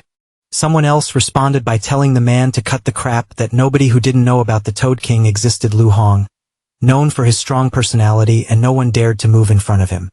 A man hiccuped spasmodically while talking, naming the 150 taels reward for whoever could fetch the head of the Toad King, saying that a person would never have to worry about drinks and food for his whole life. The courtesan then joined in with the conversation, stating that she had heard the Toad King was 22 feet tall and wielded a 300 axe. A man cut in, haughtily shutting them up, as he said that he had heard that the Toad King had mastered magic from an immortal and understood 5 various thunder techniques. He said that the Toad King had a 1,000-mile vision and a benevolent hearing ability, further stating that he could hear people chatting from miles off, while Changdali grew nervous upon hearing the discussion. The other silly-smiled man noticed their active discussion and inquired if there was anyone who had seen the Toad King. One of the men asked Zhu if he had met the Toad King. A man named Zhu addressed, brimming with passion, and narrated his experience that day when he was walking through the Toad Ridge. Abruptly, he heard a scream that captured his attention. To his surprise, a man descended from above, and that man professed himself as the Toad King. Zhu asserted that he had fought him for 30 rounds of combat and he was unlucky to get distracted and defeated in one move. The courtesans interrupted, giggling, and showed incredulity, making comparisons with Lu Hong, who could not do anything about the Toad King, and asking him whether he was superior to Lu Hang. The rest of the courtesans stood up for Mr. Zhu's assertion that the swordsmanship of Master Zhu's family was superb, vouching for his abilities. Zhu turned defensive, saying he had fallen short in his abilities last time and was beaten by the Toad King. He turned serious and promised he would erase the Toad King for Loi City with swords in his fists for the justice he believed in. On Zhu's declaration, he heard someone chuckling behind him. Zhu confronted Xinji, facial expression angry, and demanded why he had been laughing at him and whether he had not believed what Zhu had told him. Xinji's laughter stopped suddenly, replaced by a confused look, caused by Zhu's outburst and a surprise hiccup. He simply kept quiet. Xinji was slightly elbowed by Chang Dao, which surprised Xinji. Chang Dao smiled sheepishly towards Zhu, indicating that not only did Xinji believe in it but also that he did not believe in Zhu. He asked Zhu whether or not he had truly met the Toad King. Zhu assured him confidently that he had indeed met the Toad King, and inquired as to why they would doubt him. Chang Dao introduced himself physically as Oba and said that in Jianghu, he was known as the Gentle Hatchet. The group of men began referring to Oba with interest. Chang Dao thought that he had felt embarrassed when the group of rowdies referred to him by that name. When Zhu spoke unexpectedly, laughing, and said that regardless of who Chang Dao was, his interest was only in the lady, and asked Chang Dao if he had also been drawn in by the latter's name, Chang Dao responded irritably that he had been drawn with an inquiring tone, questioning what had been wrong with it. The public gazed to mock Chang Dao in the area, saying that he had also appeared to want to view the lady. Some of them commented on his look, saying that he must have been poor and asking where he was from. Chang Dao responded with a stare at them but remained quiet. Chang Dao slowly asked from the public rumor about the lady. Her last name had been Lu, her full name Lu Jihong. Lu family had also been a large family in Luo City. She was deserving of the name of the chief courtesan. She was the daughter of a man who served in the army and protected the harbor from the pirates. But suppressing the pirates was not easy all the time. Later, he had been discovered making secret arrangements with the pirates. In a series, the city master was beheaded by her father and she was made a slave. Lu Jihong, Lu's most prime daughter, was born and sold as an official slave. Chang Dao went to the destination with the purpose of purchasing slaves, elaborating more on Lu Ziya's circumstances. Miss Lu would be 28 years old that year. Even though she had been lowered to a courtesan and from an aristocrat to a pariah class 4th, it was not because that no one wanted to see her. To begin with, you had to have a sum of copper coins in your hand as the admission fee. Then, you had to compose a funny poem to entertain her. Only if you did that could you gain an opportunity to get into Lu Ziya's chambers. There was a curtain over her regarding how to ask Lu Ziya to come out from behind the curtain. One would give her a glass of wine and speak a few words. If one was able to please Miss Lu, she would say that she was exhausted and would tell one to return the following day. After repeating this 3 to 4 times, whether one could eventually see each other depended on fate. Lastly, if one wanted to sleep with each other, one would have to come up with a lot of money. Even so, there was still a constant stream of individuals who wished to spend money on it. Continuing, Zhu requested the Lu Jia maidservant if the Miss Courtesan was present on that day, while Chang Dao requested the courtesan to fetch him some ink. The courtesan accommodated and called him young Master. Shinji walked over and asked Chang Dao why he was doing this, while the man guarding Chang Dao said he was fantasizing about seeing the lady. As Chang Dao was composing a poem, he overheard a man at a distance grumbling about something he had just read. The man swore and said that the literary arts was so poor that even children could compose better. Chang Dao simply looked and decided to ignore him. When Chang Dao had completed writing, He requested the maidservant because he put the letter along with the tiny pieces of silver. The men talked about the latest possible selection for the day, observing that Zhu had also been around for over 10 days and wondering how much money he spent. Another batch of men said that they had overheard Zhu requesting one of the experts to compose a poem, but the woman was also famous for being a poet. After a period of time in suspense, the men were anxious as they waited for the outcome, with some eagerly speculating on the upcoming result. Out of nowhere, one of the maidservants appeared from inside the room and bowed respectfully and called Cheng Dao, who was Mr. Wu. Telling him that the lady had invited him. This shocked the team of men, and some were stuttering while others did not believe it, their faces becoming tired because of the news. Cheng Dao grinned and playfully smacked Zhu's back and made a peace sign to him, with Zhu's face scowling because he was jealous. Zhu afterwards discussed having been around for more than 10 consecutive days and told of a good encounter he had with the lady yesterday. A man ventured that Cheng Dao's success could be due to the poem that he had composed. Zhu was bewildered and inquired what poetry they spoke of, while the other men felt sorry for him and instructed Zhu to quit shaking. Puzzled by their reaction, Zhu inquired what had transpired. The men spotted a piece of paper on his back and understood that it was a picture of a toad frog. The man cried out, stammering, that the picture symbolized the king toad. Other men wondered in shock and fright whether the Toad King was there. Other men made comments that his cautions had been disregarded. In reference to his previous talks regarding the Toad King's powers, like a 1,000-mile vision. In hearing, Zhu, with a somber face, read the message in the picture, which said it had been eye-catching and pleasing to the ears. The moment Cheng Dao stepped into the room, he overheard Lu Zhai reading a poem and inquired if it belonged to Mr.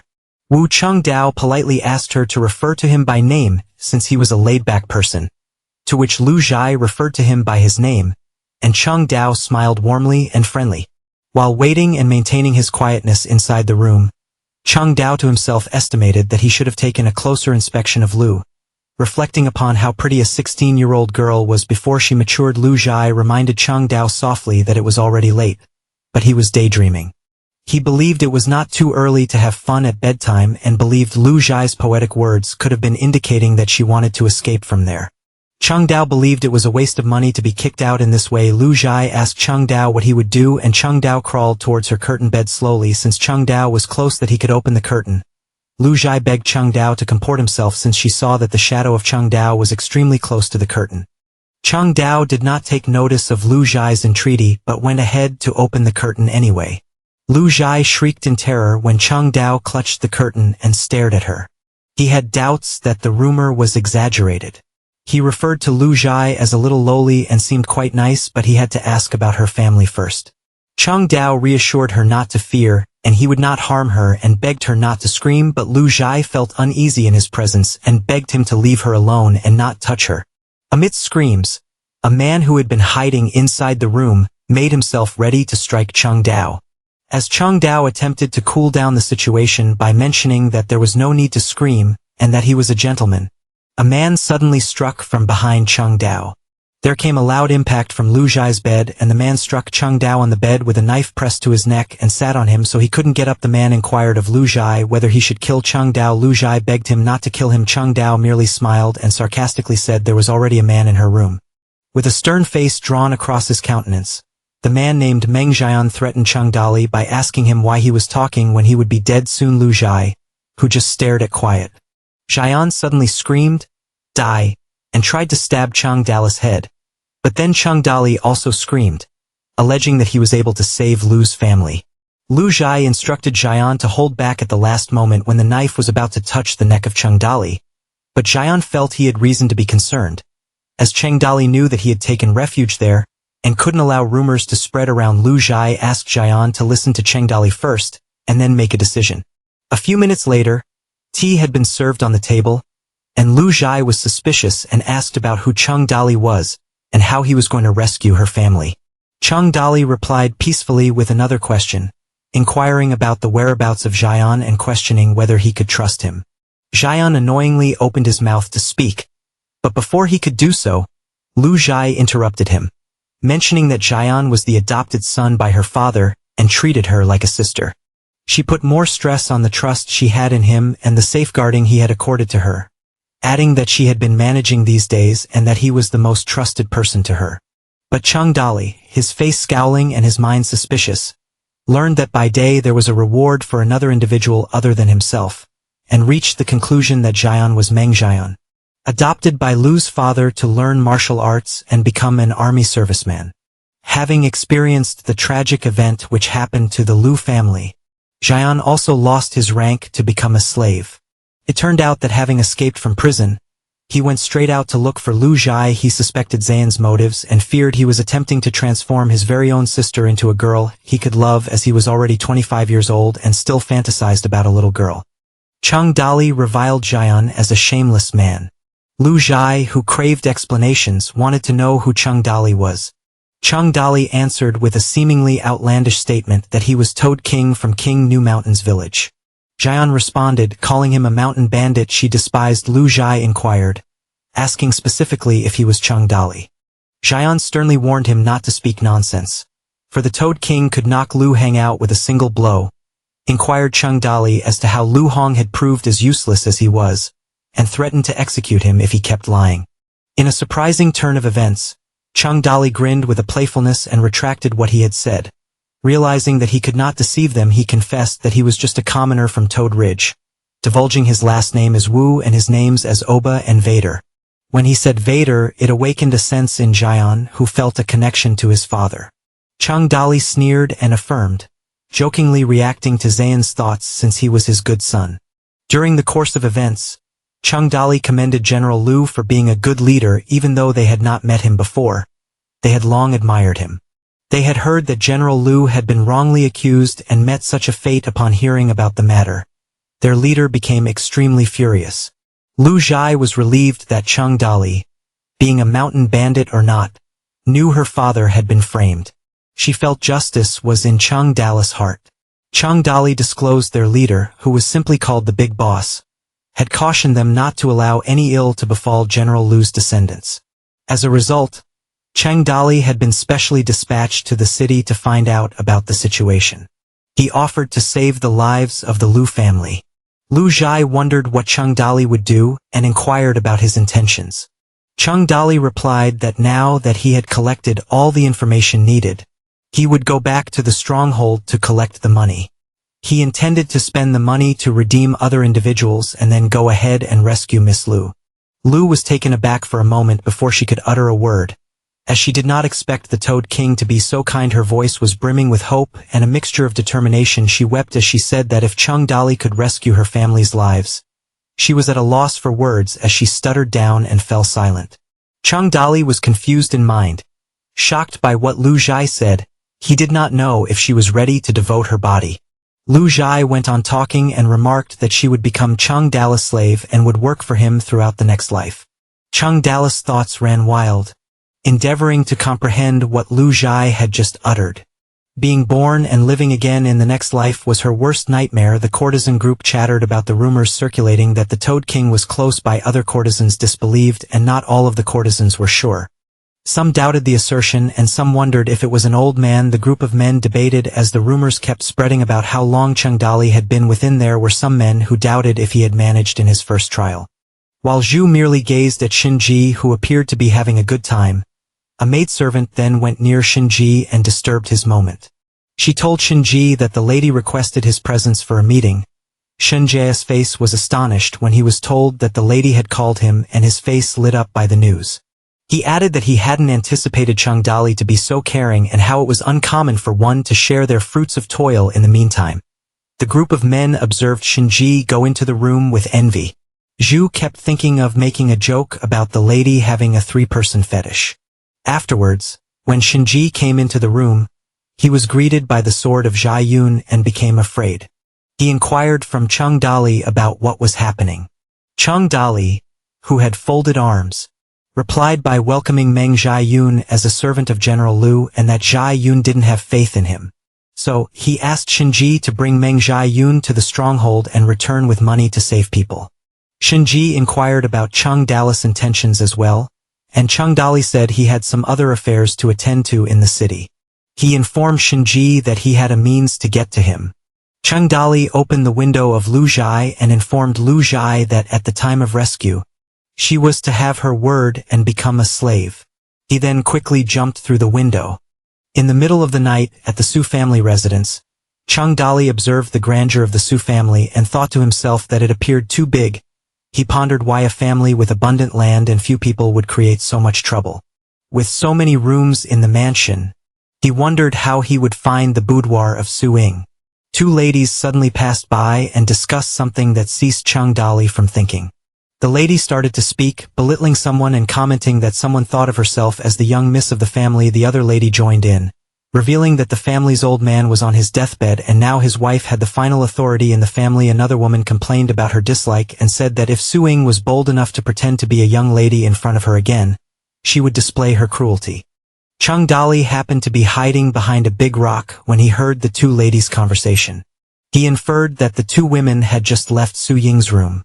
Elsewhere, Su Ying sat among a cloud of fireflies on her front porch, tears rolling down her face.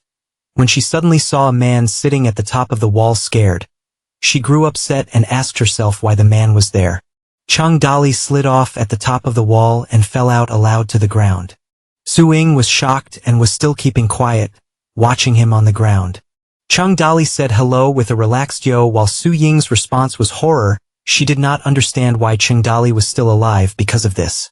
It provided 88 fear points from the Chung Dali quest. Su Ying, not yet knowing Chung Dali's identity because of the late time, cautioned him not to approach and move back a little bit, as Chung Dali rose up and shook off the dust from his robe. Chung Dali, with a large grin, greeted Su Ying first, spoke of the long night, and was amazed that he wasn't the sole one who couldn't sleep, as Su Ying was also not asleep. Su Ying finally realized that he was that person and wondered if he was still in shock. The two were quiet for a while when Chung Dali gave a gift to Su Ying and told her it was hers and asked her if she liked it. Su Ying then took a sniff of it and said that it had the scent of a woman and asked him if Chung Dali met a woman somehow. Chung Dali began sweating and had no idea what to say, but he came up with a reason that he had purchased it, especially for her, and the girl who sold it was little. Su Ying suspected and replied, calling Chung Dali a liar. Chung Dali told her that it was cologne and he had purchased it for her, claiming that it was the most costly and the best. Su Ying responded that she had never worn perfume, which made Chung Dali curious why she wouldn't. Su Ying exclaimed that she was a naturally charming beauty. Su Ying then changed the subject and asked Chung Dali why he was at the place, to which he replied with a humoristic comment about how he had been bidding her adieu from Qingnu Mountains, and how her lovely shadow had taken hold of his heart, and he had lost his appetite to eat or rest. He even went so far as to say that he would never be able to forget her face, even for a moment. But Su Ying, on the other hand, blushed and told Chung Dali that he was joking. Chung Dali reiterated that he was serious this time, and had come by solely to inquire about how she was doing. He even commented that Su Ying had lost weight and asked if she had been dieting.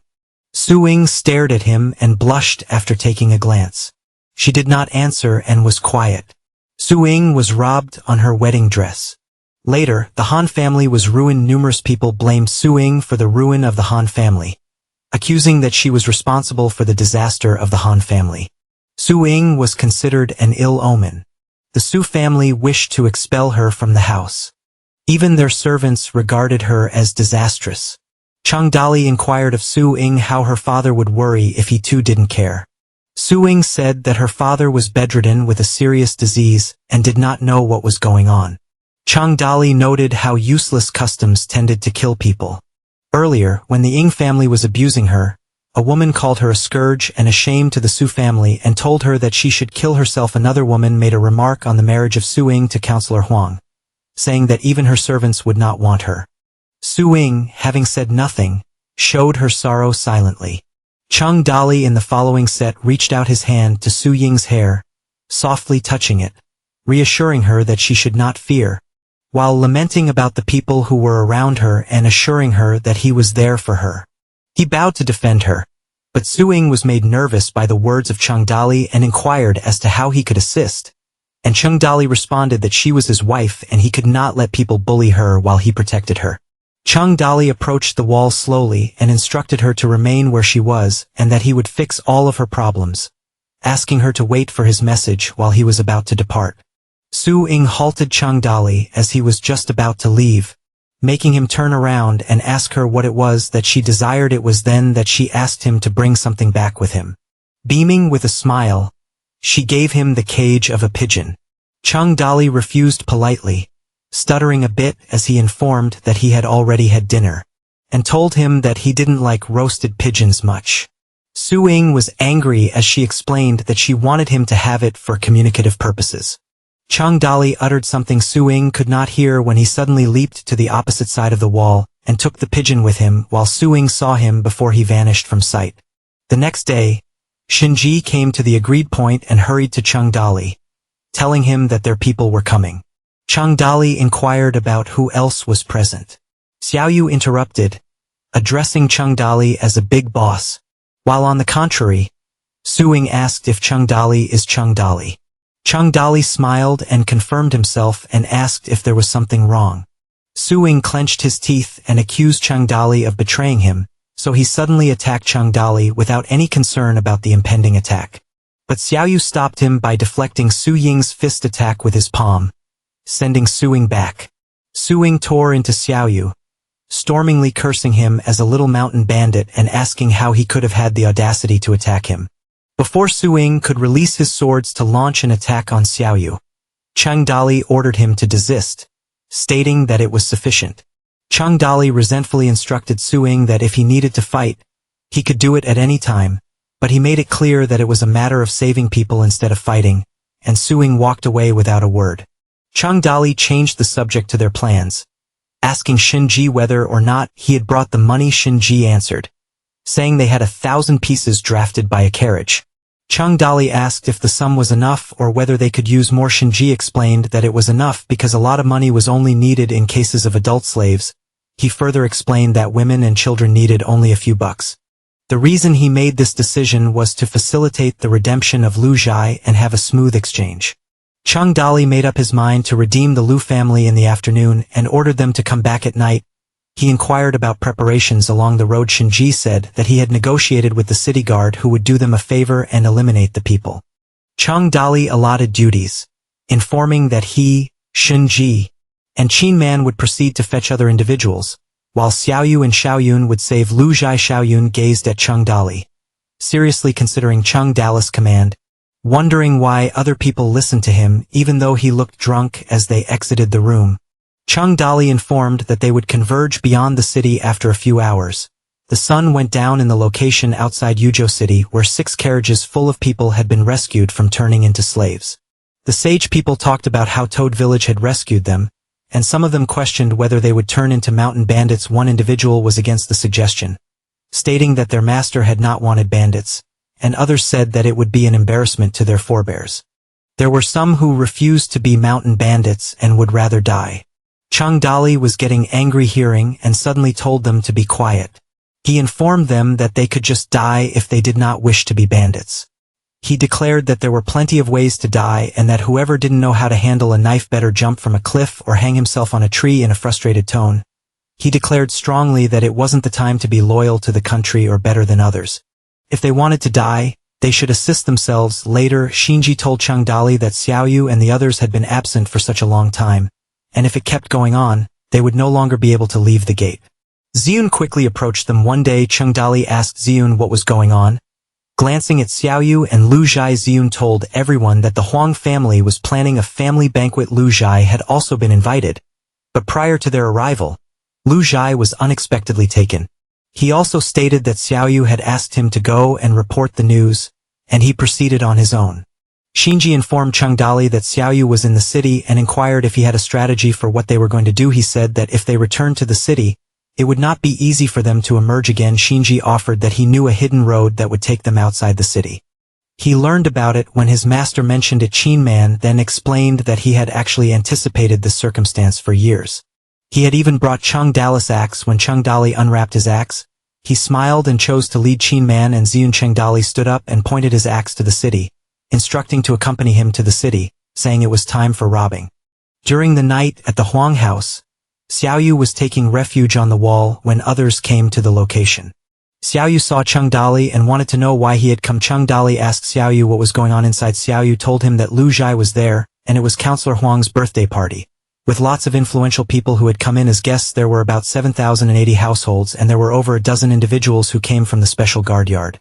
Chung Dali instructed them to work their way and bring the horse along since they weren't going to look at the trail first. Back at the banquet where the evening had begun, The courtesans started their show, while someone made a comment on the power of Counselor Huang, stating that it wasn't simple to catch a glimpse of the top courtesan.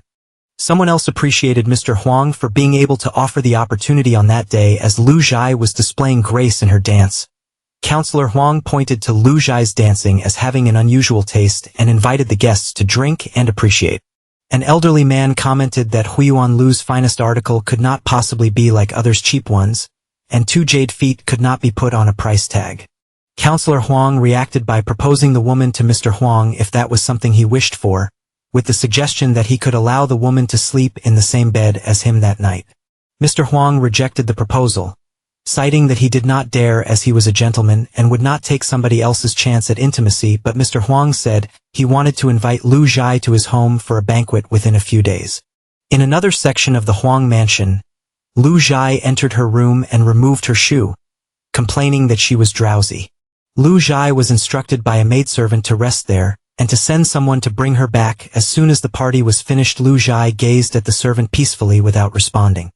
After the maidservant departed, someone opened the door to her room. Suddenly Lu Zhai inquired as to who it was, and there was a drunk man standing in front of her. He addressed Lu Zhai as babe and praised her beauty that made him reveal he was the eldest son of Counselor Huang. Lu was terrified, stuttering, and inquired as to why he was there. The eldest son ominously laughed as he slowly moved towards her. He afterwards seized her hand forcibly and explained that it was clear that he wished to share intimacy with her, to which Lu Zhai screamed frightfully. Lu Zhai escaped from his hold and fled away, but the eldest son pursued him closely, addressing her creepily as a little beauty. No matter how she tried to flee, Lu Zhai sensed the aching of her ankle and tripped and fell onto the ground. There was a loud thud, and the eldest son was able to catch up to her.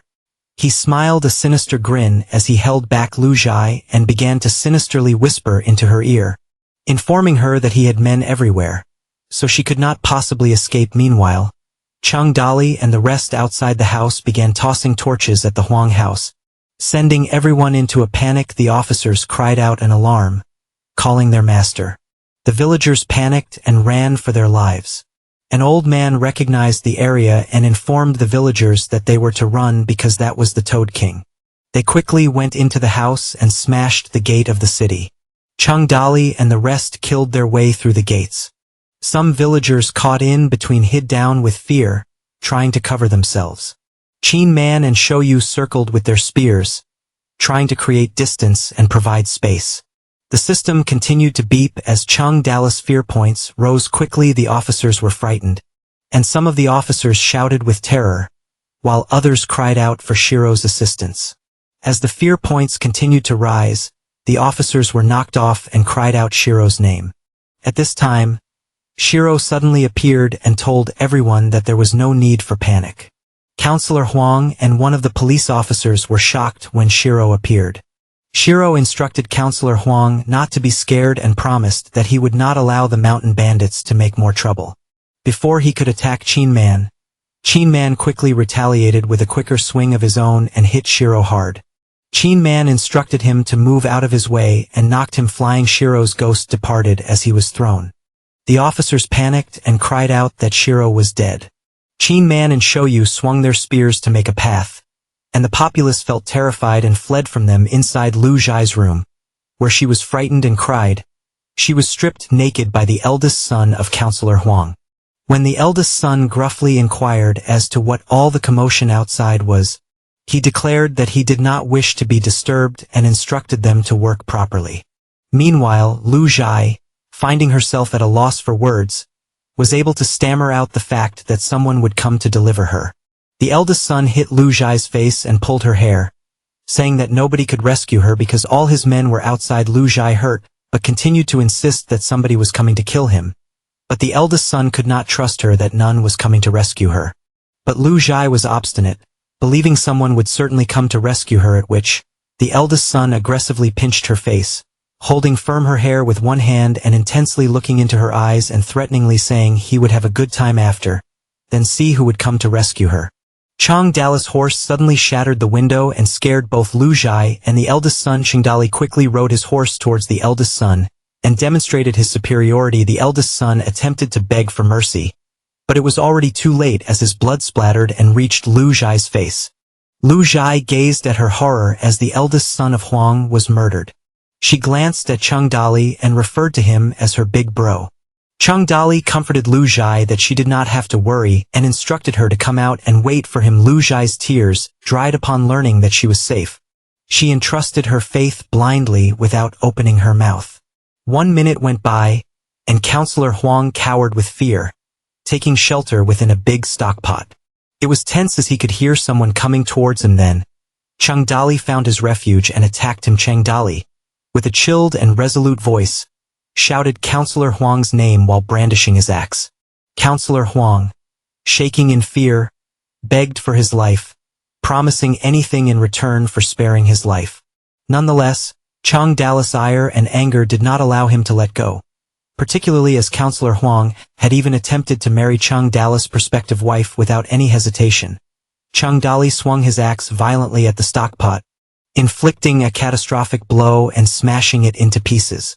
Cheng Dali shouted, instructing him to go to hell after this brutal act. The system beeped finally, stating that Cheng Dali was accomplished and that he had achieved 10,000 fear points. The voice of the system resounded, instructing Cheng Dali to now access the shopping system. Then Cheng Dali smashed the door open, burned down the entire town, and departed, prompting people to request the extinguishing of the fire. Cheng Dali and his gang fled out from Yuzhou City. Lu Zhai was worried and told this to Cheng Dali, who reassured her that she should not worry about anything since he was the head of the village of toads. Lu Zhai mentioned that Cheng Dali had been noticed by all, but he waved it off and praised her, complimenting that she was sweet and intelligent, which brought a smile to her face. Lu Zhai thanked Cheng Dali for his rescue, confirming that if he had not interfered, the outcome would have been tragic. She again expressed her thankfulness for this favor. Cheng Dali believed her innocence, saying that she was serious and he knew Lu Zhai was well known for always delivering on his promises.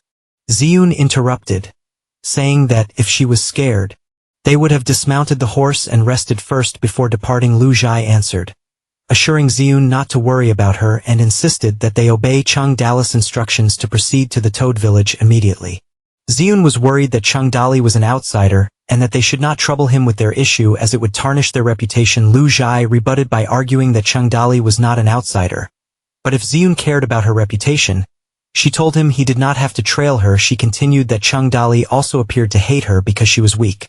Cheng Dali replied, explaining that despite his profession as a mountain bandit, he guaranteed her that she should not worry about anything. She asked him why she would look down on Cheng Dali. Ziyun, who had been standing quietly listening to what they were discussing, expressed annoyance and began thinking about Lu Zhai being attacked by the son of the counselor. He reflected on how Cheng Dali had rescued her and deduced that Lu Zhai couldn't help but fall in love with Cheng Dali. Jealousy covered his face as Ziyun thought about the fact that he had raised Lu Zhai from when she was a baby and viewed her every day as she became more lovely by the day. The foster father added that he would marry Lu Zhai off. He fretted over how he could observe Lu Zhai being manipulated by Cheng Dali and wanted to take her away from there as quickly as possible. When they arrived at Chinu Mountain, Lu Zhai said that now that they were outside, she told Cheng Dali to no longer greet her as Miss Dali, but instead simply called her by her name or, if at ease, referred to her by the diminutive nickname Lele, how close friends called her. Ziyun stopped them and asked if their destination was much farther. Cheng Dali did not utter a word but instead went on to muddle over his thoughts as they went on their journey. When they finally arrived at the Toad village where Ling Airdrum, the Tongu, and the people converged, the people of Lu's family inquired as to why Cheng Dali had gone there for. One older member of the Lu family showed deep anxiety about betraying the loyalty and righteousness of his family for generations by the way he had become a thief, and how he would answer in front of his ancestors in the afterlife. Another individual chimed in, recommending that they rest for a few days and let the women and children recover, as a few others would go ahead and take action against the bandits. Soon one referred to Cheng Dali as a Yuan boy and said that he might rest assured that in those few days they would guard the bandits' den safely and he did not have to do everything on his own. Just let them take the lead. Other individuals would not turn into bandits, affirming that they would never follow him in this lifetime. Kid Spokes, who called his father, said he was terrified Cheng Dali was called by San Yuan, but he was unable to complete what he was saying. Cheng Dali, lost in thought, was thinking that Mr. Lu had successfully recruited more than 90 individuals from the Lu family, citing that their village of toads had grown from 6 people to 96. However, Chung Dali had to make these individuals loyal to the village and do system tasks. He understood that he had to advance the system, which would take more than 6 individuals. He also mentioned that he had not received the list of new rewards for the system, acknowledging that those individuals were utterly disloyal to him. In response to this, Chung Dali thought about the necessity of somehow placating and making them loyal to the Toad village. He thought those individuals dumb and had to accommodate them. Chung Dali instructed Qin Man to expel Lu's family members. Qin Man, not hesitating at all, nodded in agreement and jumped off the stage to confront the Lu family. The man declared boldly, claiming to Qin Man that he didn't qualify to play tricks on him, but he made a promise to give Qin Man a lesson. Reminding them of their history, the man said that they used to be at sea, where they had spent decades, scaring the pirates half to death. He told them that perhaps Qin Man did not know about them in the mountains and insisted that they believed Qin Man was attempting to play tricks on them. Other men joined the conversation and stated that they had been the ones tasked with quelling bandits in King Nyo Mountain initially.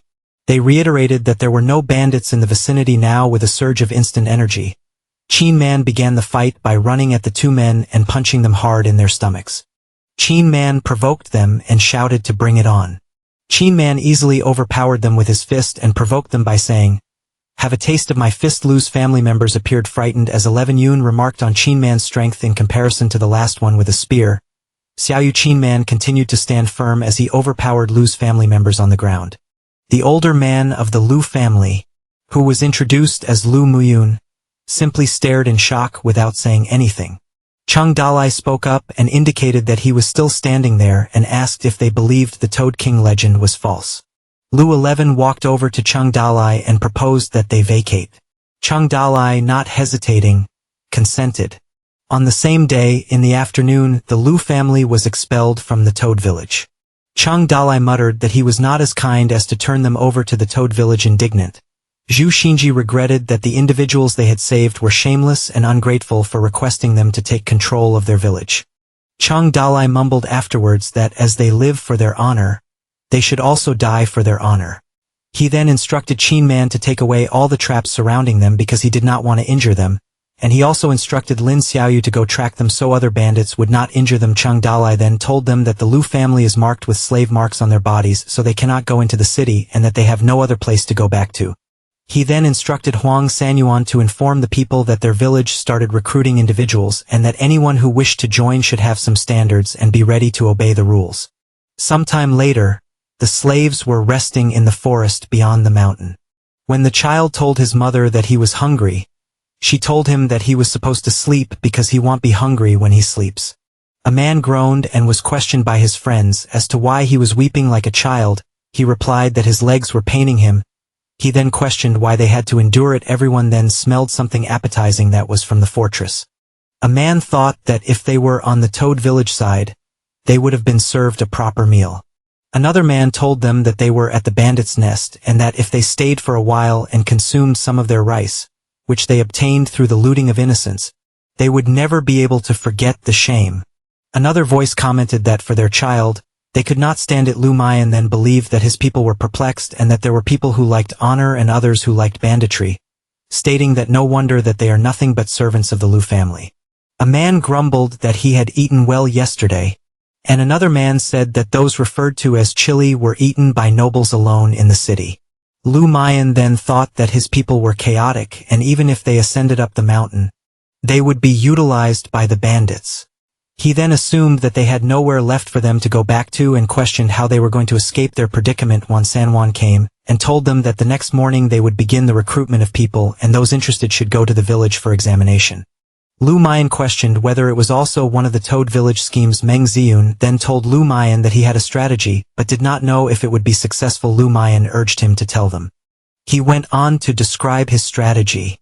Some of their people were extremely hungry, and if they stood them at the entrance, he thought that Chung Dalai would allow them entry. He continued to state that the moment Chung Dalai opened the door, They could send in some weak and aged people and reserve the strong ones for themselves so they could negotiate with Chung Dalai in the future. Lu Mian further instructed Meng Ziyun that benevolent people were those with high ideals and they should not hurt such benevolent people at the same time. A wounded man was requesting the Toad Village to open its gate because he would like to join them and become a bandit. Other servants were curious how the wounded man could meet their ancestors in the afterlife after becoming a bandit. Then the man informed the Toad Village that he was a humble servant of the Lu family, and that the Lu family had perished and he had become a slave and he wished just to survive. The man then reflected that they were once invited to the village with polite invitations and were provided with living spaces and clean clothes, but they denied for the sake of their honor. He then continued that they now wished to kneel on the ground and knock at the door incessantly, hoping it would open. The man was embarrassed, feeling that bowing and weeping would not suffice to make them open the door, and that he would need to sacrifice his dignity and honor as a human being. Chung Dalai eventually understood he admired the Lu family but did not know they spoke human language, hence going to such extremes.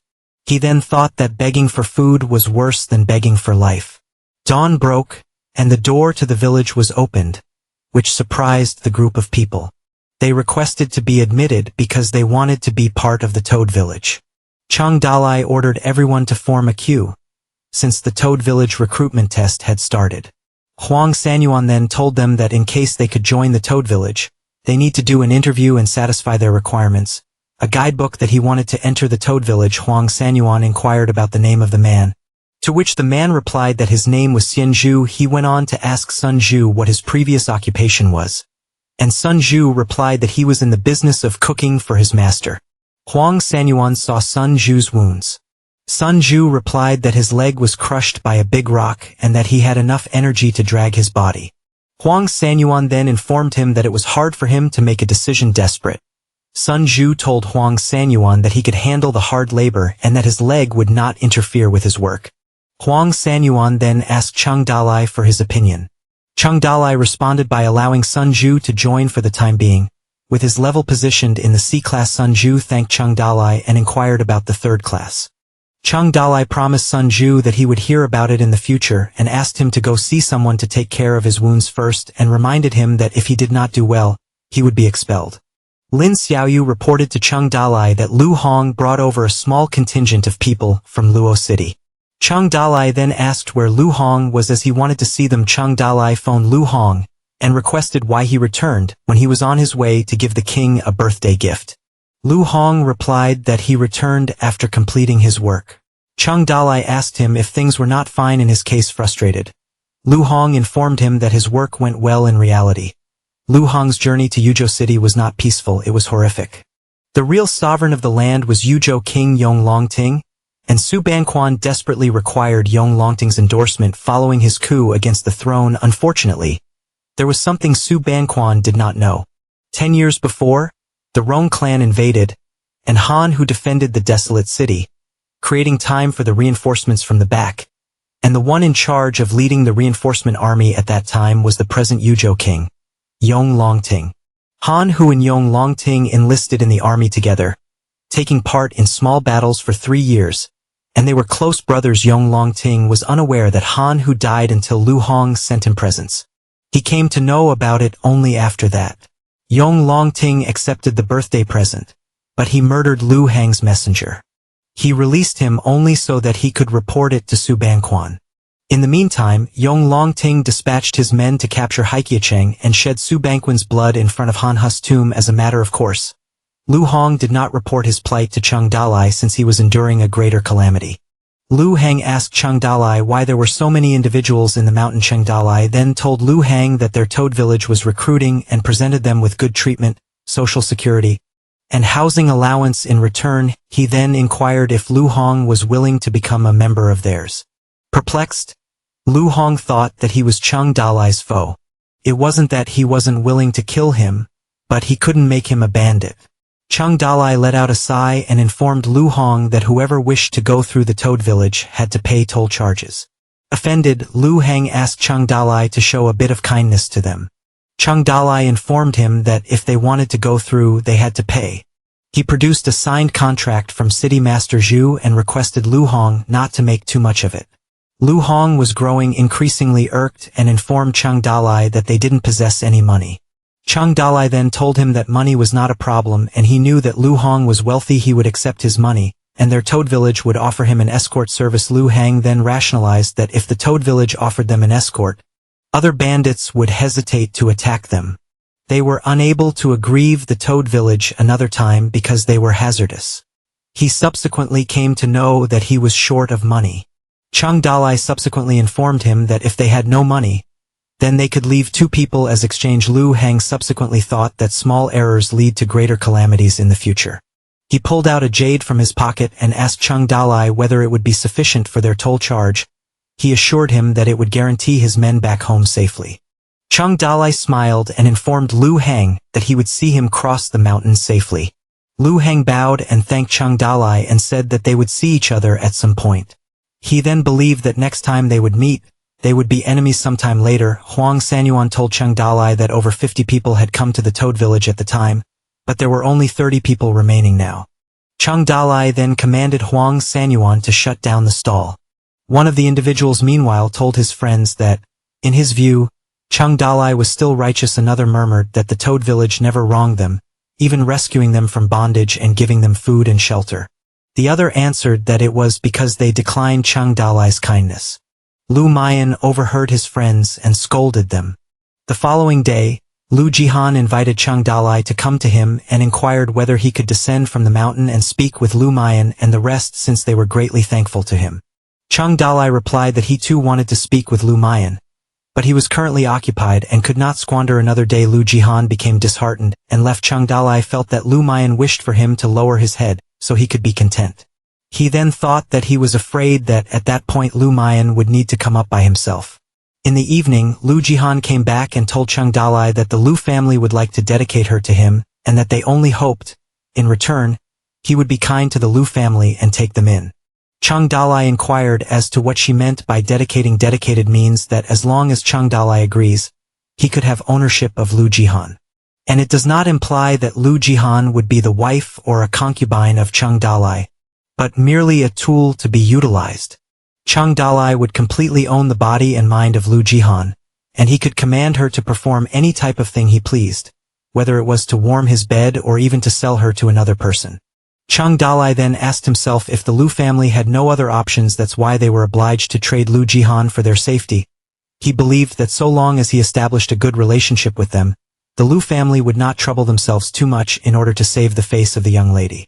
He then stated that humans are always prone to making hasty decisions when they are in a state of desperation, and although Lu Jihan was brought down to the level of a slave, he shouldn't take advantage of the moment. At the same time, she was only being employed as a bargaining chip. He thought that if he turned them down, she would be in a worse position within the Lu household. Chung Dalai stood up and stroked Lu Jihan's head and informed her that he would accept the Lu family. The Lu family had become under the care of the Toad village, and they were ascending the mountain in a continuous stream.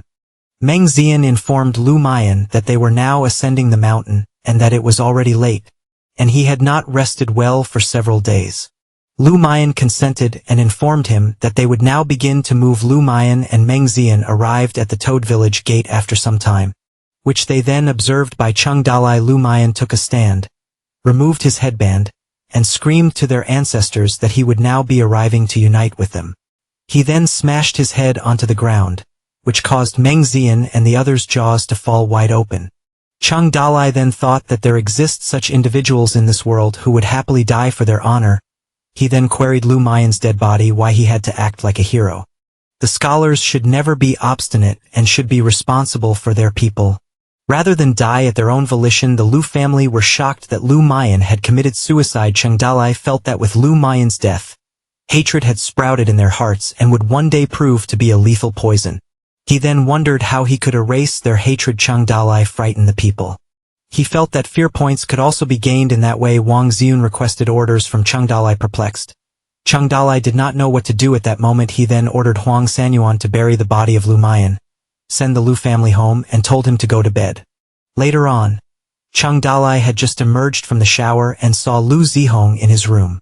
He then questioned her why she was in his room, which earned him fear points. Stammering, Lu Zihong explained to him that she had prepared hot water for him and was waiting for him to wash up. Chung Dalai replied that Lu Zihong may have misinterpreted his intention and instructed her to return to her room. Lu Zihong continued to insist and asked Chang Dalai if he didn't require her company for the night. Chang Dalai let out a sigh and said he didn't require anyone.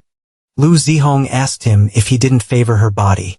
Blushing, Chang Dalai then rationalized that Lu Zihong was still young despite the marriage age in that period being 14 years old. He felt that he required Lu Zihong to depart, otherwise he couldn't manage himself. He subsequently captured Lu Zihong and figured that if she didn't depart he would depart instead. Lu Zihong wept and informed Chang Dalai that if he doesn't belong to her then she has nothing to live for. Chang Dalai consequently responded and said that she may have misjudged something concerning them. Lu Zihong then grabbed a big needle and questioned Chang Dalai if he didn't like her because she was a prostitute and because she was drinking and dancing with other people. She then aimed the big needle at her throat and muttered that she should die. Chang Dalai then clarified that she was mistaken and he did not dislike her. She was just too young and requested her to lay down the needle. Lu Zihong pouted and said to Chang Dalai that she was not young. She continued saying that she was aware that Chang Dalai was a righteous person and would never do something bad to her. But if he left the room that night, people would conclude that he hated her. She then told him that she had rescued him when she was a slave. Chang Dalai then believed that what Lu Zihong said was not entirely incorrect and others at that time would believe in superstitions which could get her into trouble. He then believed that it would be effective. Chang Dalai and Lu Zihong both slept in bed together. He then informed Lu Zihong that they were going to discuss it and asked her not to come over in secret as he would not endure it. Lu Zihong summoned Chang Dalai. He then inquired whether she was still asleep. Lu Zihong replied that she had never engaged in anything to benefit people. She then inquired if he needed her assistance with something. Chang Dalai thought to herself that there was one thing she was supposed to do: drink more milk in the future. She replied that there were no cows in the village. Chang Dalai instructed her to eat more papaya, to which Lu Zihong had no clue what a papaya was. He instructed her to practice more chest exercises, of which she had no clue. Chang Dalai then instructed her to sleep. After some time, Chang Dalai continued overthinking and asked himself where he was, considering that it was the system's palace. The system emerged, and she explained to Chang Dalai that it had been a while since she last saw him. Chang Dalai was curious as to what the system was keeping. The system instructed Chang Dalai not to bother with small matters. She also told Chang Dalai that he could now upgrade the village to level 2 to have more options since he had achieved 10,000 fear points. Chang Dalai was incredulous and replied that he had only recently invited the Lu family to the Toad village and that the whole village had 98 people, whereas 100 people were needed to promote it to level 2. A system prompt appeared, for which Chang Dalai read that he could not use the feature if he had fewer than 100 people. He then queried the system as to why everything seemed so hard to produce. The system replied that the primary structures had basic requirements, whereas complex structures needed higher levels. Chang Dalai was disturbed and explained to the system that she had not previously mentioned it, thinking that perhaps she didn't even have knowledge of it. The system chuckled and requested Chang Dalai to provide her with a few minutes, and she would assist him in turning the banner skills on ahead of time. The magic card triggered. Then she went on to tell Chang Dalai that the recruitment skill cooldown was very long and varied according to his village reputation. A flag appeared that had a picture of a toad on it, and the recruitment was open to grade C the following day. Someone told Chang Dalai that 2 individuals had come to join them and waited at the entrance. Chang Dalai welcomed the 2 strangers and informed them that becoming members of his toad village was a big privilege to both of them, and naturally so was he. Liao Jia and Liao Yi both welcomed Chang Dalai. Chang Dalai then felt that there were 2 heroes in his system window and that their skills were sufficient. He then considered it might be due to his recruiting skill level being too low and asked himself if he could recruit stronger heroes if the banner skills improved. Chang Dalai delegated Huang Sanyuan to enlist Liao Jia and Liao Yi, telling them that they would be members of their family from that day on. There was a system prompt that told him that Chang Dalai's task had been accomplished and he had now acquired 1 price draw and inquired whether he wished to draw it. He then muttered that the village level is a priority and requested the system to summon the system spirit. The system spirit materialized and told Chang Dalai that the world channel construction was complete. She then notified him that he could now summon a hero who was not present in that world from the channel, but it would be a one-time 10,000 fear points cost.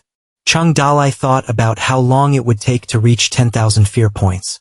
The system promised Chang Dalai that if his reputation gets better, the rate of gathering points would improve as well. The world channel building finished, reality rewrite, logic chain fixing, and the space and time paradox have been fixed, and the barrier stability open channels began to link. The system then informed Chang Dalai that the stars of various space and time would traverse the globe and join his side. She then clicked her fingers, shattering the chain. The system then instructed him to take them along and forge his legend in challenging times. A system prompt came up that said world channel development was done, and the village had been promoted to a secondary village. It took him 10,000 fear points in one call, and he received one random hero. A system prompt said that the village promotion was done and all the village skills were promoted. The system upgraded the Toad village to level 3, and the owner's level rose by 1.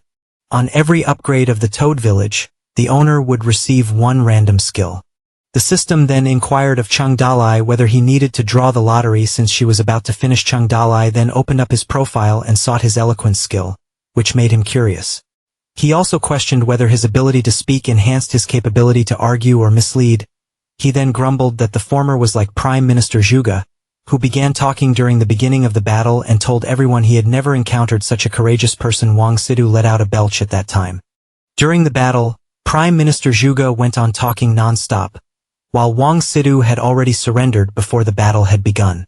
Chang Dalai questioned the system whether it was such a skill. The system replied that it was up to how he would utilize it and questioned if it wasn't an excellent skill. Chang Dalai grumbled that he wanted to call out a hero, but the 10,000 fear points were equivalent to the total cost of development. He then put thoughts aside and instructed the system to play the lottery. The system happily called the gotcha machine. Down in the Toad village, Zhao Dai believed Suing was also thinking of something, and she was doing all those things because of Chang Dalai. Now that something had occurred, she asked Zhao Dai to locate Chang Dalai even though the Huang family was destroyed. Suing also had tremendous hatred but felt that it was not her doing. Zhao Dai supplementing that their master had also driven Suing out of the house, only giving her a restaurant business for sustenance. She sighed in logic that Suing, being a princess, had to disguise herself in women's attire and go out wearing a black veil. She went on to clarify that the restaurant business was very poor and could not sustain her in any way. Also, there would typically be troublemakers at the restaurant who attempted to sabotage their business. Zhao Dai felt that it was the fault of Chang Dalai and questioned whether or not he could actually assist Suing since she herself had asked him to look for him. While this was happening, the system activated and struck the gotcha machine, and a golden ball appeared. Chang Dalai was curious about the golden ball. The system mumbled afterwards that she had done an excellent job. Chang Dalai picked up the golden ball, which caused a huge fire, and a weapon materialized in his hand. A system prompt appeared congratulating Chang Dalai on obtaining the Ghostface axe. The system afterwards told him that the Ghostface axe weighs 108 kilograms, and was forged by the legendary blacksmith Majiakon with an extra passion skill. Chang Dalai attempted to raise the axe, so he fell to the ground as it was too heavy. He then believed that the axe must be a great improvement from his old one, but he could not raise his new axe. He then convinced himself that he needed to find a means of getting stronger and that, for now, he just had to leave it. The only thing he could do was scare people with it. Lu Jihong spent a while in the Toad village and asked Chang Dalai if he was hungry and wanted her to cook for him. Chang Dalai told him that he was not hungry and inquired about the women's gymnastics she had learned. Lu Jihong told him that she had practiced a lot. Chang Dalai then requested that she demonstrate to him how much she had practiced, to which she complied. She then took her coat, turned it around, and questioned Chang Dalai on its application. Chang Dalai told her that it was for the purpose of keeping her healthy, never to take a lazy day during exercise, and that there are individuals in the world less fortunate than her but exert more effort than her. He then told her to eat better in the future and added that development was what mattered most to her at her age. Lu Jihong blushed and said that she would study hard. A person walked in. When the door opened, Zhao Dai asked them why they were there. The Su and Lu families were close to each other, and the young misuses from both families were already good friends. Chang Dalai noticed that it was Zhao Dai and questioned why she was there. Zhao Dai, in doubt, asked Chang Dalai why Lu Jihong was there. Zhao Dai then glared belligerently and saw that there were 2 futons on the bed. Zhao Dai was served tea by Lu Jihong. Zhao Dai then told Chang Dalai that Suing was missing him, and said he seemed to be happy. Chang Dalai smiled, grumbling that Suing missed him too, and asked Zhao Dai how she was. Zhao Dai was depressed and told Chang Dalai that Suing was in trouble now, and that he could see it himself. She then gave him a piece of paper. Chang Dalai instructed Zhao Dai that he would have someone go fetch her to Luo City. Irate, Zhao Dai questioned Chang Dalai if he thought of Suing as any ordinary pretty girl, and said she would never follow a bandit like him. She continued to say that the last time he assaulted the Huang family, the entire city was looking for him and that he could not even enter the city.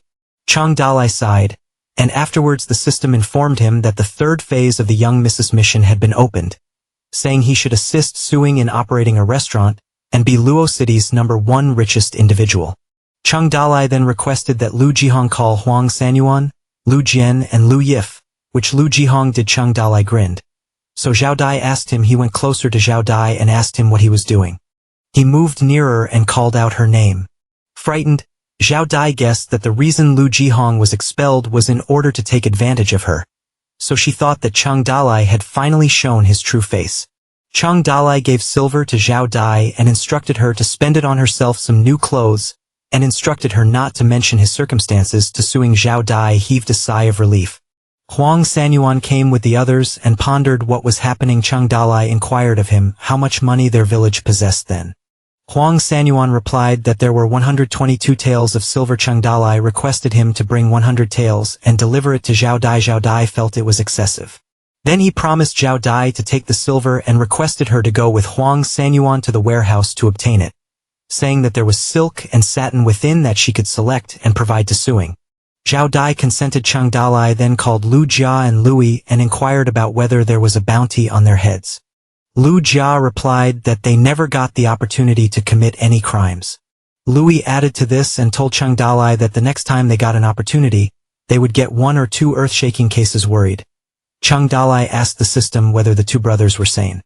He then went ahead to inform them that he would be putting them on duty to guard someone from Lui City, someone who would be his future bride. They then informed Chang Dalai not to worry, as they would not allow anything bad to happen to his future bride. Angered, Chang Dalai questioned them what they would do if someone was bullying their future sister-in-law. The brothers Liao did not reply, and Chang Dalai instructed them to squeeze their blood dry. Liao Jia inquired of him if slaughtering them would not be sufficient. Time went by, and Chang Dalai asked Lu Jiahong to bring a pen and ink and began writing his business experiences that he recalled from his former life. Zhao Dai would bring them to Suing. Since he could not write in his own world, he asked Lu Jiahong to write for him. Zhao Dai picked the presents and ran back, and Chang Dalai personally accompanied her until the gates of Lui City, where visible store owners in Lui City were meanwhile trying to sell their wares. Suing was accounting for income and spending and believed that even though her shop was well placed, there was a great deal of competition with Sahalo Restaurant. A man believed that Suing veiled her face even when she was conducting business against him. Lei Dedu, owner of the Sahalo Restaurant, then believed that Su Sihai was seriously ill and would not survive for long, and as long as Suing could be expelled out of Lui City, the Su family could be named Lai from then on. He then sneered and asserted that Suing was the daughter, after all, and wondered how long she could stay there. A delegation of men walked into Suing's restaurant and asked her why she was selling her restaurant. Suing replied that she had already informed them that she would never sell her restaurant to them. The man responded with an insult that he suggested she should not be so obstinate and that it was a men's world, not something that a weak girl like her could do by herself. Suing then instructed them to leave as they would soon close down. The other man refused, mentioning that they had come to drink and that she had no right to say such things to customers like them. Suing tightened her brush. Since she couldn't do anything, she then instructed her servant to pour some wine for their customers. The servant filled the customers' cups with wine and apologized to them for keeping them waiting. The man threw the cup and was not able to believe that a low servant poured him wine when he had wanted Suing to serve him a drink. Suing had observed what occurred. The man also informed Suing that he had heard she had a beautiful face under her veil, and that he would be going to see what's behind her veil then. His other friend mentioned that Suing had been ravished by bandits and still claimed to be a virgin. Lao Jie and Laoi came and picked up a jar and smashed it on the head of the man. Frightening the other 2, they then approached closer to the man and ran carrying a knife in their hands. When they apprehended them, they threw them out of Suing's restaurant. Lao Jie went on to say that if they ever returned, it would not only stop with him having their arms and legs broken,